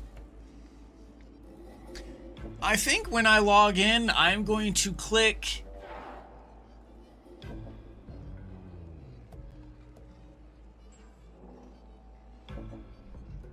I don't know, man. I saw a lot of stuff that made Warrior look good, but then I saw some stuff that made Elementalist, Sorceress look good. And then, some Cheula Monk changes, some Chaos stacking changes. So yeah, it's actually a rough choice. Maybe I'll just log in Lightning Spear just to prove everybody that even though they nerfed it, it's still viable. I don't know. I find myself forcing myself to run the struggle bus for some reason. I don't know why. You survived. My respect. You know him. Io sano villaggio. Wila foserito. Blo. Okay. Sano bibo bota. Wila foserito eskie. Okay, you have no boat. In that case, your best bet is Eski. Yes, nicely. Maybe Eski can take you across the water. Eski exists. Eski exists. Eski lives not far from here, but the greatest warriors are allowed through. But only the greatest warriors are allowed through. You need a password. Why? Accidentally eat me? SK doesn't know his own strengths sometimes, okay? Oh, what up, obesity? It would be irresponsible to let weaklings visit Eski. We already defeated your ultimate Sakapatat.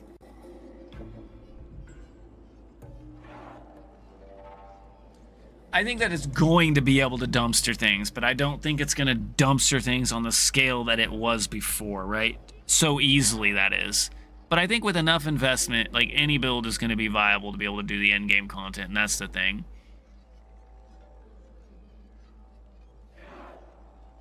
I'm just ready for swords. Swords and axes. More swords than axes, but swords and axes. Ki ma sumi karatam. Rito tesakima rejande tournamento. I'm at the same point basically. Like I want both because I know one's gonna come with the other because they're both slicing weapons for bleed. But I want swords.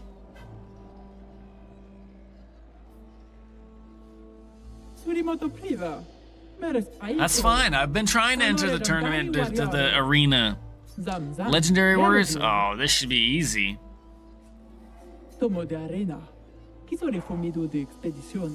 True. Yeah, Maces can already do what have. Yeah.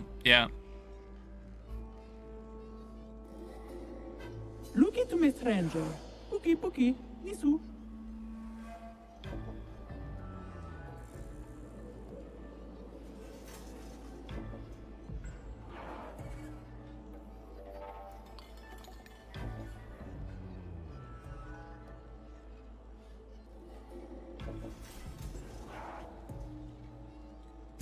What do you think of Sprint, Sinister?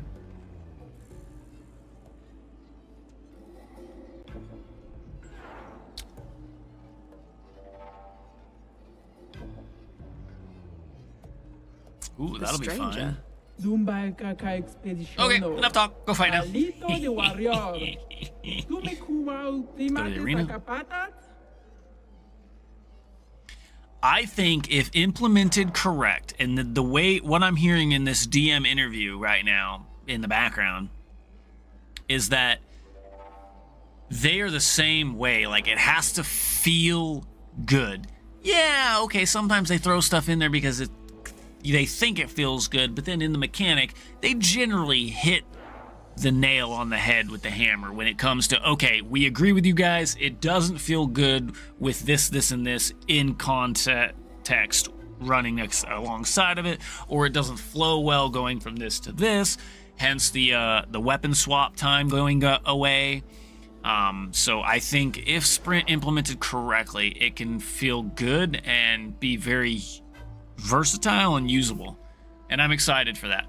We needed something to help us get through some of those empty areas or maps, or clearing some backtrack grounds.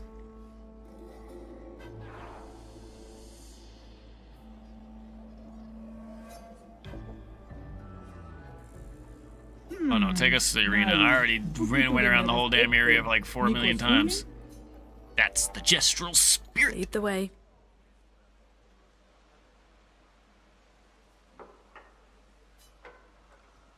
Now, that's not to say that I don't still want mobility skills, because I do. I still want mobility skills for that instantaneous dodge outside of a dodge roll that can potentially mobility way myself into an attack. Yo.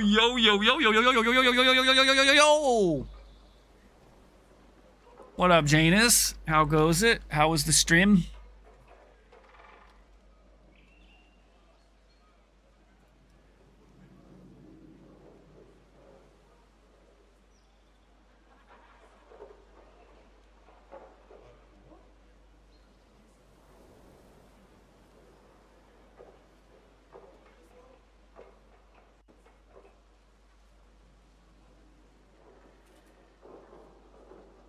Push some software updates to the production server. Oh, gotcha. Okay. Yeah. We doing all right. I think even though I pushed myself to believe that like Druid was potentially coming, or A class was potentially coming, if anybody listened to the podcast, I think me, Hberg, and Barricade covered the fact that like we could see there not being a new class coming this patch. So I'm not surprised.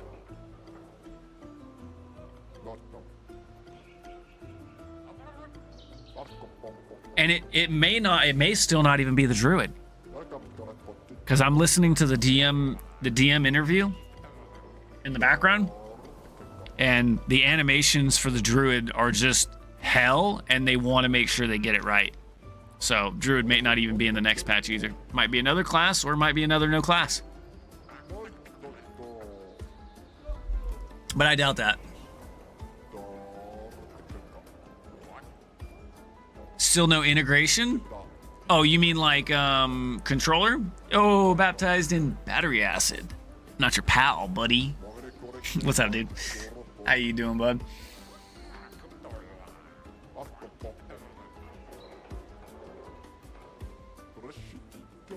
For controller and MNK, yeah. I don't think that's coming anytime soon, but I think it's something that they're working on.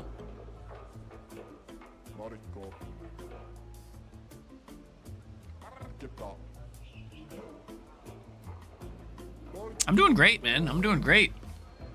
What you been getting into lately? Yeah, of course. They said it's coming, but they never said it's coming in the next patch, did they? Clips or it didn't happen. Do I think POE 2 is any good? Abso-fucking-lutely. POE 2 is good. In my opinion, of course. Not for everybody, though.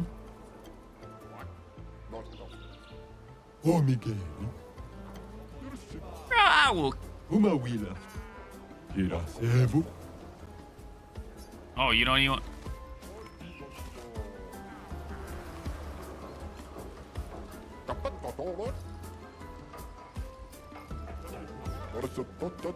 Is it gooder than POE 1? That's a matter of perspective. I don't compare the two like that because they're two own games. They're unique in their own way. If I can tell you right now that diehard POE 1 players are not going to care as much for POE 2 and vice versa.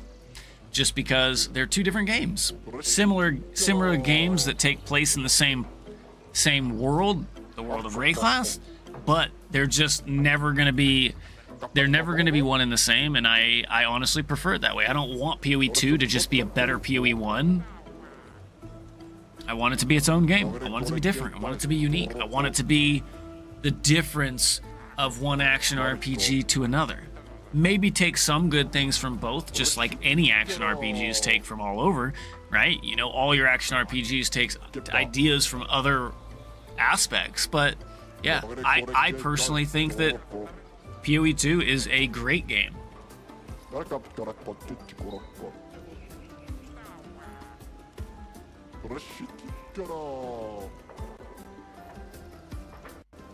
Alright, brother. Get that food, brother. I understand. Thanks for the raid. Welcome in, everybody. And anybody that doesn't know me, I'm Spooker HG. Right now, we're playing Expedition 33. But we will be diving into that world of Path of Exile next Friday. Probably calling out Saturday, but shh, don't tell my boss that yet. Even though I told him that today, and he said I better not.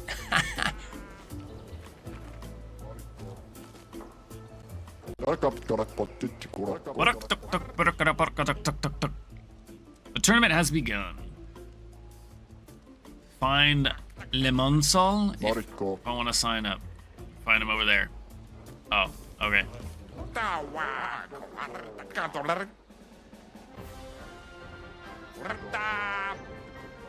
Powerful weapon? Oh yes, count us in.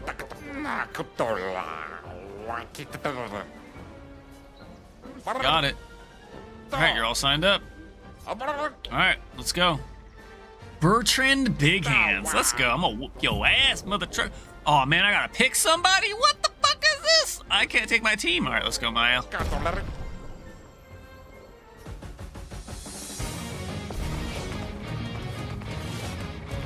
Ready to parry. Oh, what? I'm ready. Didn't I already kick your ass?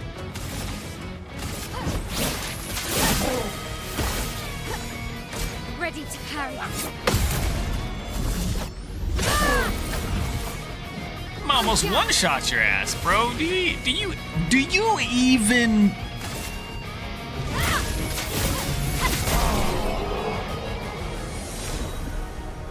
Do you even play?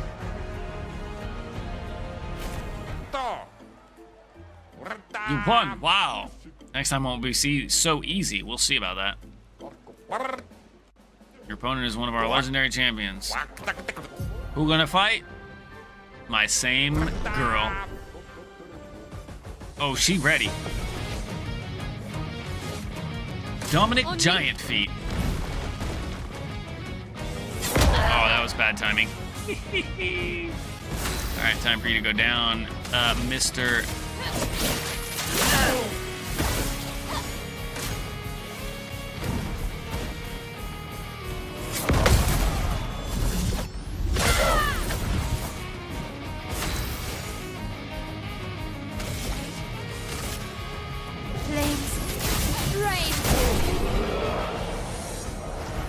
All right, Relo. I will wait to dive into it. POE 2 until next Friday.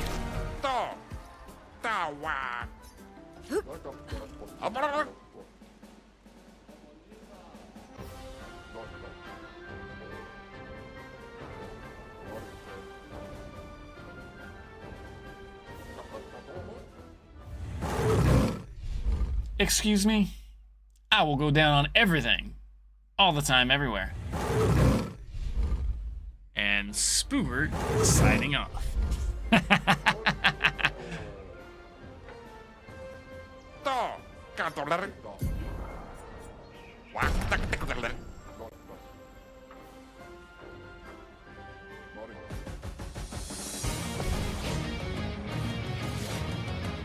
Ready to parry. Oh, what?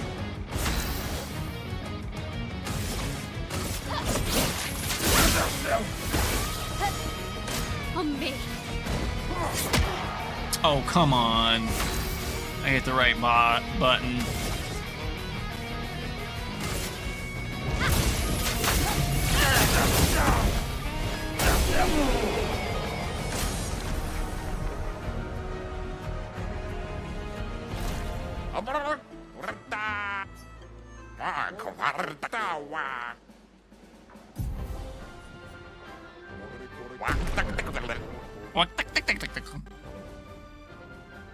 So I wonder how many.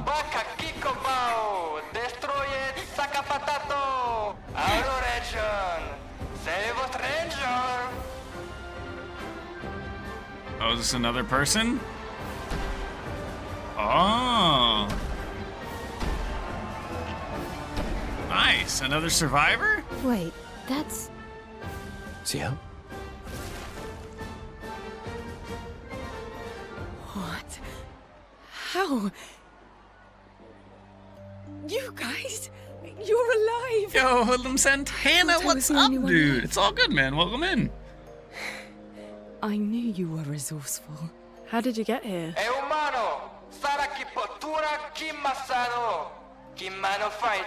I'm doing great, man. How about you, brother? How you been? They're expecting a bit of a show. Shall we? Ooh, she got scythes? Let's go. Whoa, whoa, whoa, whoa, whoa, whoa.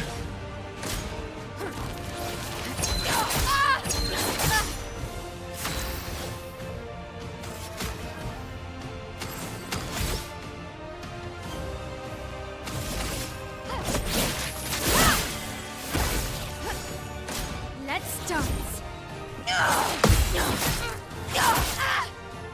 Oh, so you hit me with like 700 spells at once. All right.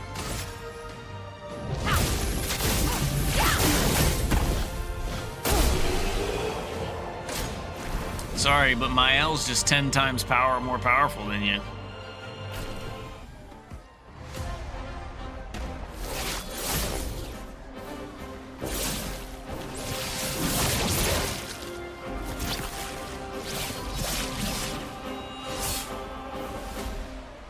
Mael wins.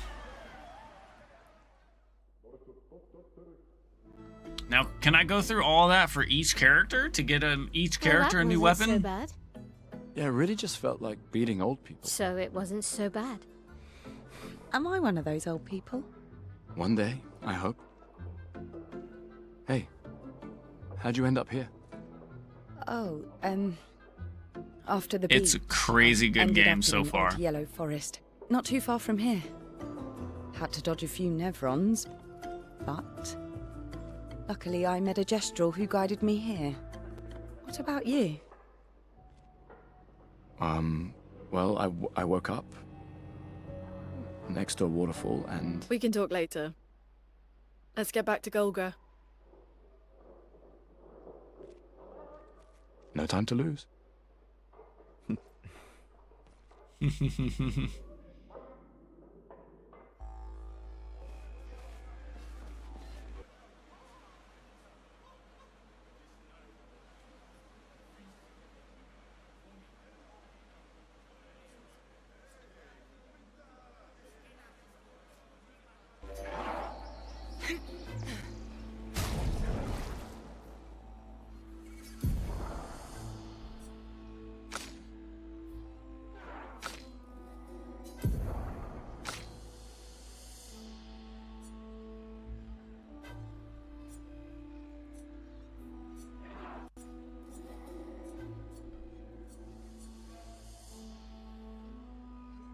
Oh, dude, I get it, man. I get it, man. Lock in time. Hell yeah, dude. Lock in that last year college, buddy. Lock it in, man. Lock it in. Get as close to 4.0 or higher. You got this, man. Easy peasy.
Just got off work. I missed it. What happened?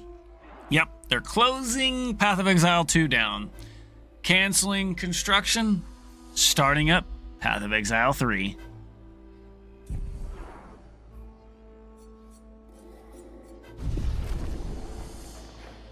Si tu l'empel champion. Laco. The password. Get out my way! The password is get out of my way. Very gestureless. Esquinesto te sokiman villaggio. Su rico passwordito coranisu. Sunisu gama. As loud as we can. Got it. Thank you for Io sano bibo. Gestural positive. Wira fosse. Rico femi coranisu. Thanks, chef. Surimoto priva. Meres.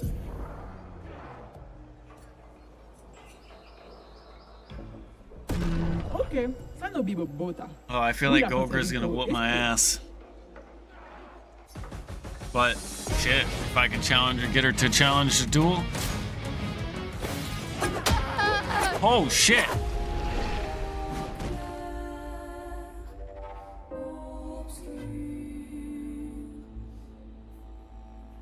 Nima Kuba.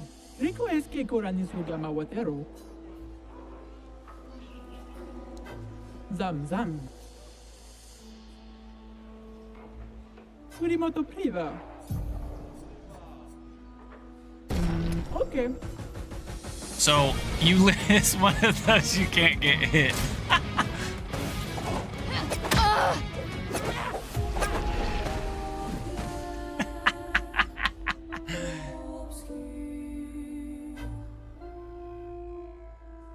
Nima Kuba.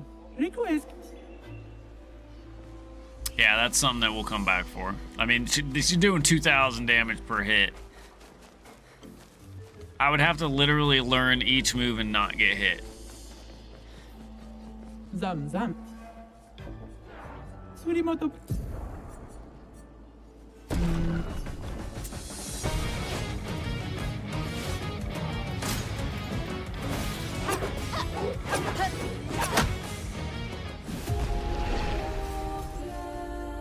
It's a multi-hit that every hit, one of the hits are one shot, dude. That's funny. That's funny. Nima Kuba. Riku.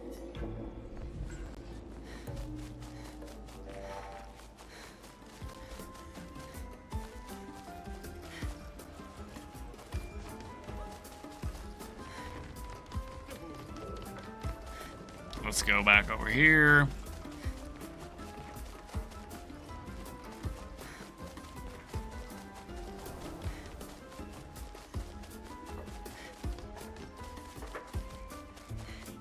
Ega wiru kumi pomikeras. Anofobi pomike. Ega wiru kumi wirafos. Ega wiru kirasevu.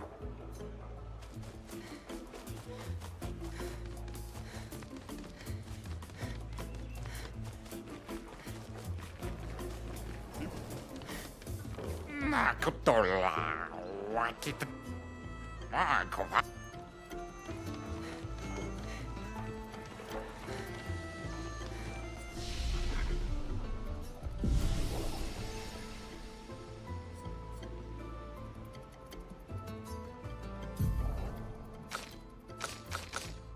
$45 points.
Hmm.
Okay, where are we going now?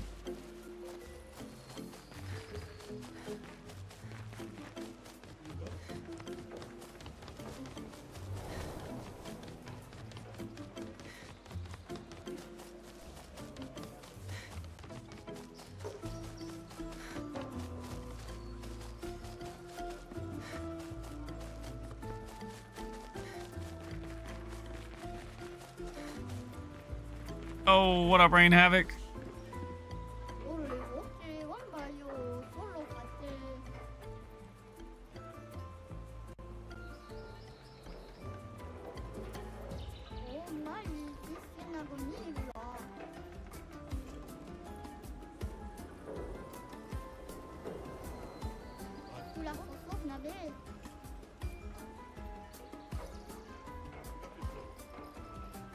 Damn. Everybody I was watching rated out. Are they releasing any new classes? They are not. I'm sorry. Cheers. They're bringing so many quality of lives to the game, though, that I don't think they need another class to bring you back to want to play the game. I'll just say that. This game is called Expedition 33.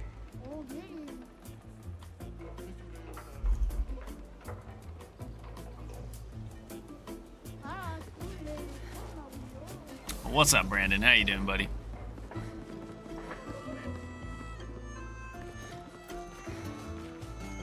I think I need to go back out.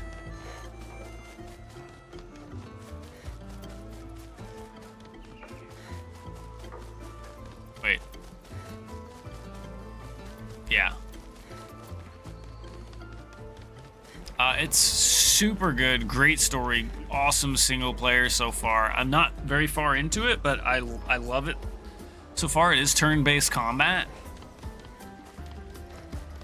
but it's interactive turn-based combat, so it's not your normal turn-based combat. But what up, Rain Havoc? What you getting into, buddy? How you doing, bro?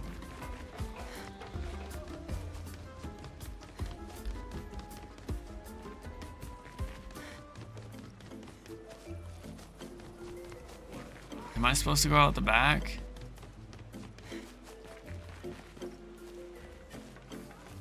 You say that, but hang on, Brandon. Let me show you what the combat is like as soon as I can get the hell out of here.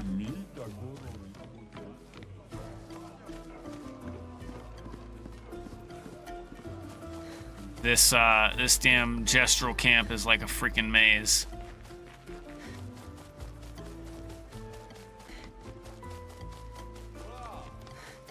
We don't need the arena. I wish I could open like a map.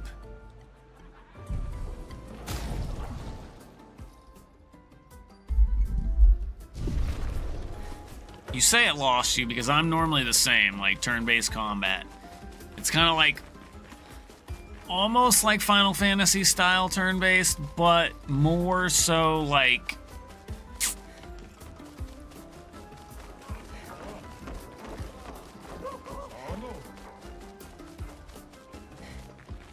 if I can just get out of this damn loophole of a gestural city. I think the update looks promising.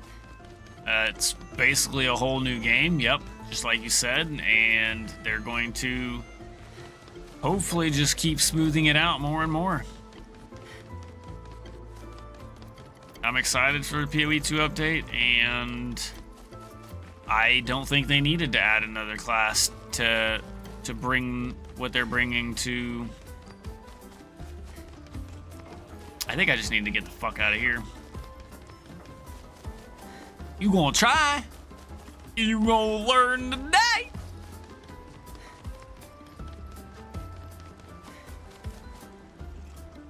Okay, now I'm out of here. If you're still here, Brandon, I will show you.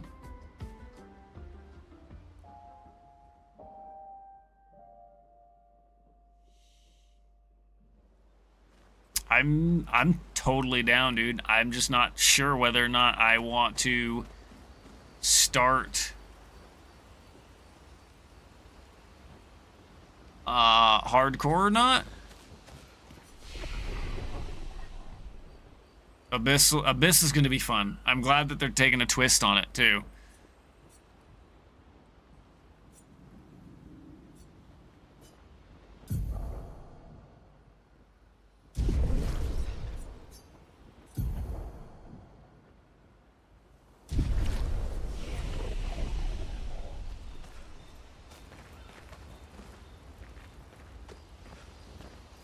still... What was your plan if we hadn't?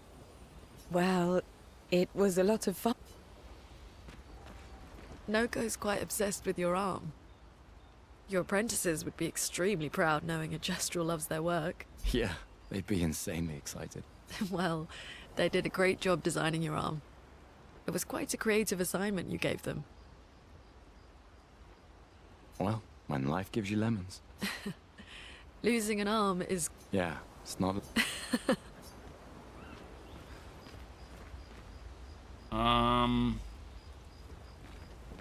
Where's little Missy Poo? Where's Mael?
Okay, Mael, where'd you go?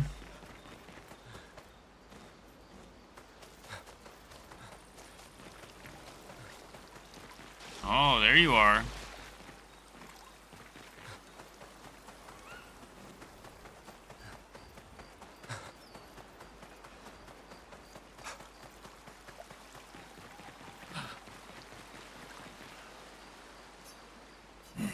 Maybe you should stay.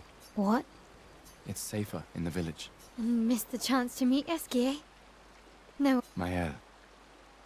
I'm okay. We stick together. Maybe you should... What? It's safe. Missed... Mael. I'm okay.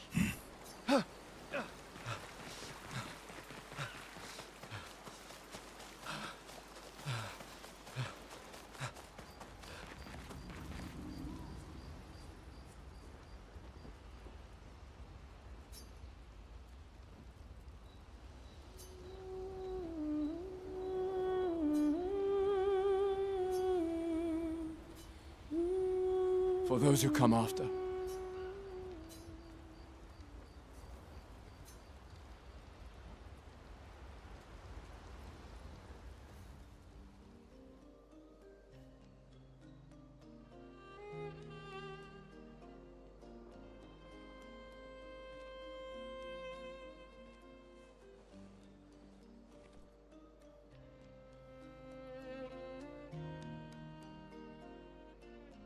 You okay?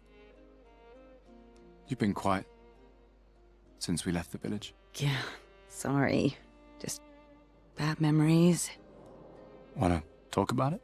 No. No. I'm glad you're here. I would never abandon a member of Aquafarm 3.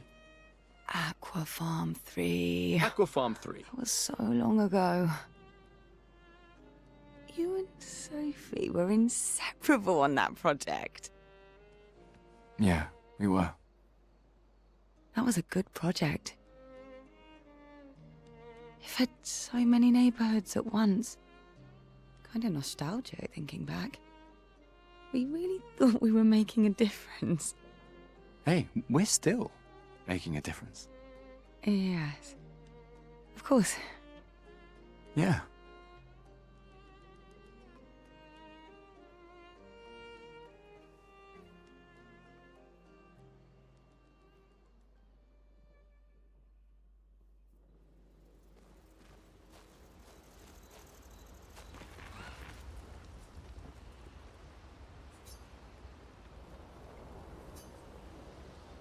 Cross the sea. Let's go. Because I think it's imagined after him. It. We're gonna meet the Esquier. The Gestrels and Esquier. The tales are true. Do you feel something? What the hell?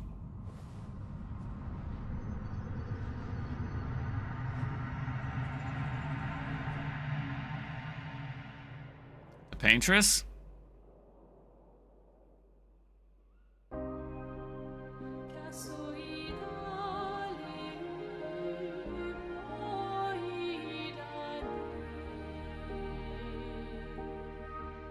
White hair. Who are you?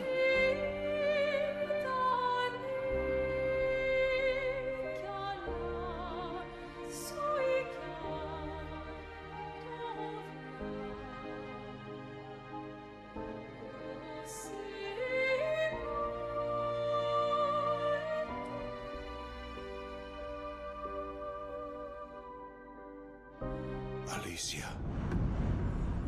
I told you to stay home. It's not good for you to see this.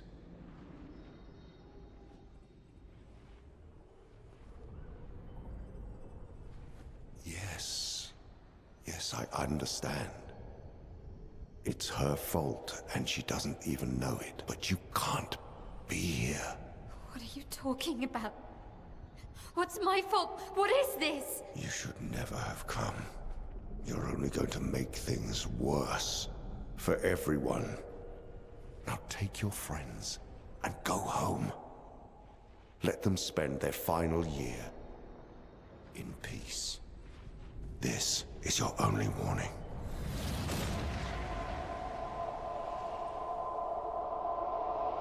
I can't wait to see. Maya? Hey. Hey. Hey. It was him. I saw him. The white-haired man and this woman. What are you talking about? Mael, breathe. Slow down. What did you see? Think carefully. Every detail could be important. He said we need to go home and that it's my fault. And that I'm gonna make things worse for everyone. You were all frozen. I couldn't. It was like a waking nightmare. It's okay. It's okay. What It's else? over. You said there was a woman. Nate, maybe later. She had a mask and... I know this is hard, but I need you to focus, okay? While the details are fresh. Lune, ask her tomorrow. Hey, breathe. Listen to me. You're safe. Do you understand? Okay? It's over.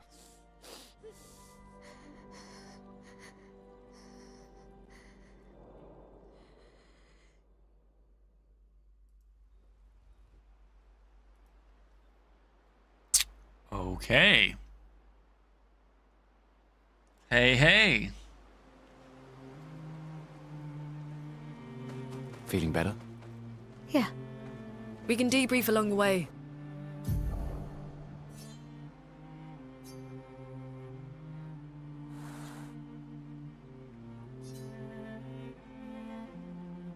Let's head east to We're Esquier's heading nest. straight east.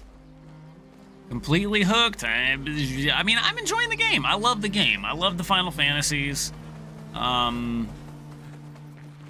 It's just gonna take a while getting used to the dodge and parry and jump mechanisms during combat. But I mean, the game is fun. I love it. It's a great, entertaining, fun game. Wait, I'm supposed to be heading east. Why do I look like I'm going the complete...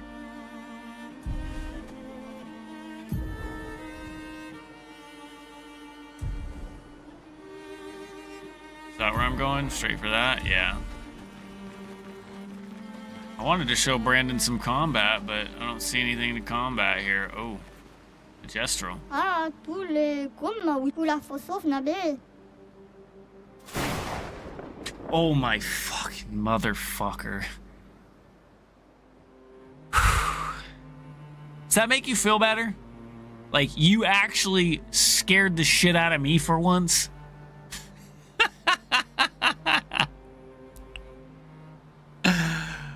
Oh my lord. Oh, that got me so good too. Get wrecked, nerd. What's up, 3 small dogs? Oh, what up, Maxi Pad?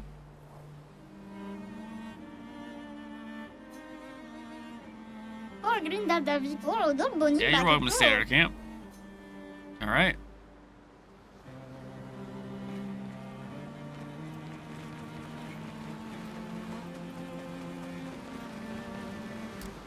Eskier's Nest. Let's go. 33 months.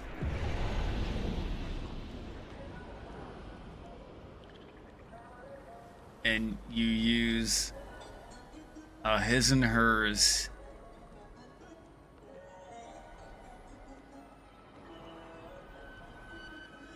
emote. What's the verdict? Define verdict. Either you love it or you hate it. The only way that you hate it is that you're biased and you're sexist and you're racist and you're against all ists, and that's all I can say.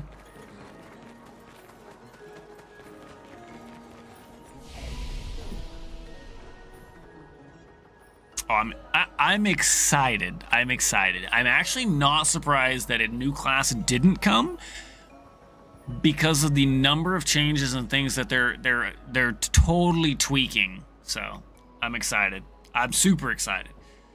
I'm super excited, but I am like 40% disappointed because I have to wait till next Friday. I don't know that you do though, right? 3 small dogs, because then it just starts to turn into basically POE 1 all over again. Another craft system style thing, maybe, but do you actually want bench crafting? I don't know. I'm not saying I don't, but I'm not saying that I do, because maybe there's a better way that they can implement a more direct approach rather than just giving us a bench that can spend currency to do specific results, right? We'll see.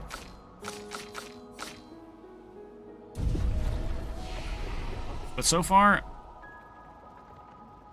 but you haven't crafted with the 0.3 crafting yet. They've added a good amount of things that will make it a little bit better on the whole crafting side of things. It may not be the complete style, but at the same time, I do like the need to farm for bases. I like how bases can actually be meaningful to farm bases anyways.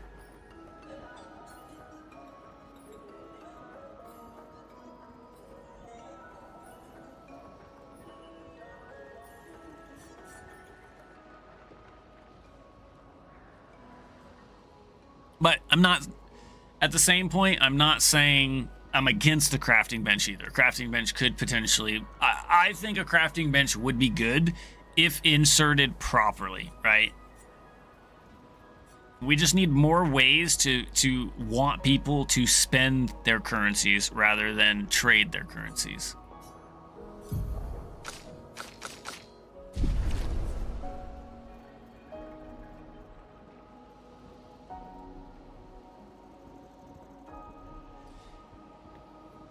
But you don't actually brick it. There's plenty of ways to actually craft a different... Yo, what up, Endo? Endo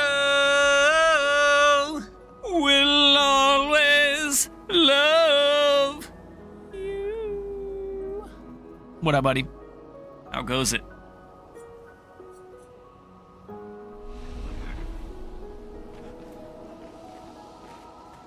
So, did you by chance get to check out any of the reveal or potentially read the patch notes? Golgra said to shout the password as loud as we can. Well, Gustav, you're the loudest. Really? Hey. Come on, don't be shy. You're not a POE enjoyer? Get out of my way! Jeez. No. It's just it's the password. Pico femicola, gor granda bare bombino, passwordito. Gomiku rapito sava.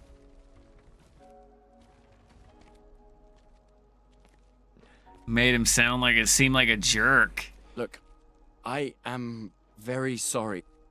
It's just that Golgra told us that's the password, and Come on, it's a gestural. He'll have forgotten in about a minute. So what are you an enjoyer of then, Mr. Endo, if you're not a POE enjoyer?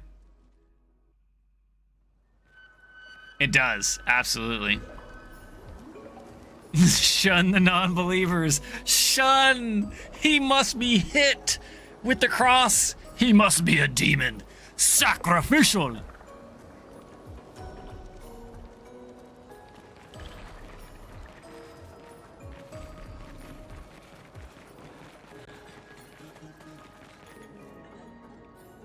Back on the Boomer offline single player. So what's the game of choice right now? What are you diving into now?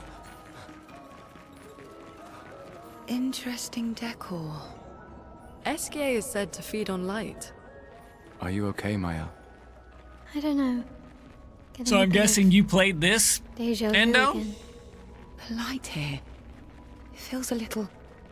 Playing Half-Life? Are you gonna play Borderlands? Are you gonna be playing Borderlands 4?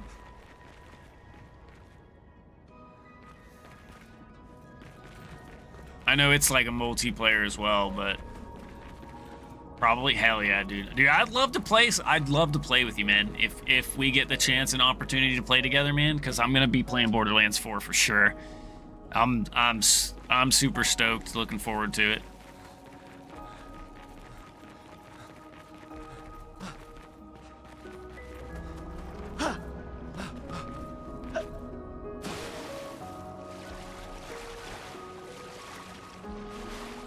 I thought for sure that was like a no-go or a dead zone. Oh, that sucks, dude. That sucks, Three Small Dogs. I totally understand that feeling, though. I mean, I probably should have spent my money towards a new PC rather than going to TwitchCon, but I don't know. A PC can always be saved up for next time. And, TwitchCon's gonna be something that isn't gonna happen all the time. That you can't go back in time and make memories. Bonjour, mes amis. Bonjour. Hey, Bonjour, mes mon ami. amis. Ciel. What? I don't know. He seems nice. Oh, it's you. Hello again, my terrible swimmer friend. You finally come to learn to swim? No. I'm not that fond of water. Actually, that's sort of why we're here. We need to cross the sea. Golgr said you could help? Mon ami, a rolling stone gathers no moss. Pardon me? In the stories, they say Esquier likes to speak in riddles. In what way? I don't get it. We really need to cross the sea. Would you please help us? There's a lot of you. Mine too. 3 small I'm dogs. strong, but I'm not that strong. I will need Flory, Who's Flory? one of my rocks. Rocks. See? Flory helps me swim. But Flory was stolen by my arch nemesis. The one whose every step shakes 1070 the Ti. foundation of the world. Whew. The one known as Francois. Okay. Let me guess. Francois is located deep in Nevron-infested territory, right? Oh no.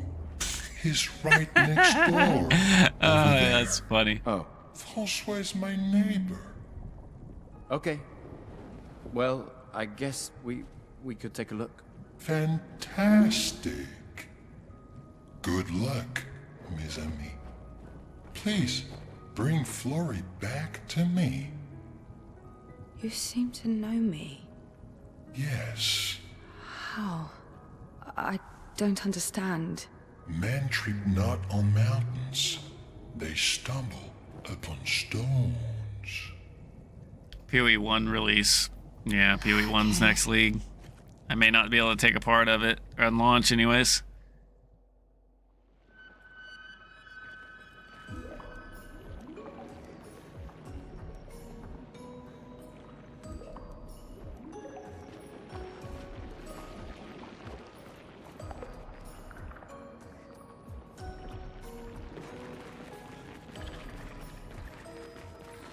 It'll be roughly around there. I don't think that it's going to be dead on point, just like POE 2's launch wasn't dead on point, so we'll see. The more information we get, the more questions I have. TLDR. To fix movement, they're giving us a sprint ability that you hold down dodge roll. After you dodge roll, you go into a sprint. They're adding 40 unique support skill gems. They're reworking a lot of the way the mechanics of the game function as far as skills. Any support gems can be used on any skills now. They're not being blockaded by only using one support gem on each character. You can use the same support gem on multiple skills. There's, I don't know if it's nodes or just at a base level, a percent of your armor, it will work towards reducing elemental damage as well. Evade, strictly built with evade, there's going to be a deflect ability, which works very much like spell suppression, but it works for anything. So when you evade, you have X% chance to deflect, which reduces damage by 40%. You can get up to 100% chance to deflect with evasion. They're reworking the Elementalist to make the Elementalist actual Elementalist, where it's actually going to be beneficial to use multiple elements. You can infuse elements, like you can infuse, we'll say, Comet, and make Comet drop down a ball of fire, like a fire meteor. And that goes for on the multitudes of the different abilities you can infuse in the different ways. There's no longer going to be cast on Ignite or cast on Freeze or cast on Shock. It's going to be just cast on ailments. So it will work with all ailments. What else am I missing? That's the big. I think that's pretty much it. Oh, new content. Yes, no new class.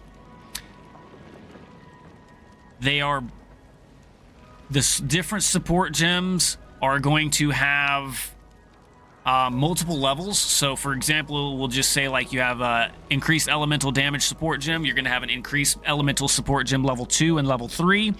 And then there'll be a 4th level, which will be the 40 unique support gems, which have like their own their own version. It'll be a mechanical type thing, which will be kind of like hit or miss, whatever. Act 4, the League mechanic is going to be Abyss, but the Abyss mechanic is fused with Unveiling, with the Jin mechanic. The hell is that? The Unveil mechanic. You know what I'm talking about, Endo. I'm not that smart. But yeah, you'll basically unveil like an Abyss betrayal. Yeah.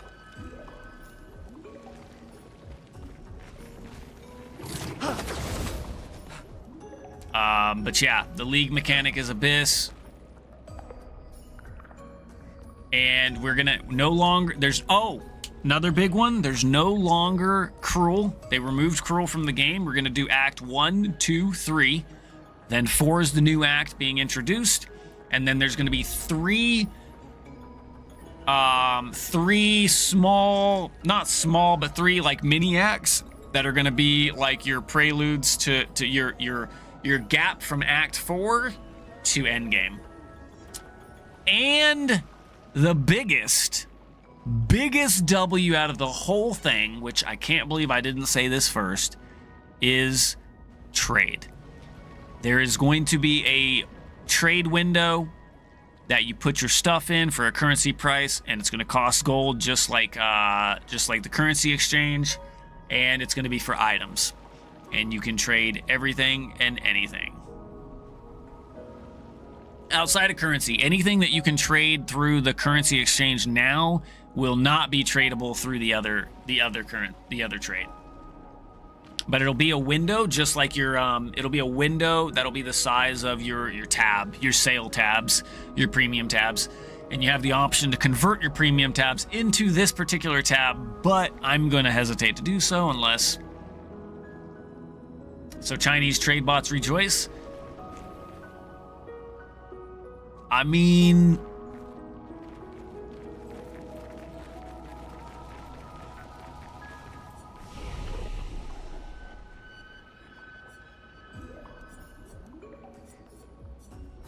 We'll see. But if you want to take a read on the patch notes, !patch will give you those patch notes.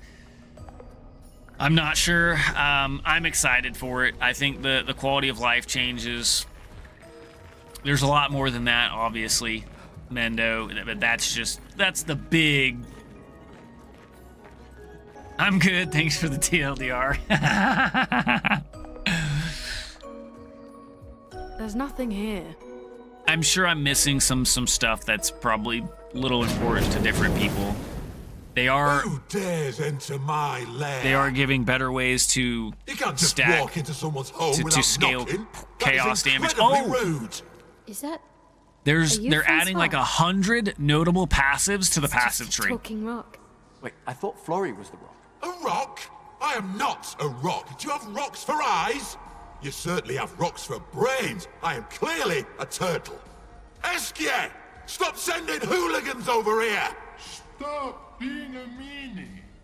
They're nice humans. Then keep them on your side of the caves! Now get off my lawn! It's okay. We'll leave. We're just here. I believe for so, Flory. yeah. I believe there is new keystones as well. You're here to steal? Oh my word! Humans! They did some rework of some ascendancies too. Body!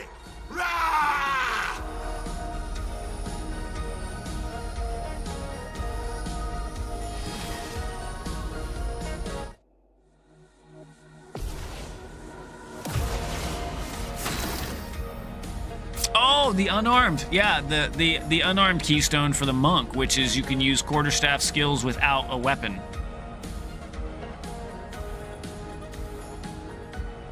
Oh yeah, Blood Mage. You get the first Blood Mage point where basically skills cost life for free and they're not charging you that point anymore.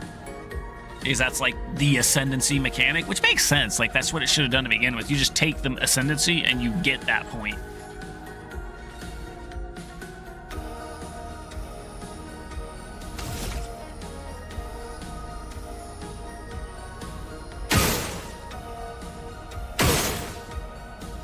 I didn't mean to hit twice.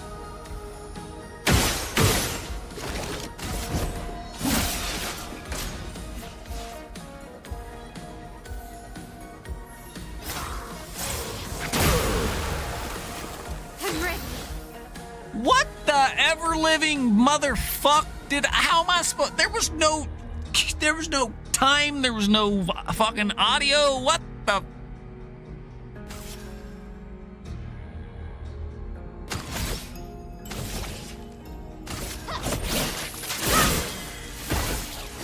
Let the ink flow.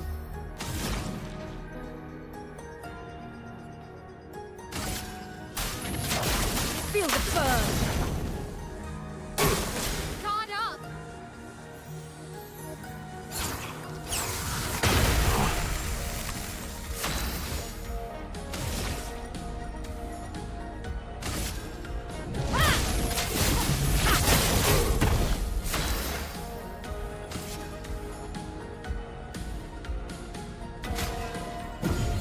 You don't get to die yet.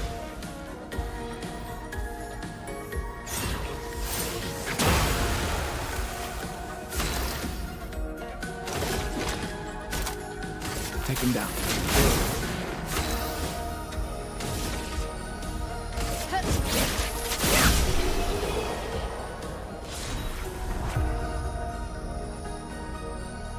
%30 increased damage on the first hit, once per battle.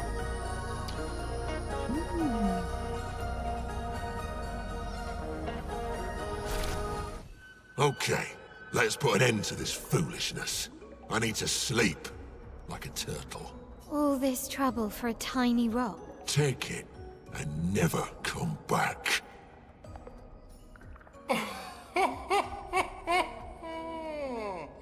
Francois, you got smashed. But know that I will never stop chasing you.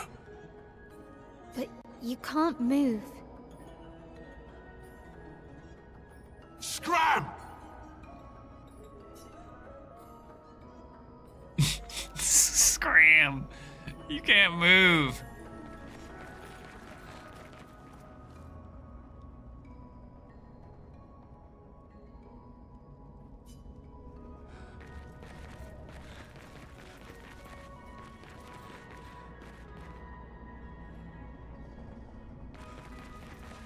I feel like I'm missing something in here. Like he's hiding something from me.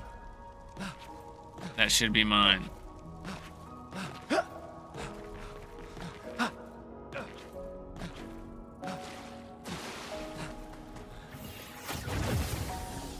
Francois and Esquier are very different from Gestrels and Nevrons. You think the Paintress created them too? If not, who else?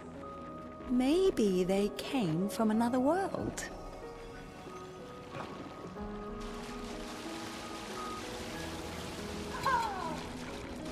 Oh, hell no. You ain't fooling me again. Oh my lord, dude. I literally just looked over there, too. Wow, 10 months, dude. I haven't even been streaming for 10 months. That's a lie. You must have hacked the system, dude. Dude, crazy. Much love, dude. Thank you for 10 freaking months, man. That's insane, dude. Thank you so much, man. I don't deserve it. I don't deserve it, man.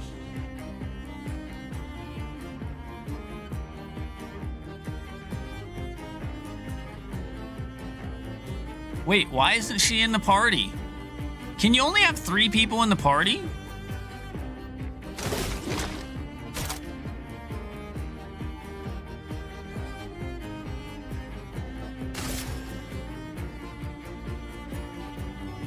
Second wind.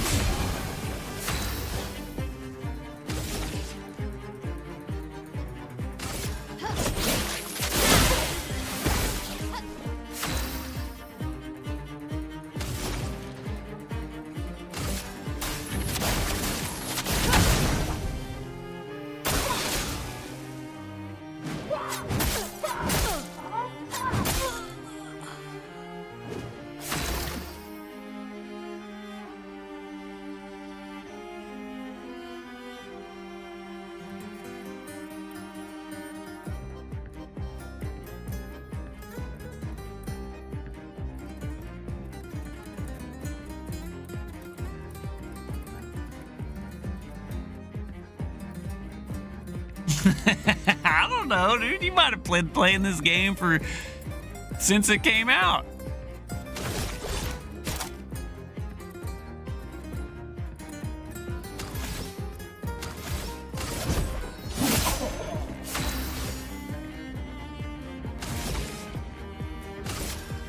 Flames. Rage.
Holy fuck, you do too much damage, you son of a Mitch.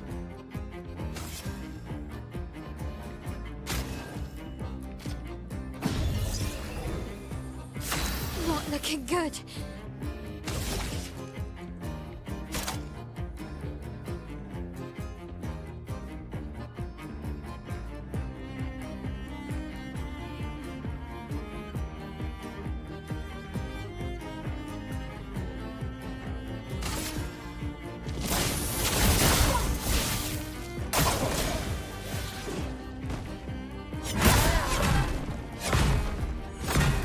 Yeah, I love the timing on this shit. It's just fucking whack, bro.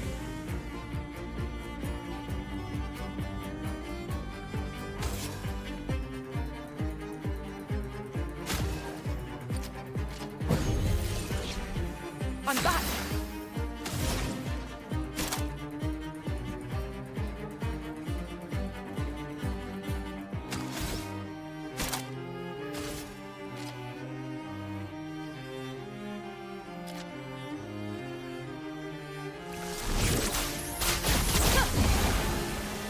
Take cover.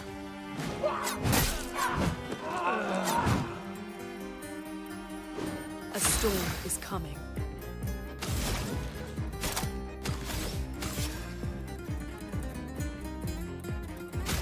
Feeling better. I don't think this matters. The timing on this system is fucking just, it's shit, dude. I'm sorry, bro. Here we go.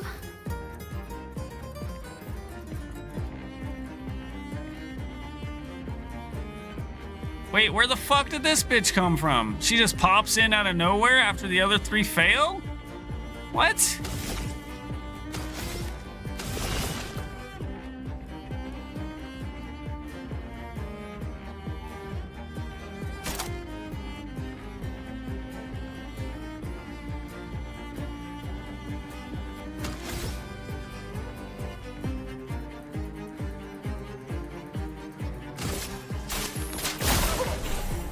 Take your shot.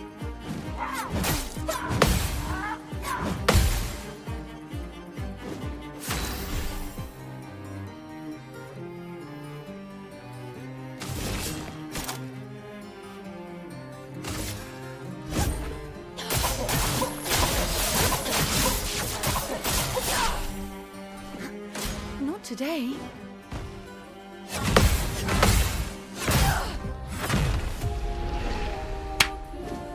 Fuck you, game. Like, legit, man.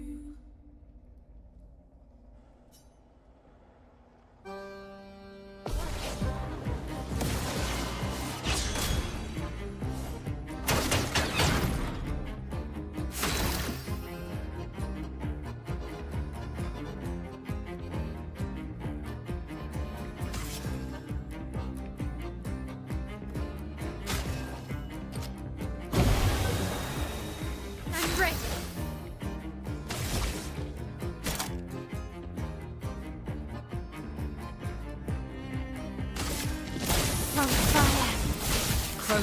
flowing.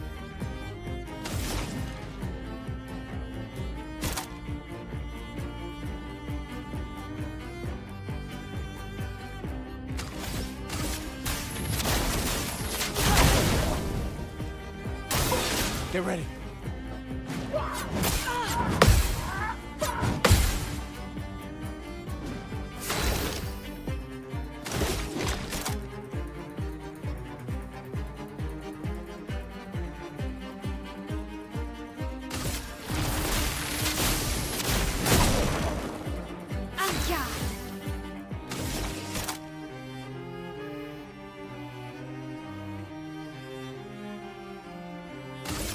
From fire.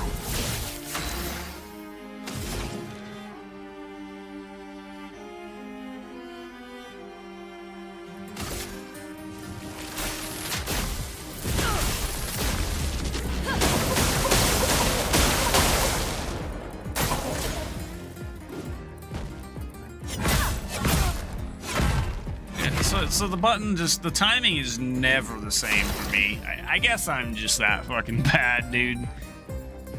Fucking log out, uninstall, end stream, stop streaming. Like, that's how I feel with this fucking game, dude.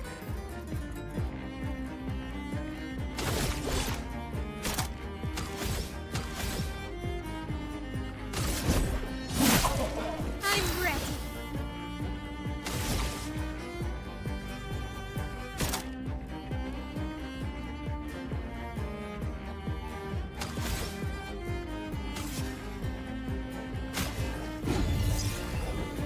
You can't leave us yet.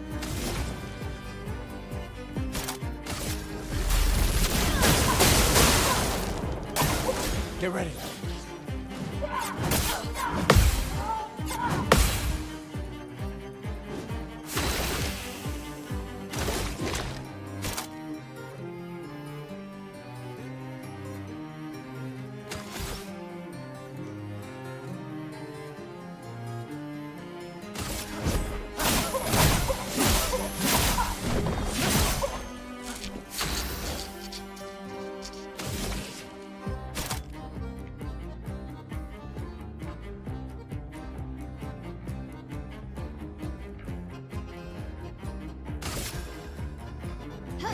This and precision. Careful, Mael.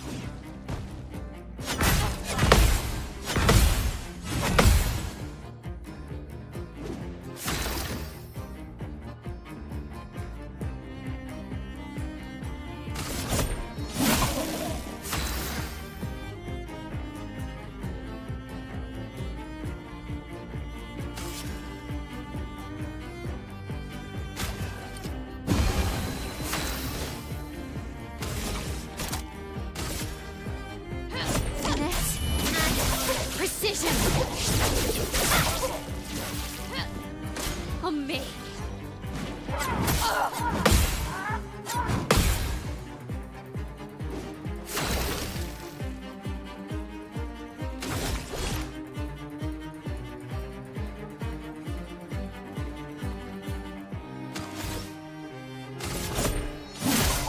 That hurts.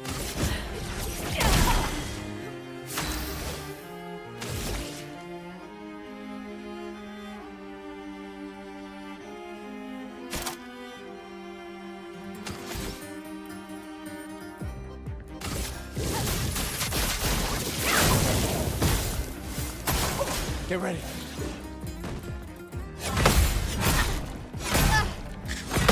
Fuck off, dude. You fucking piece of shit.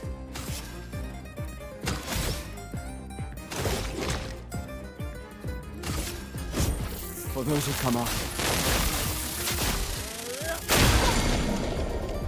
Let's push forward. Prepare to meet your end.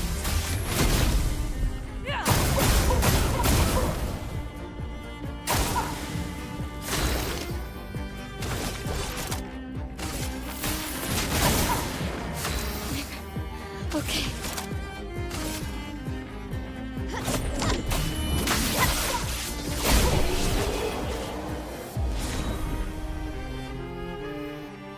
Baguette, baguette. We got the baguette.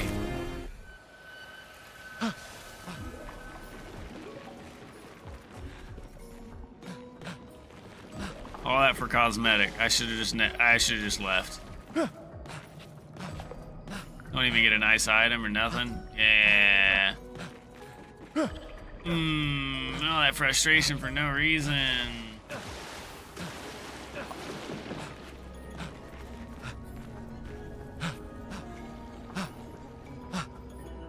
That was fun.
Mr. Tanky Tank. Dodge, Gustav. I'll do it. Hurry! Brace yourself.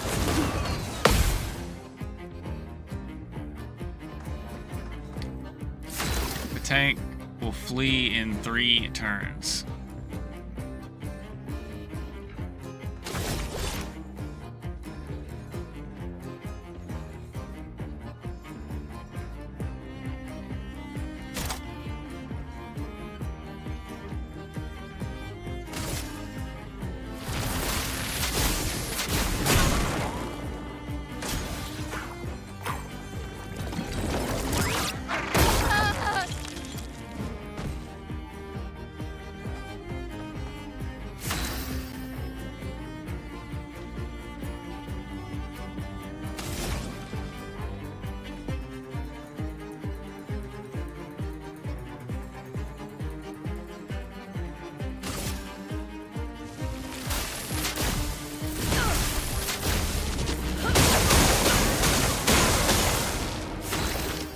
$293 and he's just still tanking tank damage.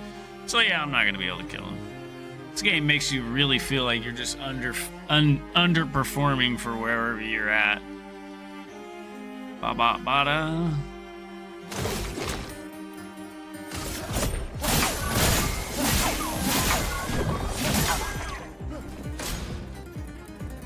Brace yourself. I'll do it. Rune, watch out!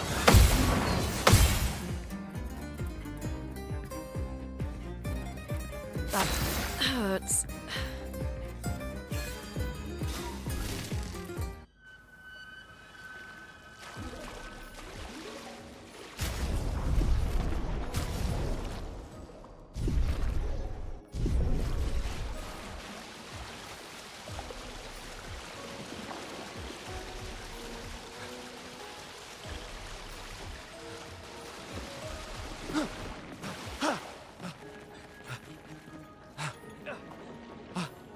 right, so far what I'm getting from this game is you get punished for exploring.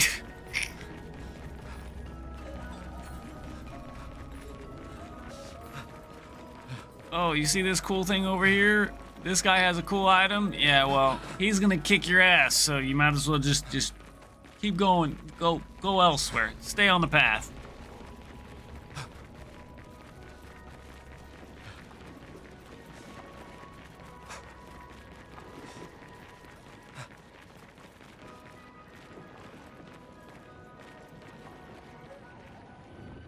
Oh? You got Flory. That's not Flory. What do you mean that's not Flory? Ha! I never had Flory. Your rock is still on the Stone Wave Cliffs.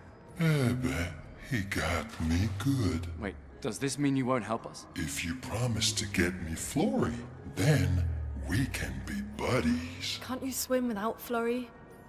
We saw you flying just now.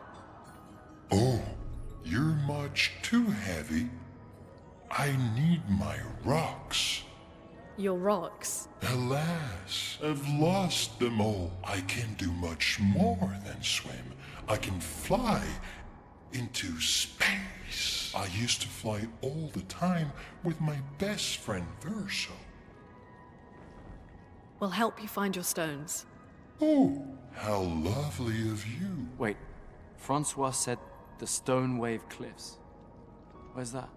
All the way to the north. Just aim for the big 33. Just aim for the big 33.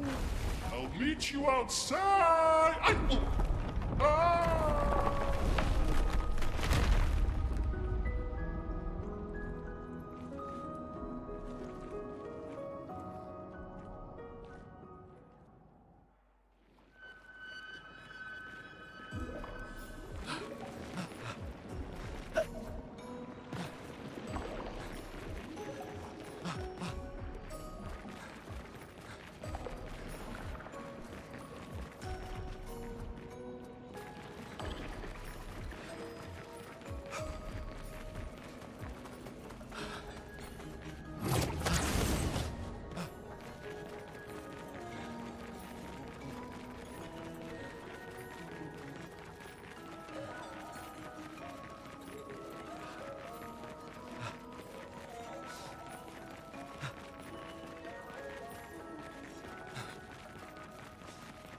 This feels like a trap.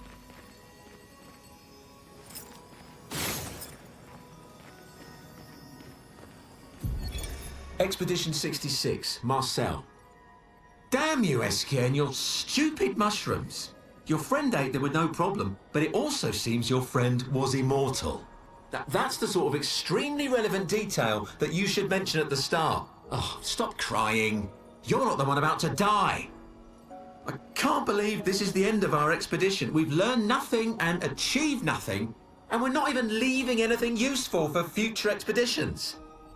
Damn it all, I should never have trusted a giant talking marshmallow. Great, and now I'm losing consciousness.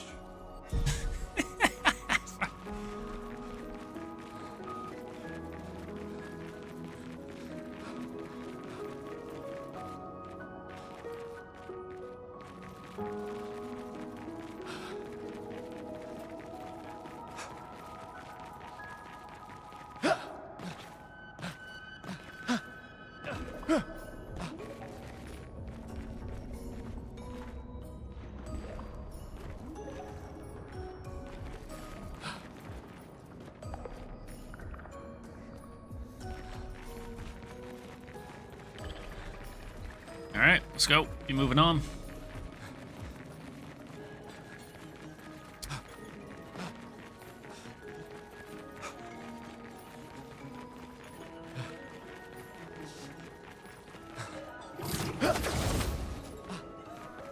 Meet you outside, buddy. Let's roll.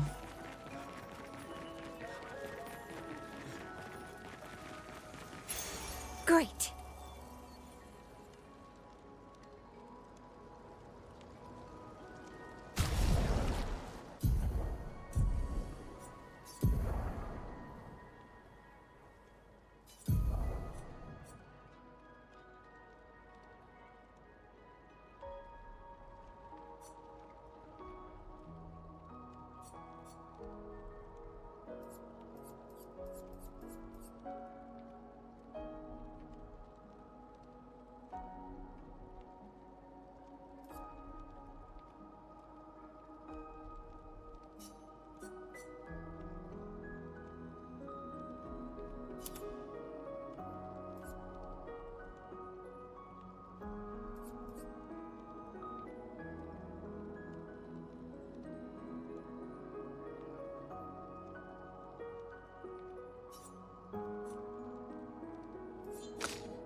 Romanito Bucapira, Bataparina, Toparino.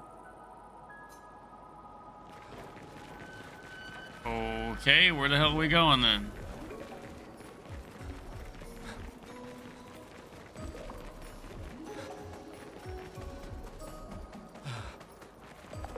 We heading back out here?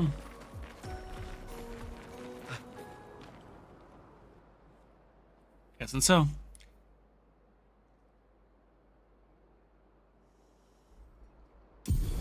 Damn, barricade got off super early, huh?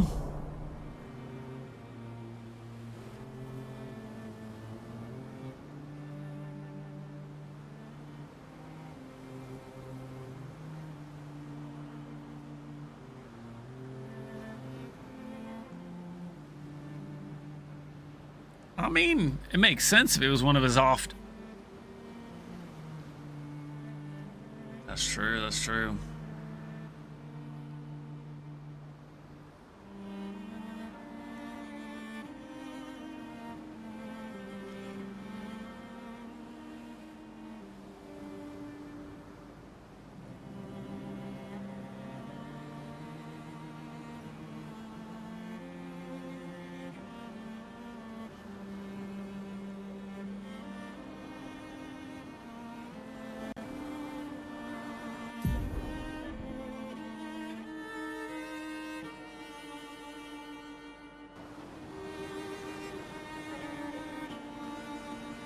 Alrighty, brother. We'll see you next time, my friend. Have a good night. I'm right behind you, actually.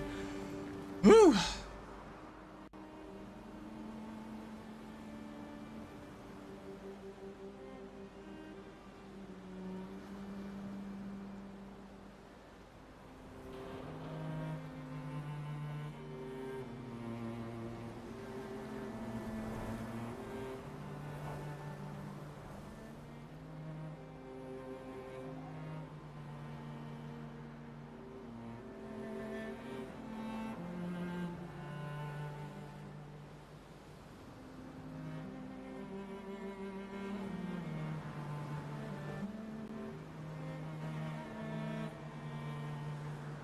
Alright, have a good night, brother. As always, much love. Alright, where are we going?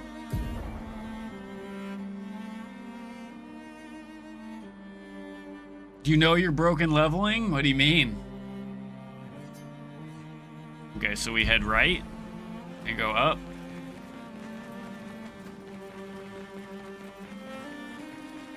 Yo, thanks for the push-ups, Gurney. In fact, while we're right here, shield charge? Nah, bro, I'm sprinting. I'm sprinting straight to Doriani. I'm not fighting anything. Straight to Doriani, just sprinting. Can't catch me, bitch!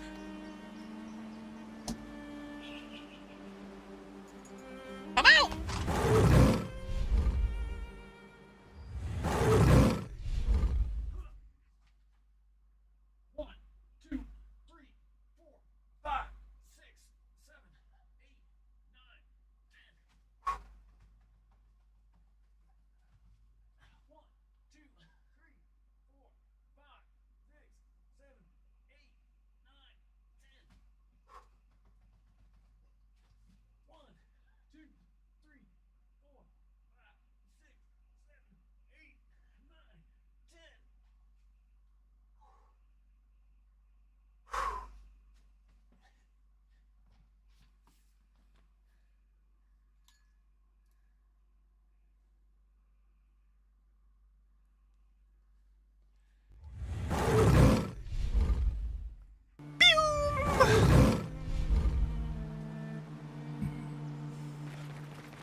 Why?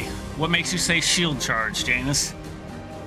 Outside of the fact that shield charge was buffed to an extent.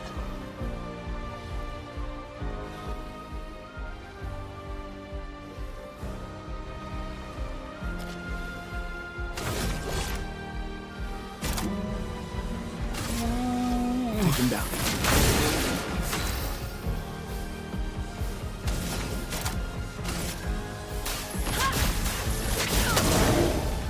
On guard.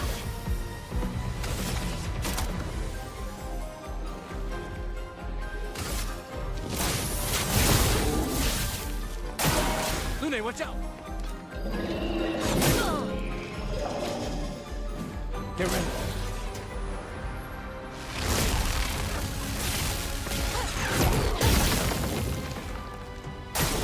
Gustav, don't die.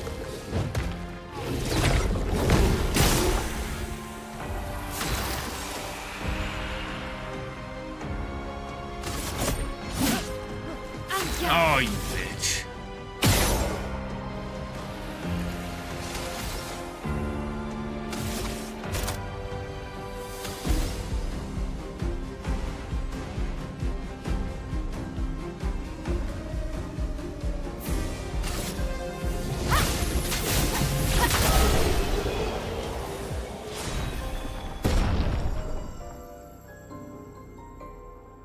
Yeah, but shield charge, is it still stopped? Is it still stopped by mobs, or does it hit mobs? Does it go through mobs now? Wait. Did we just get 2 weapon drops here?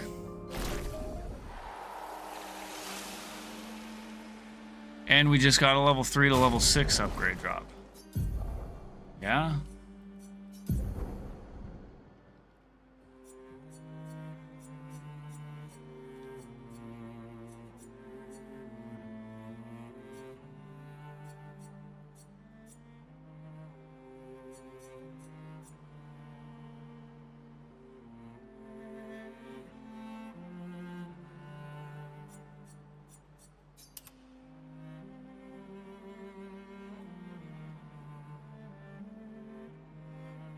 Oh, dude, pure damage standpoint? Yeah, 100%.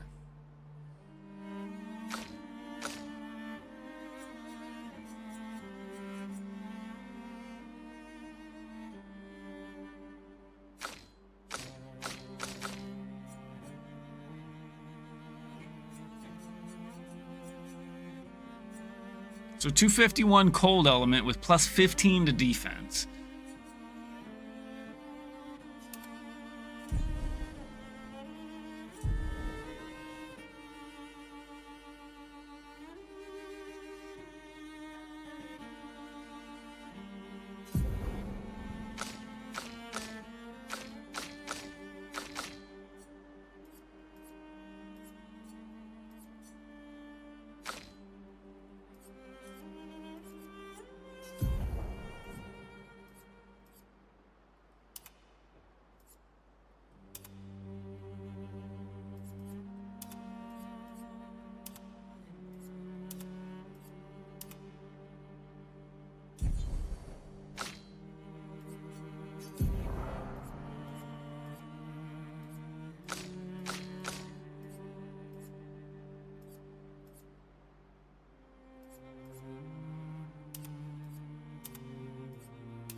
Yeah, I have to say 100% the no cooldown is going to be the... Oh, I remember this. This looks familiar. I think I saw Souls doing this shit right here. We got to come back. We got to find a way to break these blue rocks to get through to over there.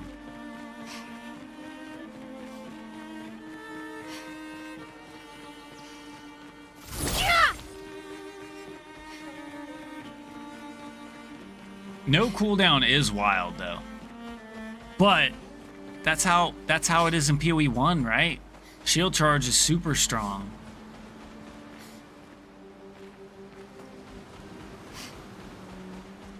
Especially early game.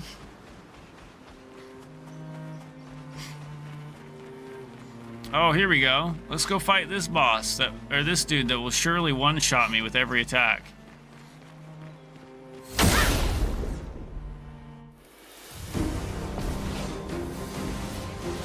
Chromatic ruler. Oh.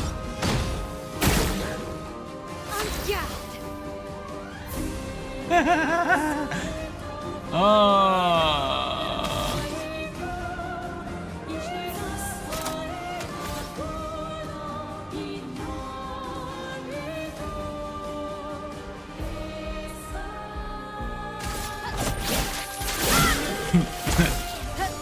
Let's dance.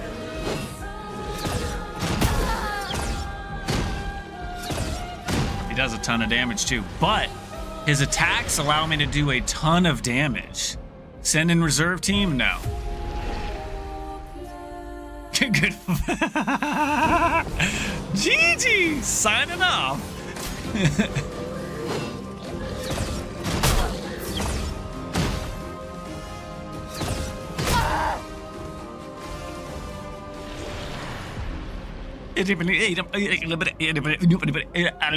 That's all, folks.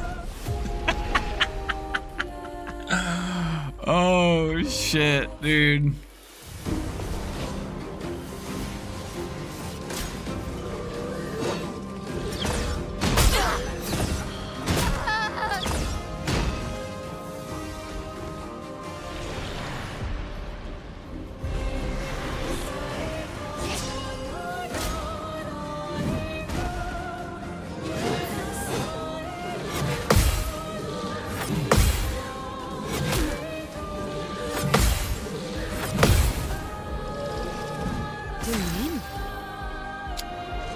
That's his other attack? Like, come on.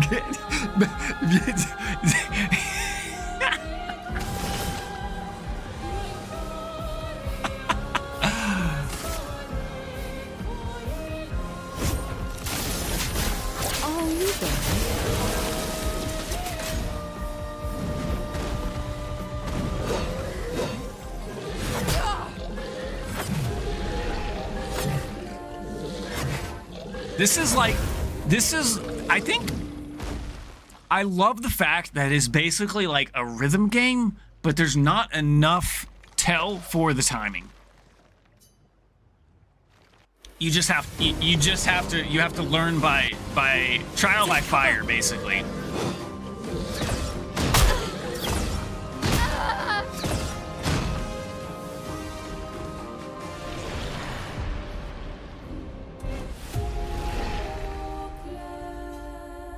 It's literally learning by trial of fire. Like there's no learning curve. Take cover.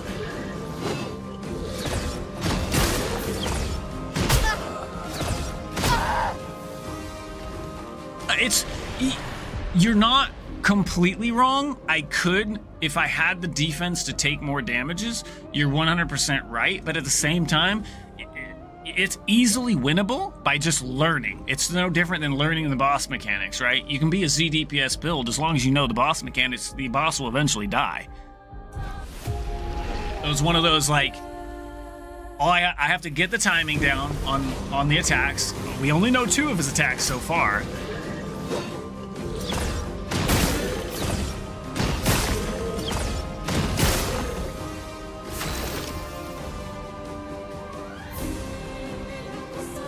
Yeah. See, I was timing the jump. I had to time the jump, then I can counterattack. And we did about 6,000 damage and see where his health bar is. So we have to do that about 10 more times. So he probably has about 60,000 life. And my average attacks are anywhere from 500 to 6,000. So I literally have to be able to block, a dodge, or parry. All of those, all the shit that he throws at me from here until he's dead.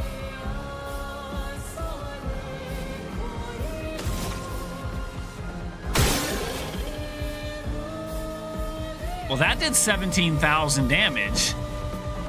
That's not a normal hit. That was a critical hit that I can no longer do that anymore. Like, it was a one-time, like, crit shot. But, yeah, there's, yeah, I mean, this is doable. Let me help.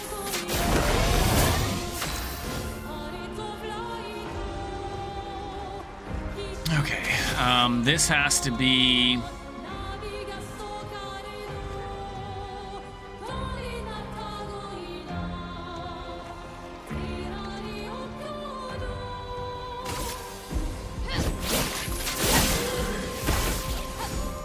Brace yourself.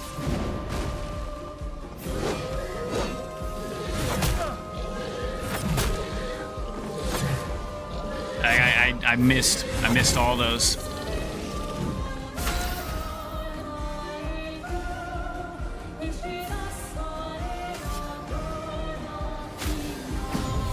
The expedition's not over.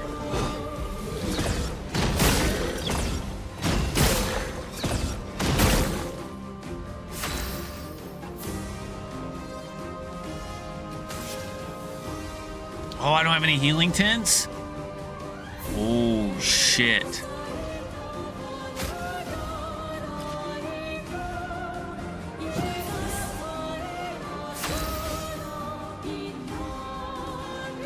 Hey, as always, blood for it. Appreciate it. Much love.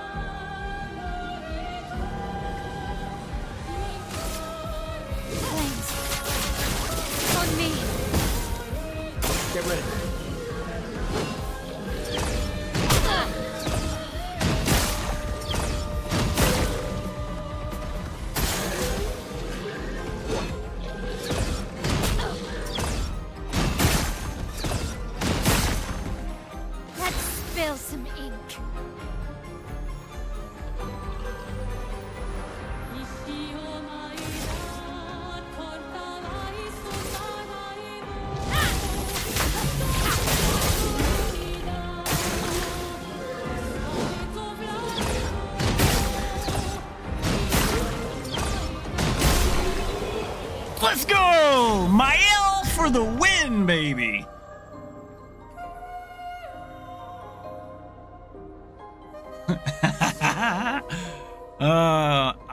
I'm glad that I gave her that 300 health Picto.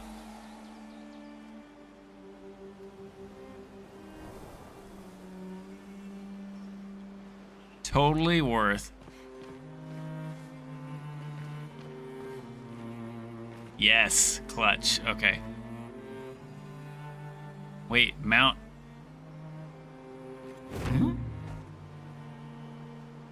Oh, what the hell?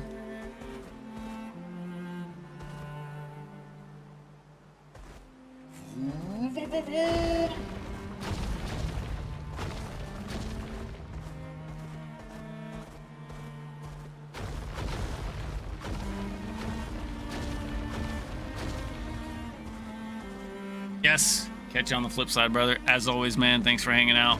Always a pleasure. Love hanging out over there as well.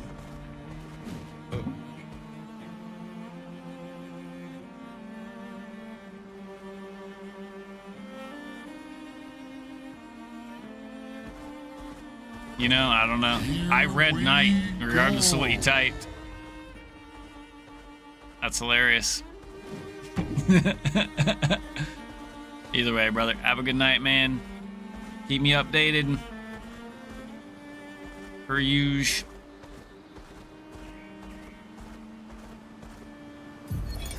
Vergier, Expedition 62. Eugène beat the rest of us to 100 kills, but I'm still 3 shy. I might need to do some solo hunting if I'm going to even up the score. Oh, I can hear a big Nev coming. They count for double. If I kill it quick, I can boost my score. I am speed!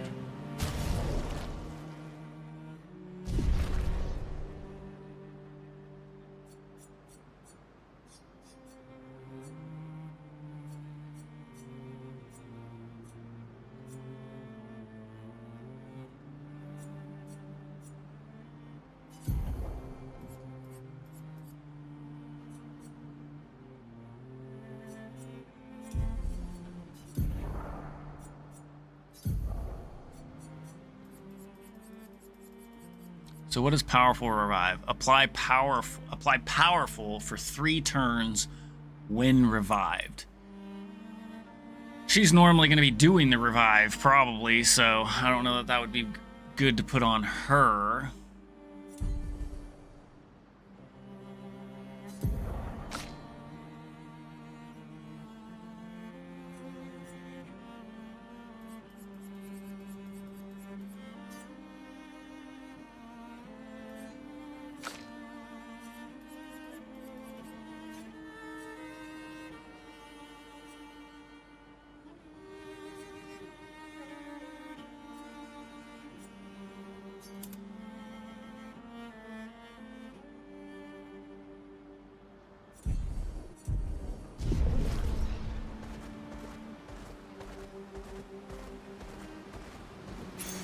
Well, that will help. Oh, that another Picto?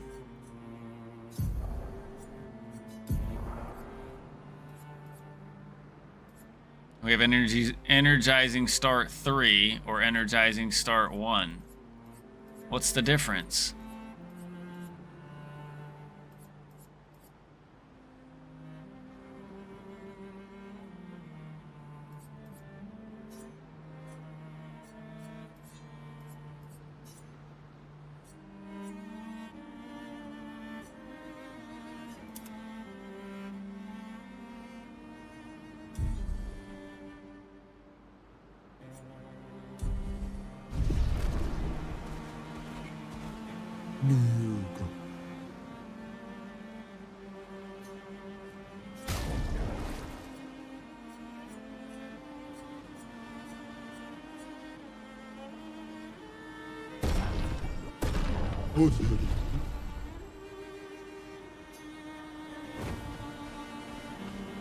Oh, Miguel. Oh, we don't have a. I'm the fastest ball.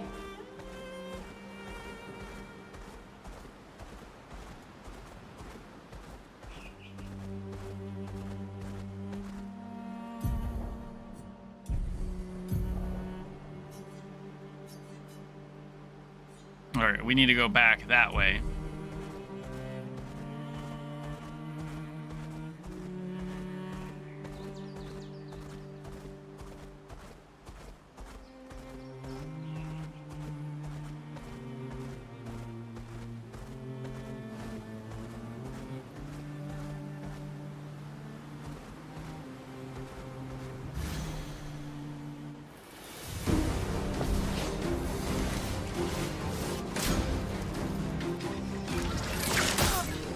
Let's dance. 400 damage.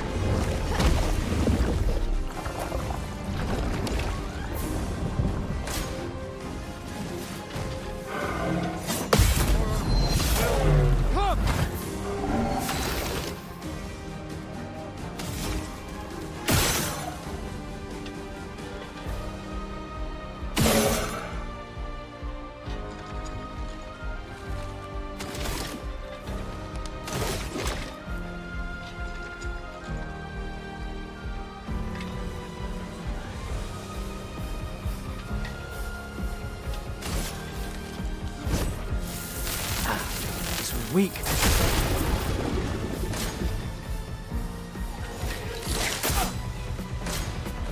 That was a lot of fucking damage.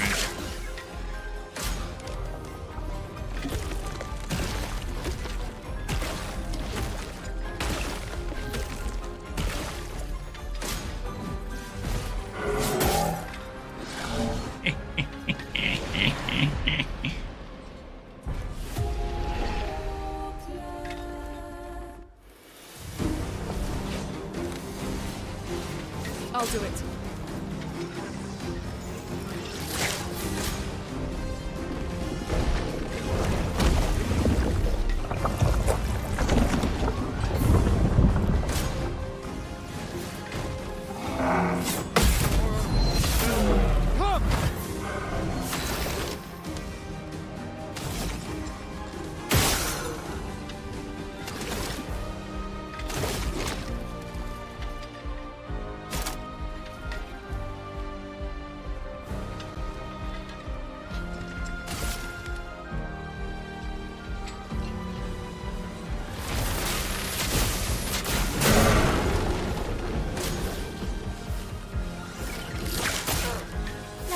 feel That's a some lot of heat. fucking damage from a little fucking shit minion.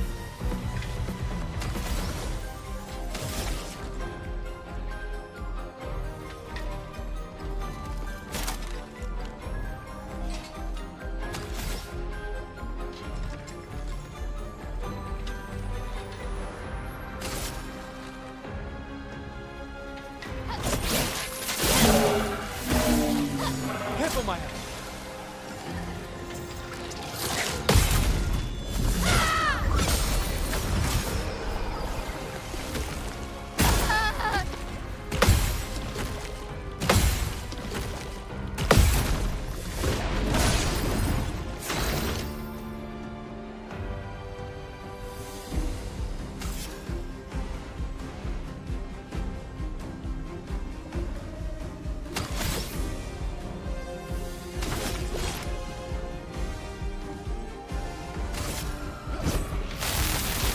Let me paint death!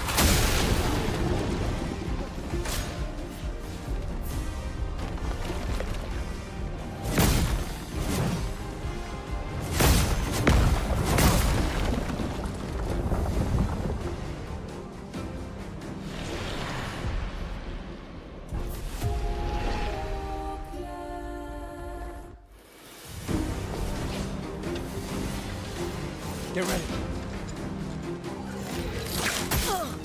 Okay.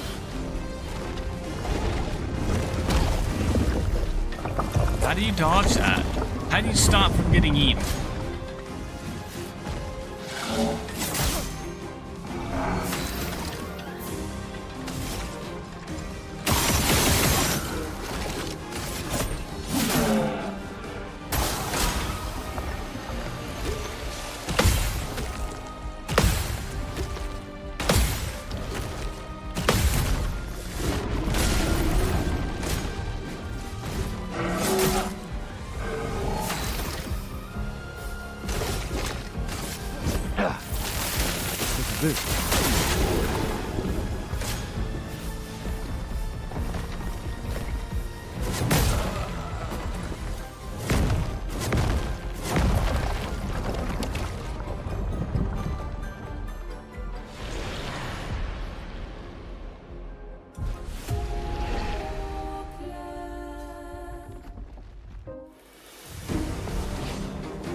Ready to evade.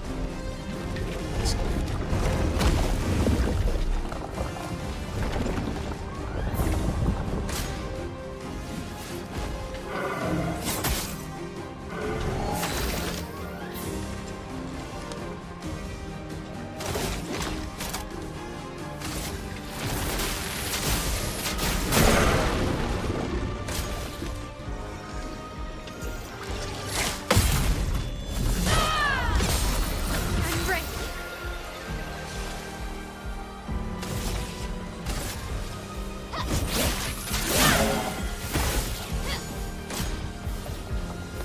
Let's start. Get ready.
ink.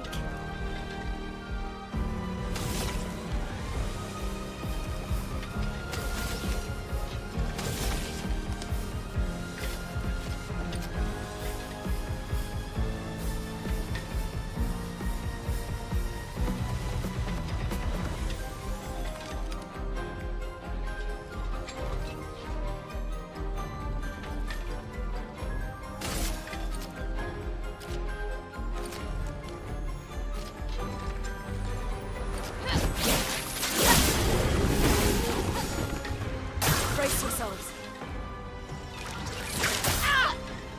977, bro.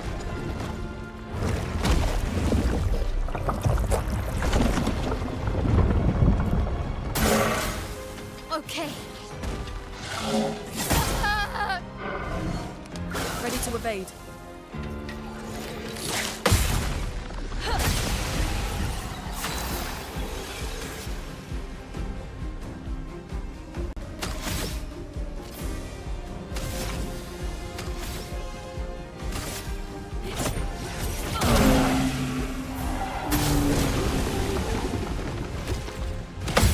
Ready to evade.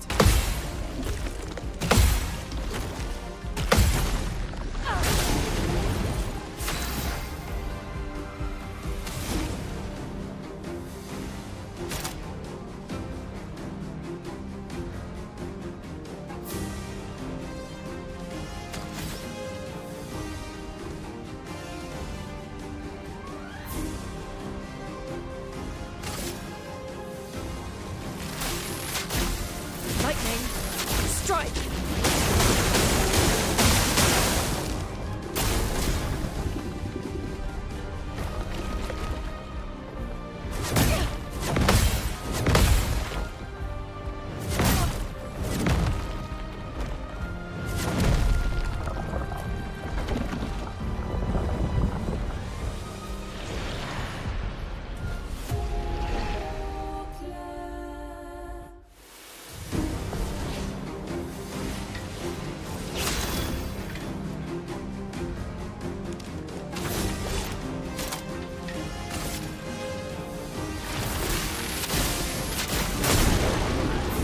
A storm is Of coming. course she dodged.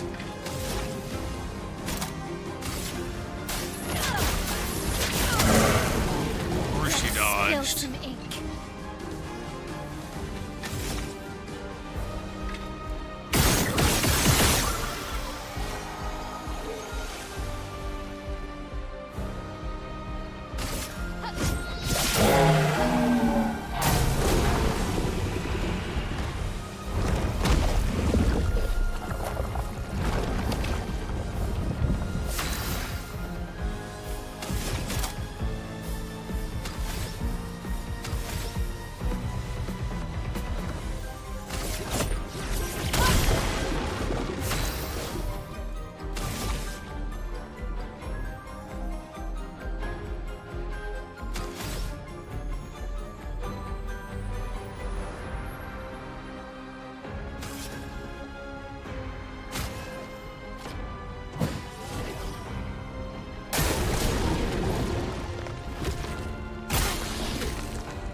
I'll do it. I'll do it. Let us stain them.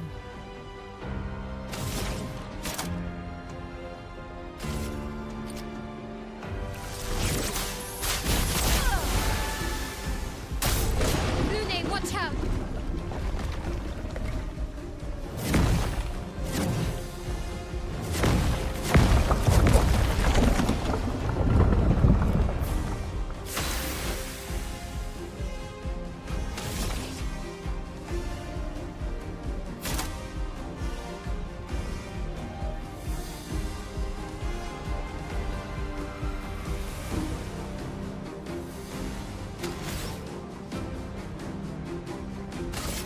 Blades. On me. Turn up. On me. Let's start. Oh, come on, bro.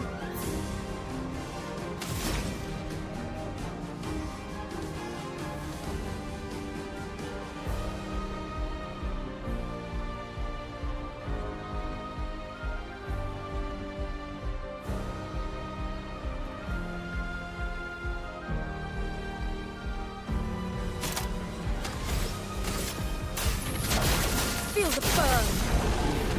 This will hurt.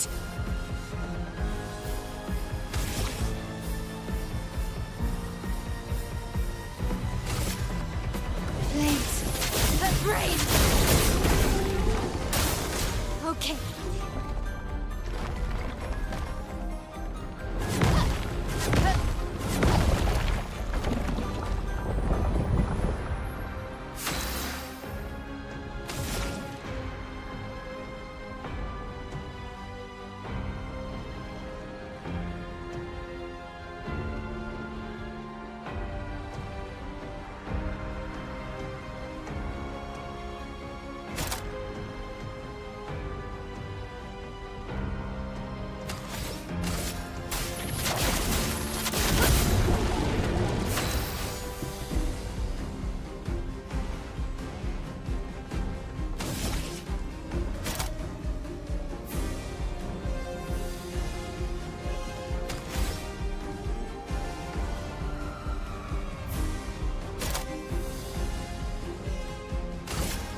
Sword is death. I'll do it. God up! Please survive. Okay. Let the ink flow.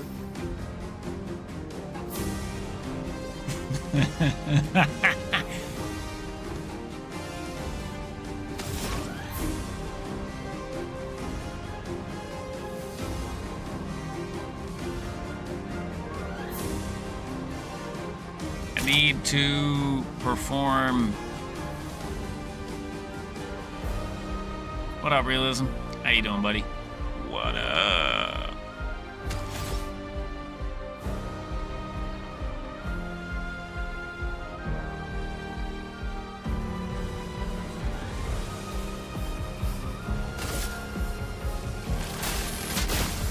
Lightning. Strike.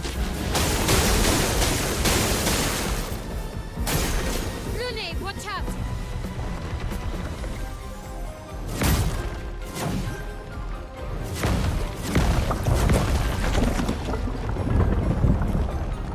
Blades sharpened. Watch out, his two lips gonna eat your.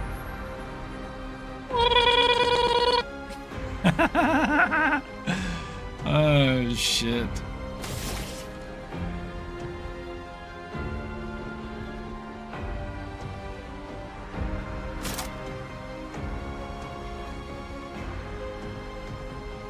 Oh, it's dripping wet.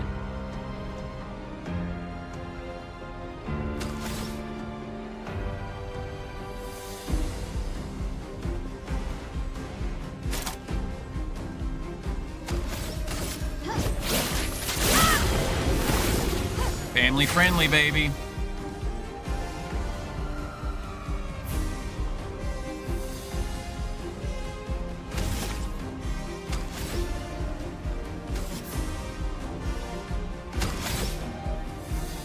True that.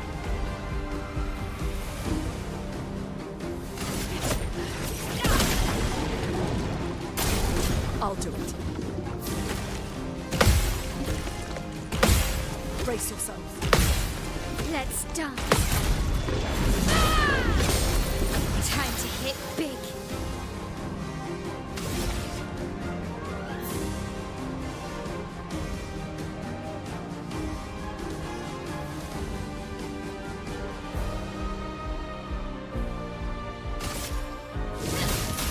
Flames on me.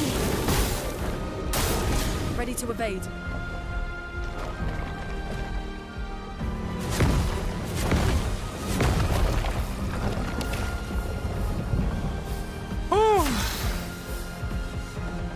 Okay, this should give me my dude back. Prepare to meet your end.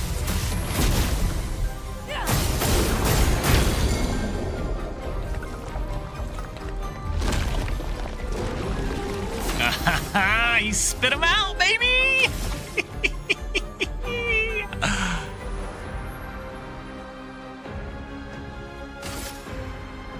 Flames.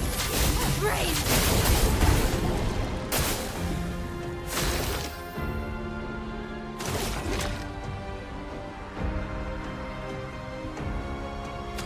Okay, what do we want to use here? What if he swallows? Let me help. Expedition 33, hyperphobia.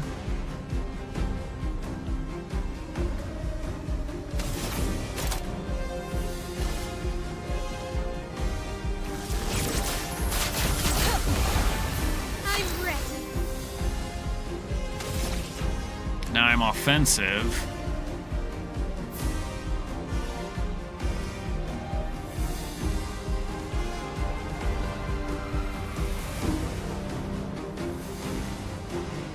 I do, and it is running.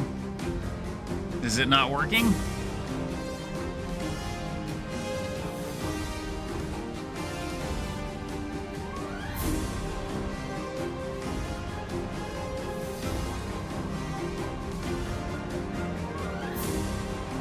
If there is any, but that was not from YouTube. That was from TikTok. I'm still working on a TikTok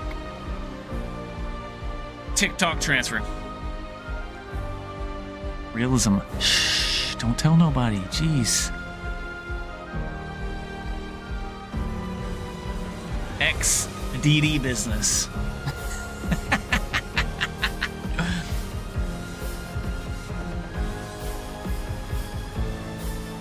So, how many burns does he have? 15?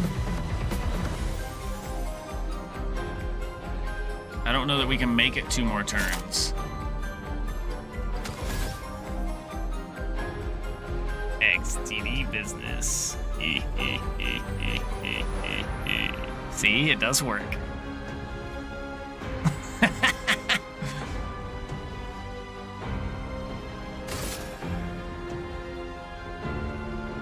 Sup, loser.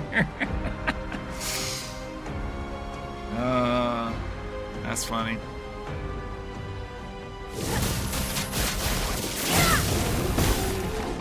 Brace yourselves. Bro, stop eating me, okay? I mean, at least give me a little tua before you eat me. Jeez. Fuck.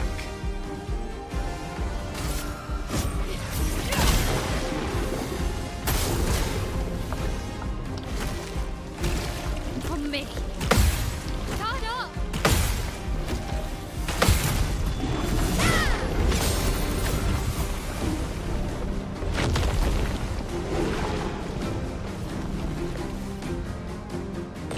Version! Now give me the loot. You better have like level 25 weapons or some shit. Let's go, baby.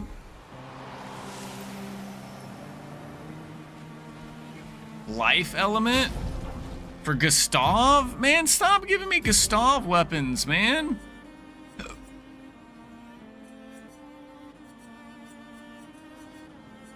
$332. With agility and luck, or vitality and defense. Ooh.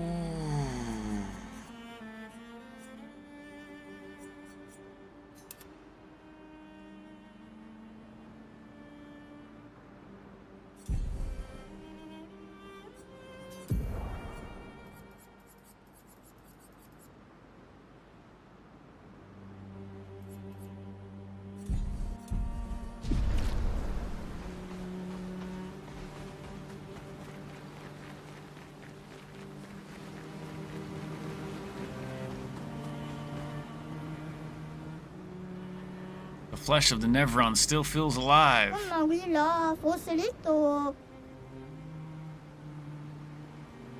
I'm not lost at all, though I should get back to Sastro sometime soon.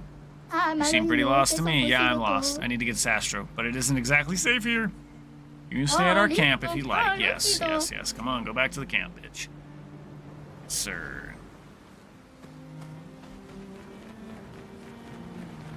You just heard, "Washi otosai Siamese."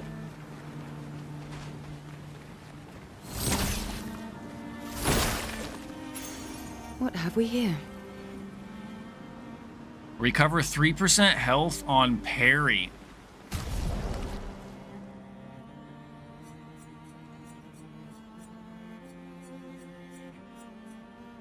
Domo arigato, Mr. Roboto. Domo. Domo, domo, domo, domo.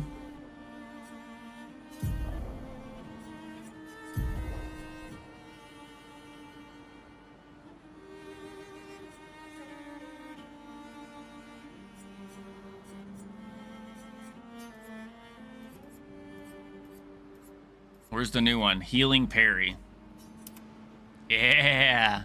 Now she got some health, baby. Almost 1,500 health. We'll take it.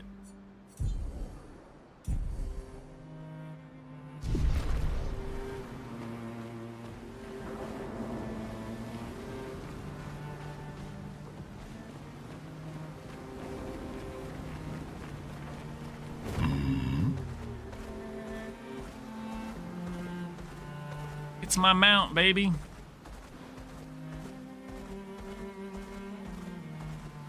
I'm tired. Can we camp first? I'm the fastest ball. I suppose we can camp first, save the game, and call it a night. And we'll be back. Wait, what time is the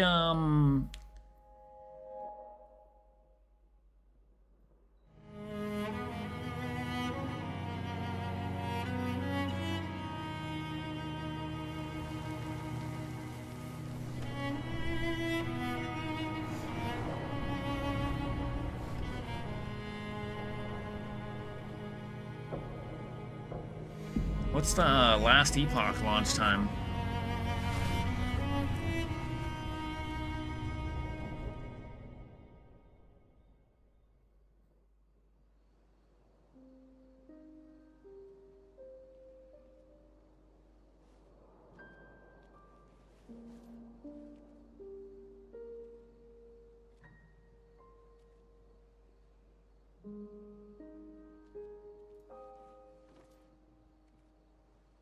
I see why you like throwing rocks. You've been quiet since you saw those people. It felt like they knew me. Like, actually knew me. I don't understand what's happening. And I feel like I never understood. Like, I'm always missing something that everyone else just gets. In Lumia, life never made sense, and I never fit, and now out here, when it was just starting to maybe feel good, then this happens, and... Yeah. I hate it too. Things we don't understand. Yes, that's very bad. You should give me your money before you spend money on GGG. But it Come helps, on now. You know, to focus on the things I do understand. And the people I care about. Care about me. And, you know, now I feel. If I didn't a little just drop $2,000 on freaking TwitchCon, I would too. What? What? Stop it. Too cheesy? No. Well, if it makes you feel better, I was even more lost when I was 16. I heard that was because you were only thinking about girls. Yeah, but guess what? The girls weren't thinking about me at... I believe that. Yeah. You can talk to me, you know. We're family. Well, that's what the paperwork says, at least. Well, the paperwork probably says we're dead too, so... Yeah, probably. Ooh, nice one. I know. I told you, don't get cocky. It was... okay. You taught me great. Nah.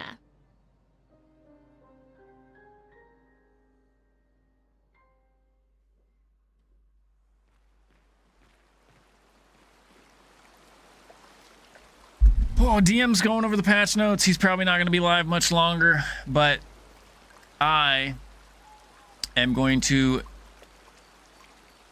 send you guys over to Darth, Mr. Darth microtransaction. We will be live tomorrow, I believe. Last Epoch, the Last Epoch season 3 starts tomorrow, so we will be live for that for sure. XDD business. Are you playing Last Epoch Realism?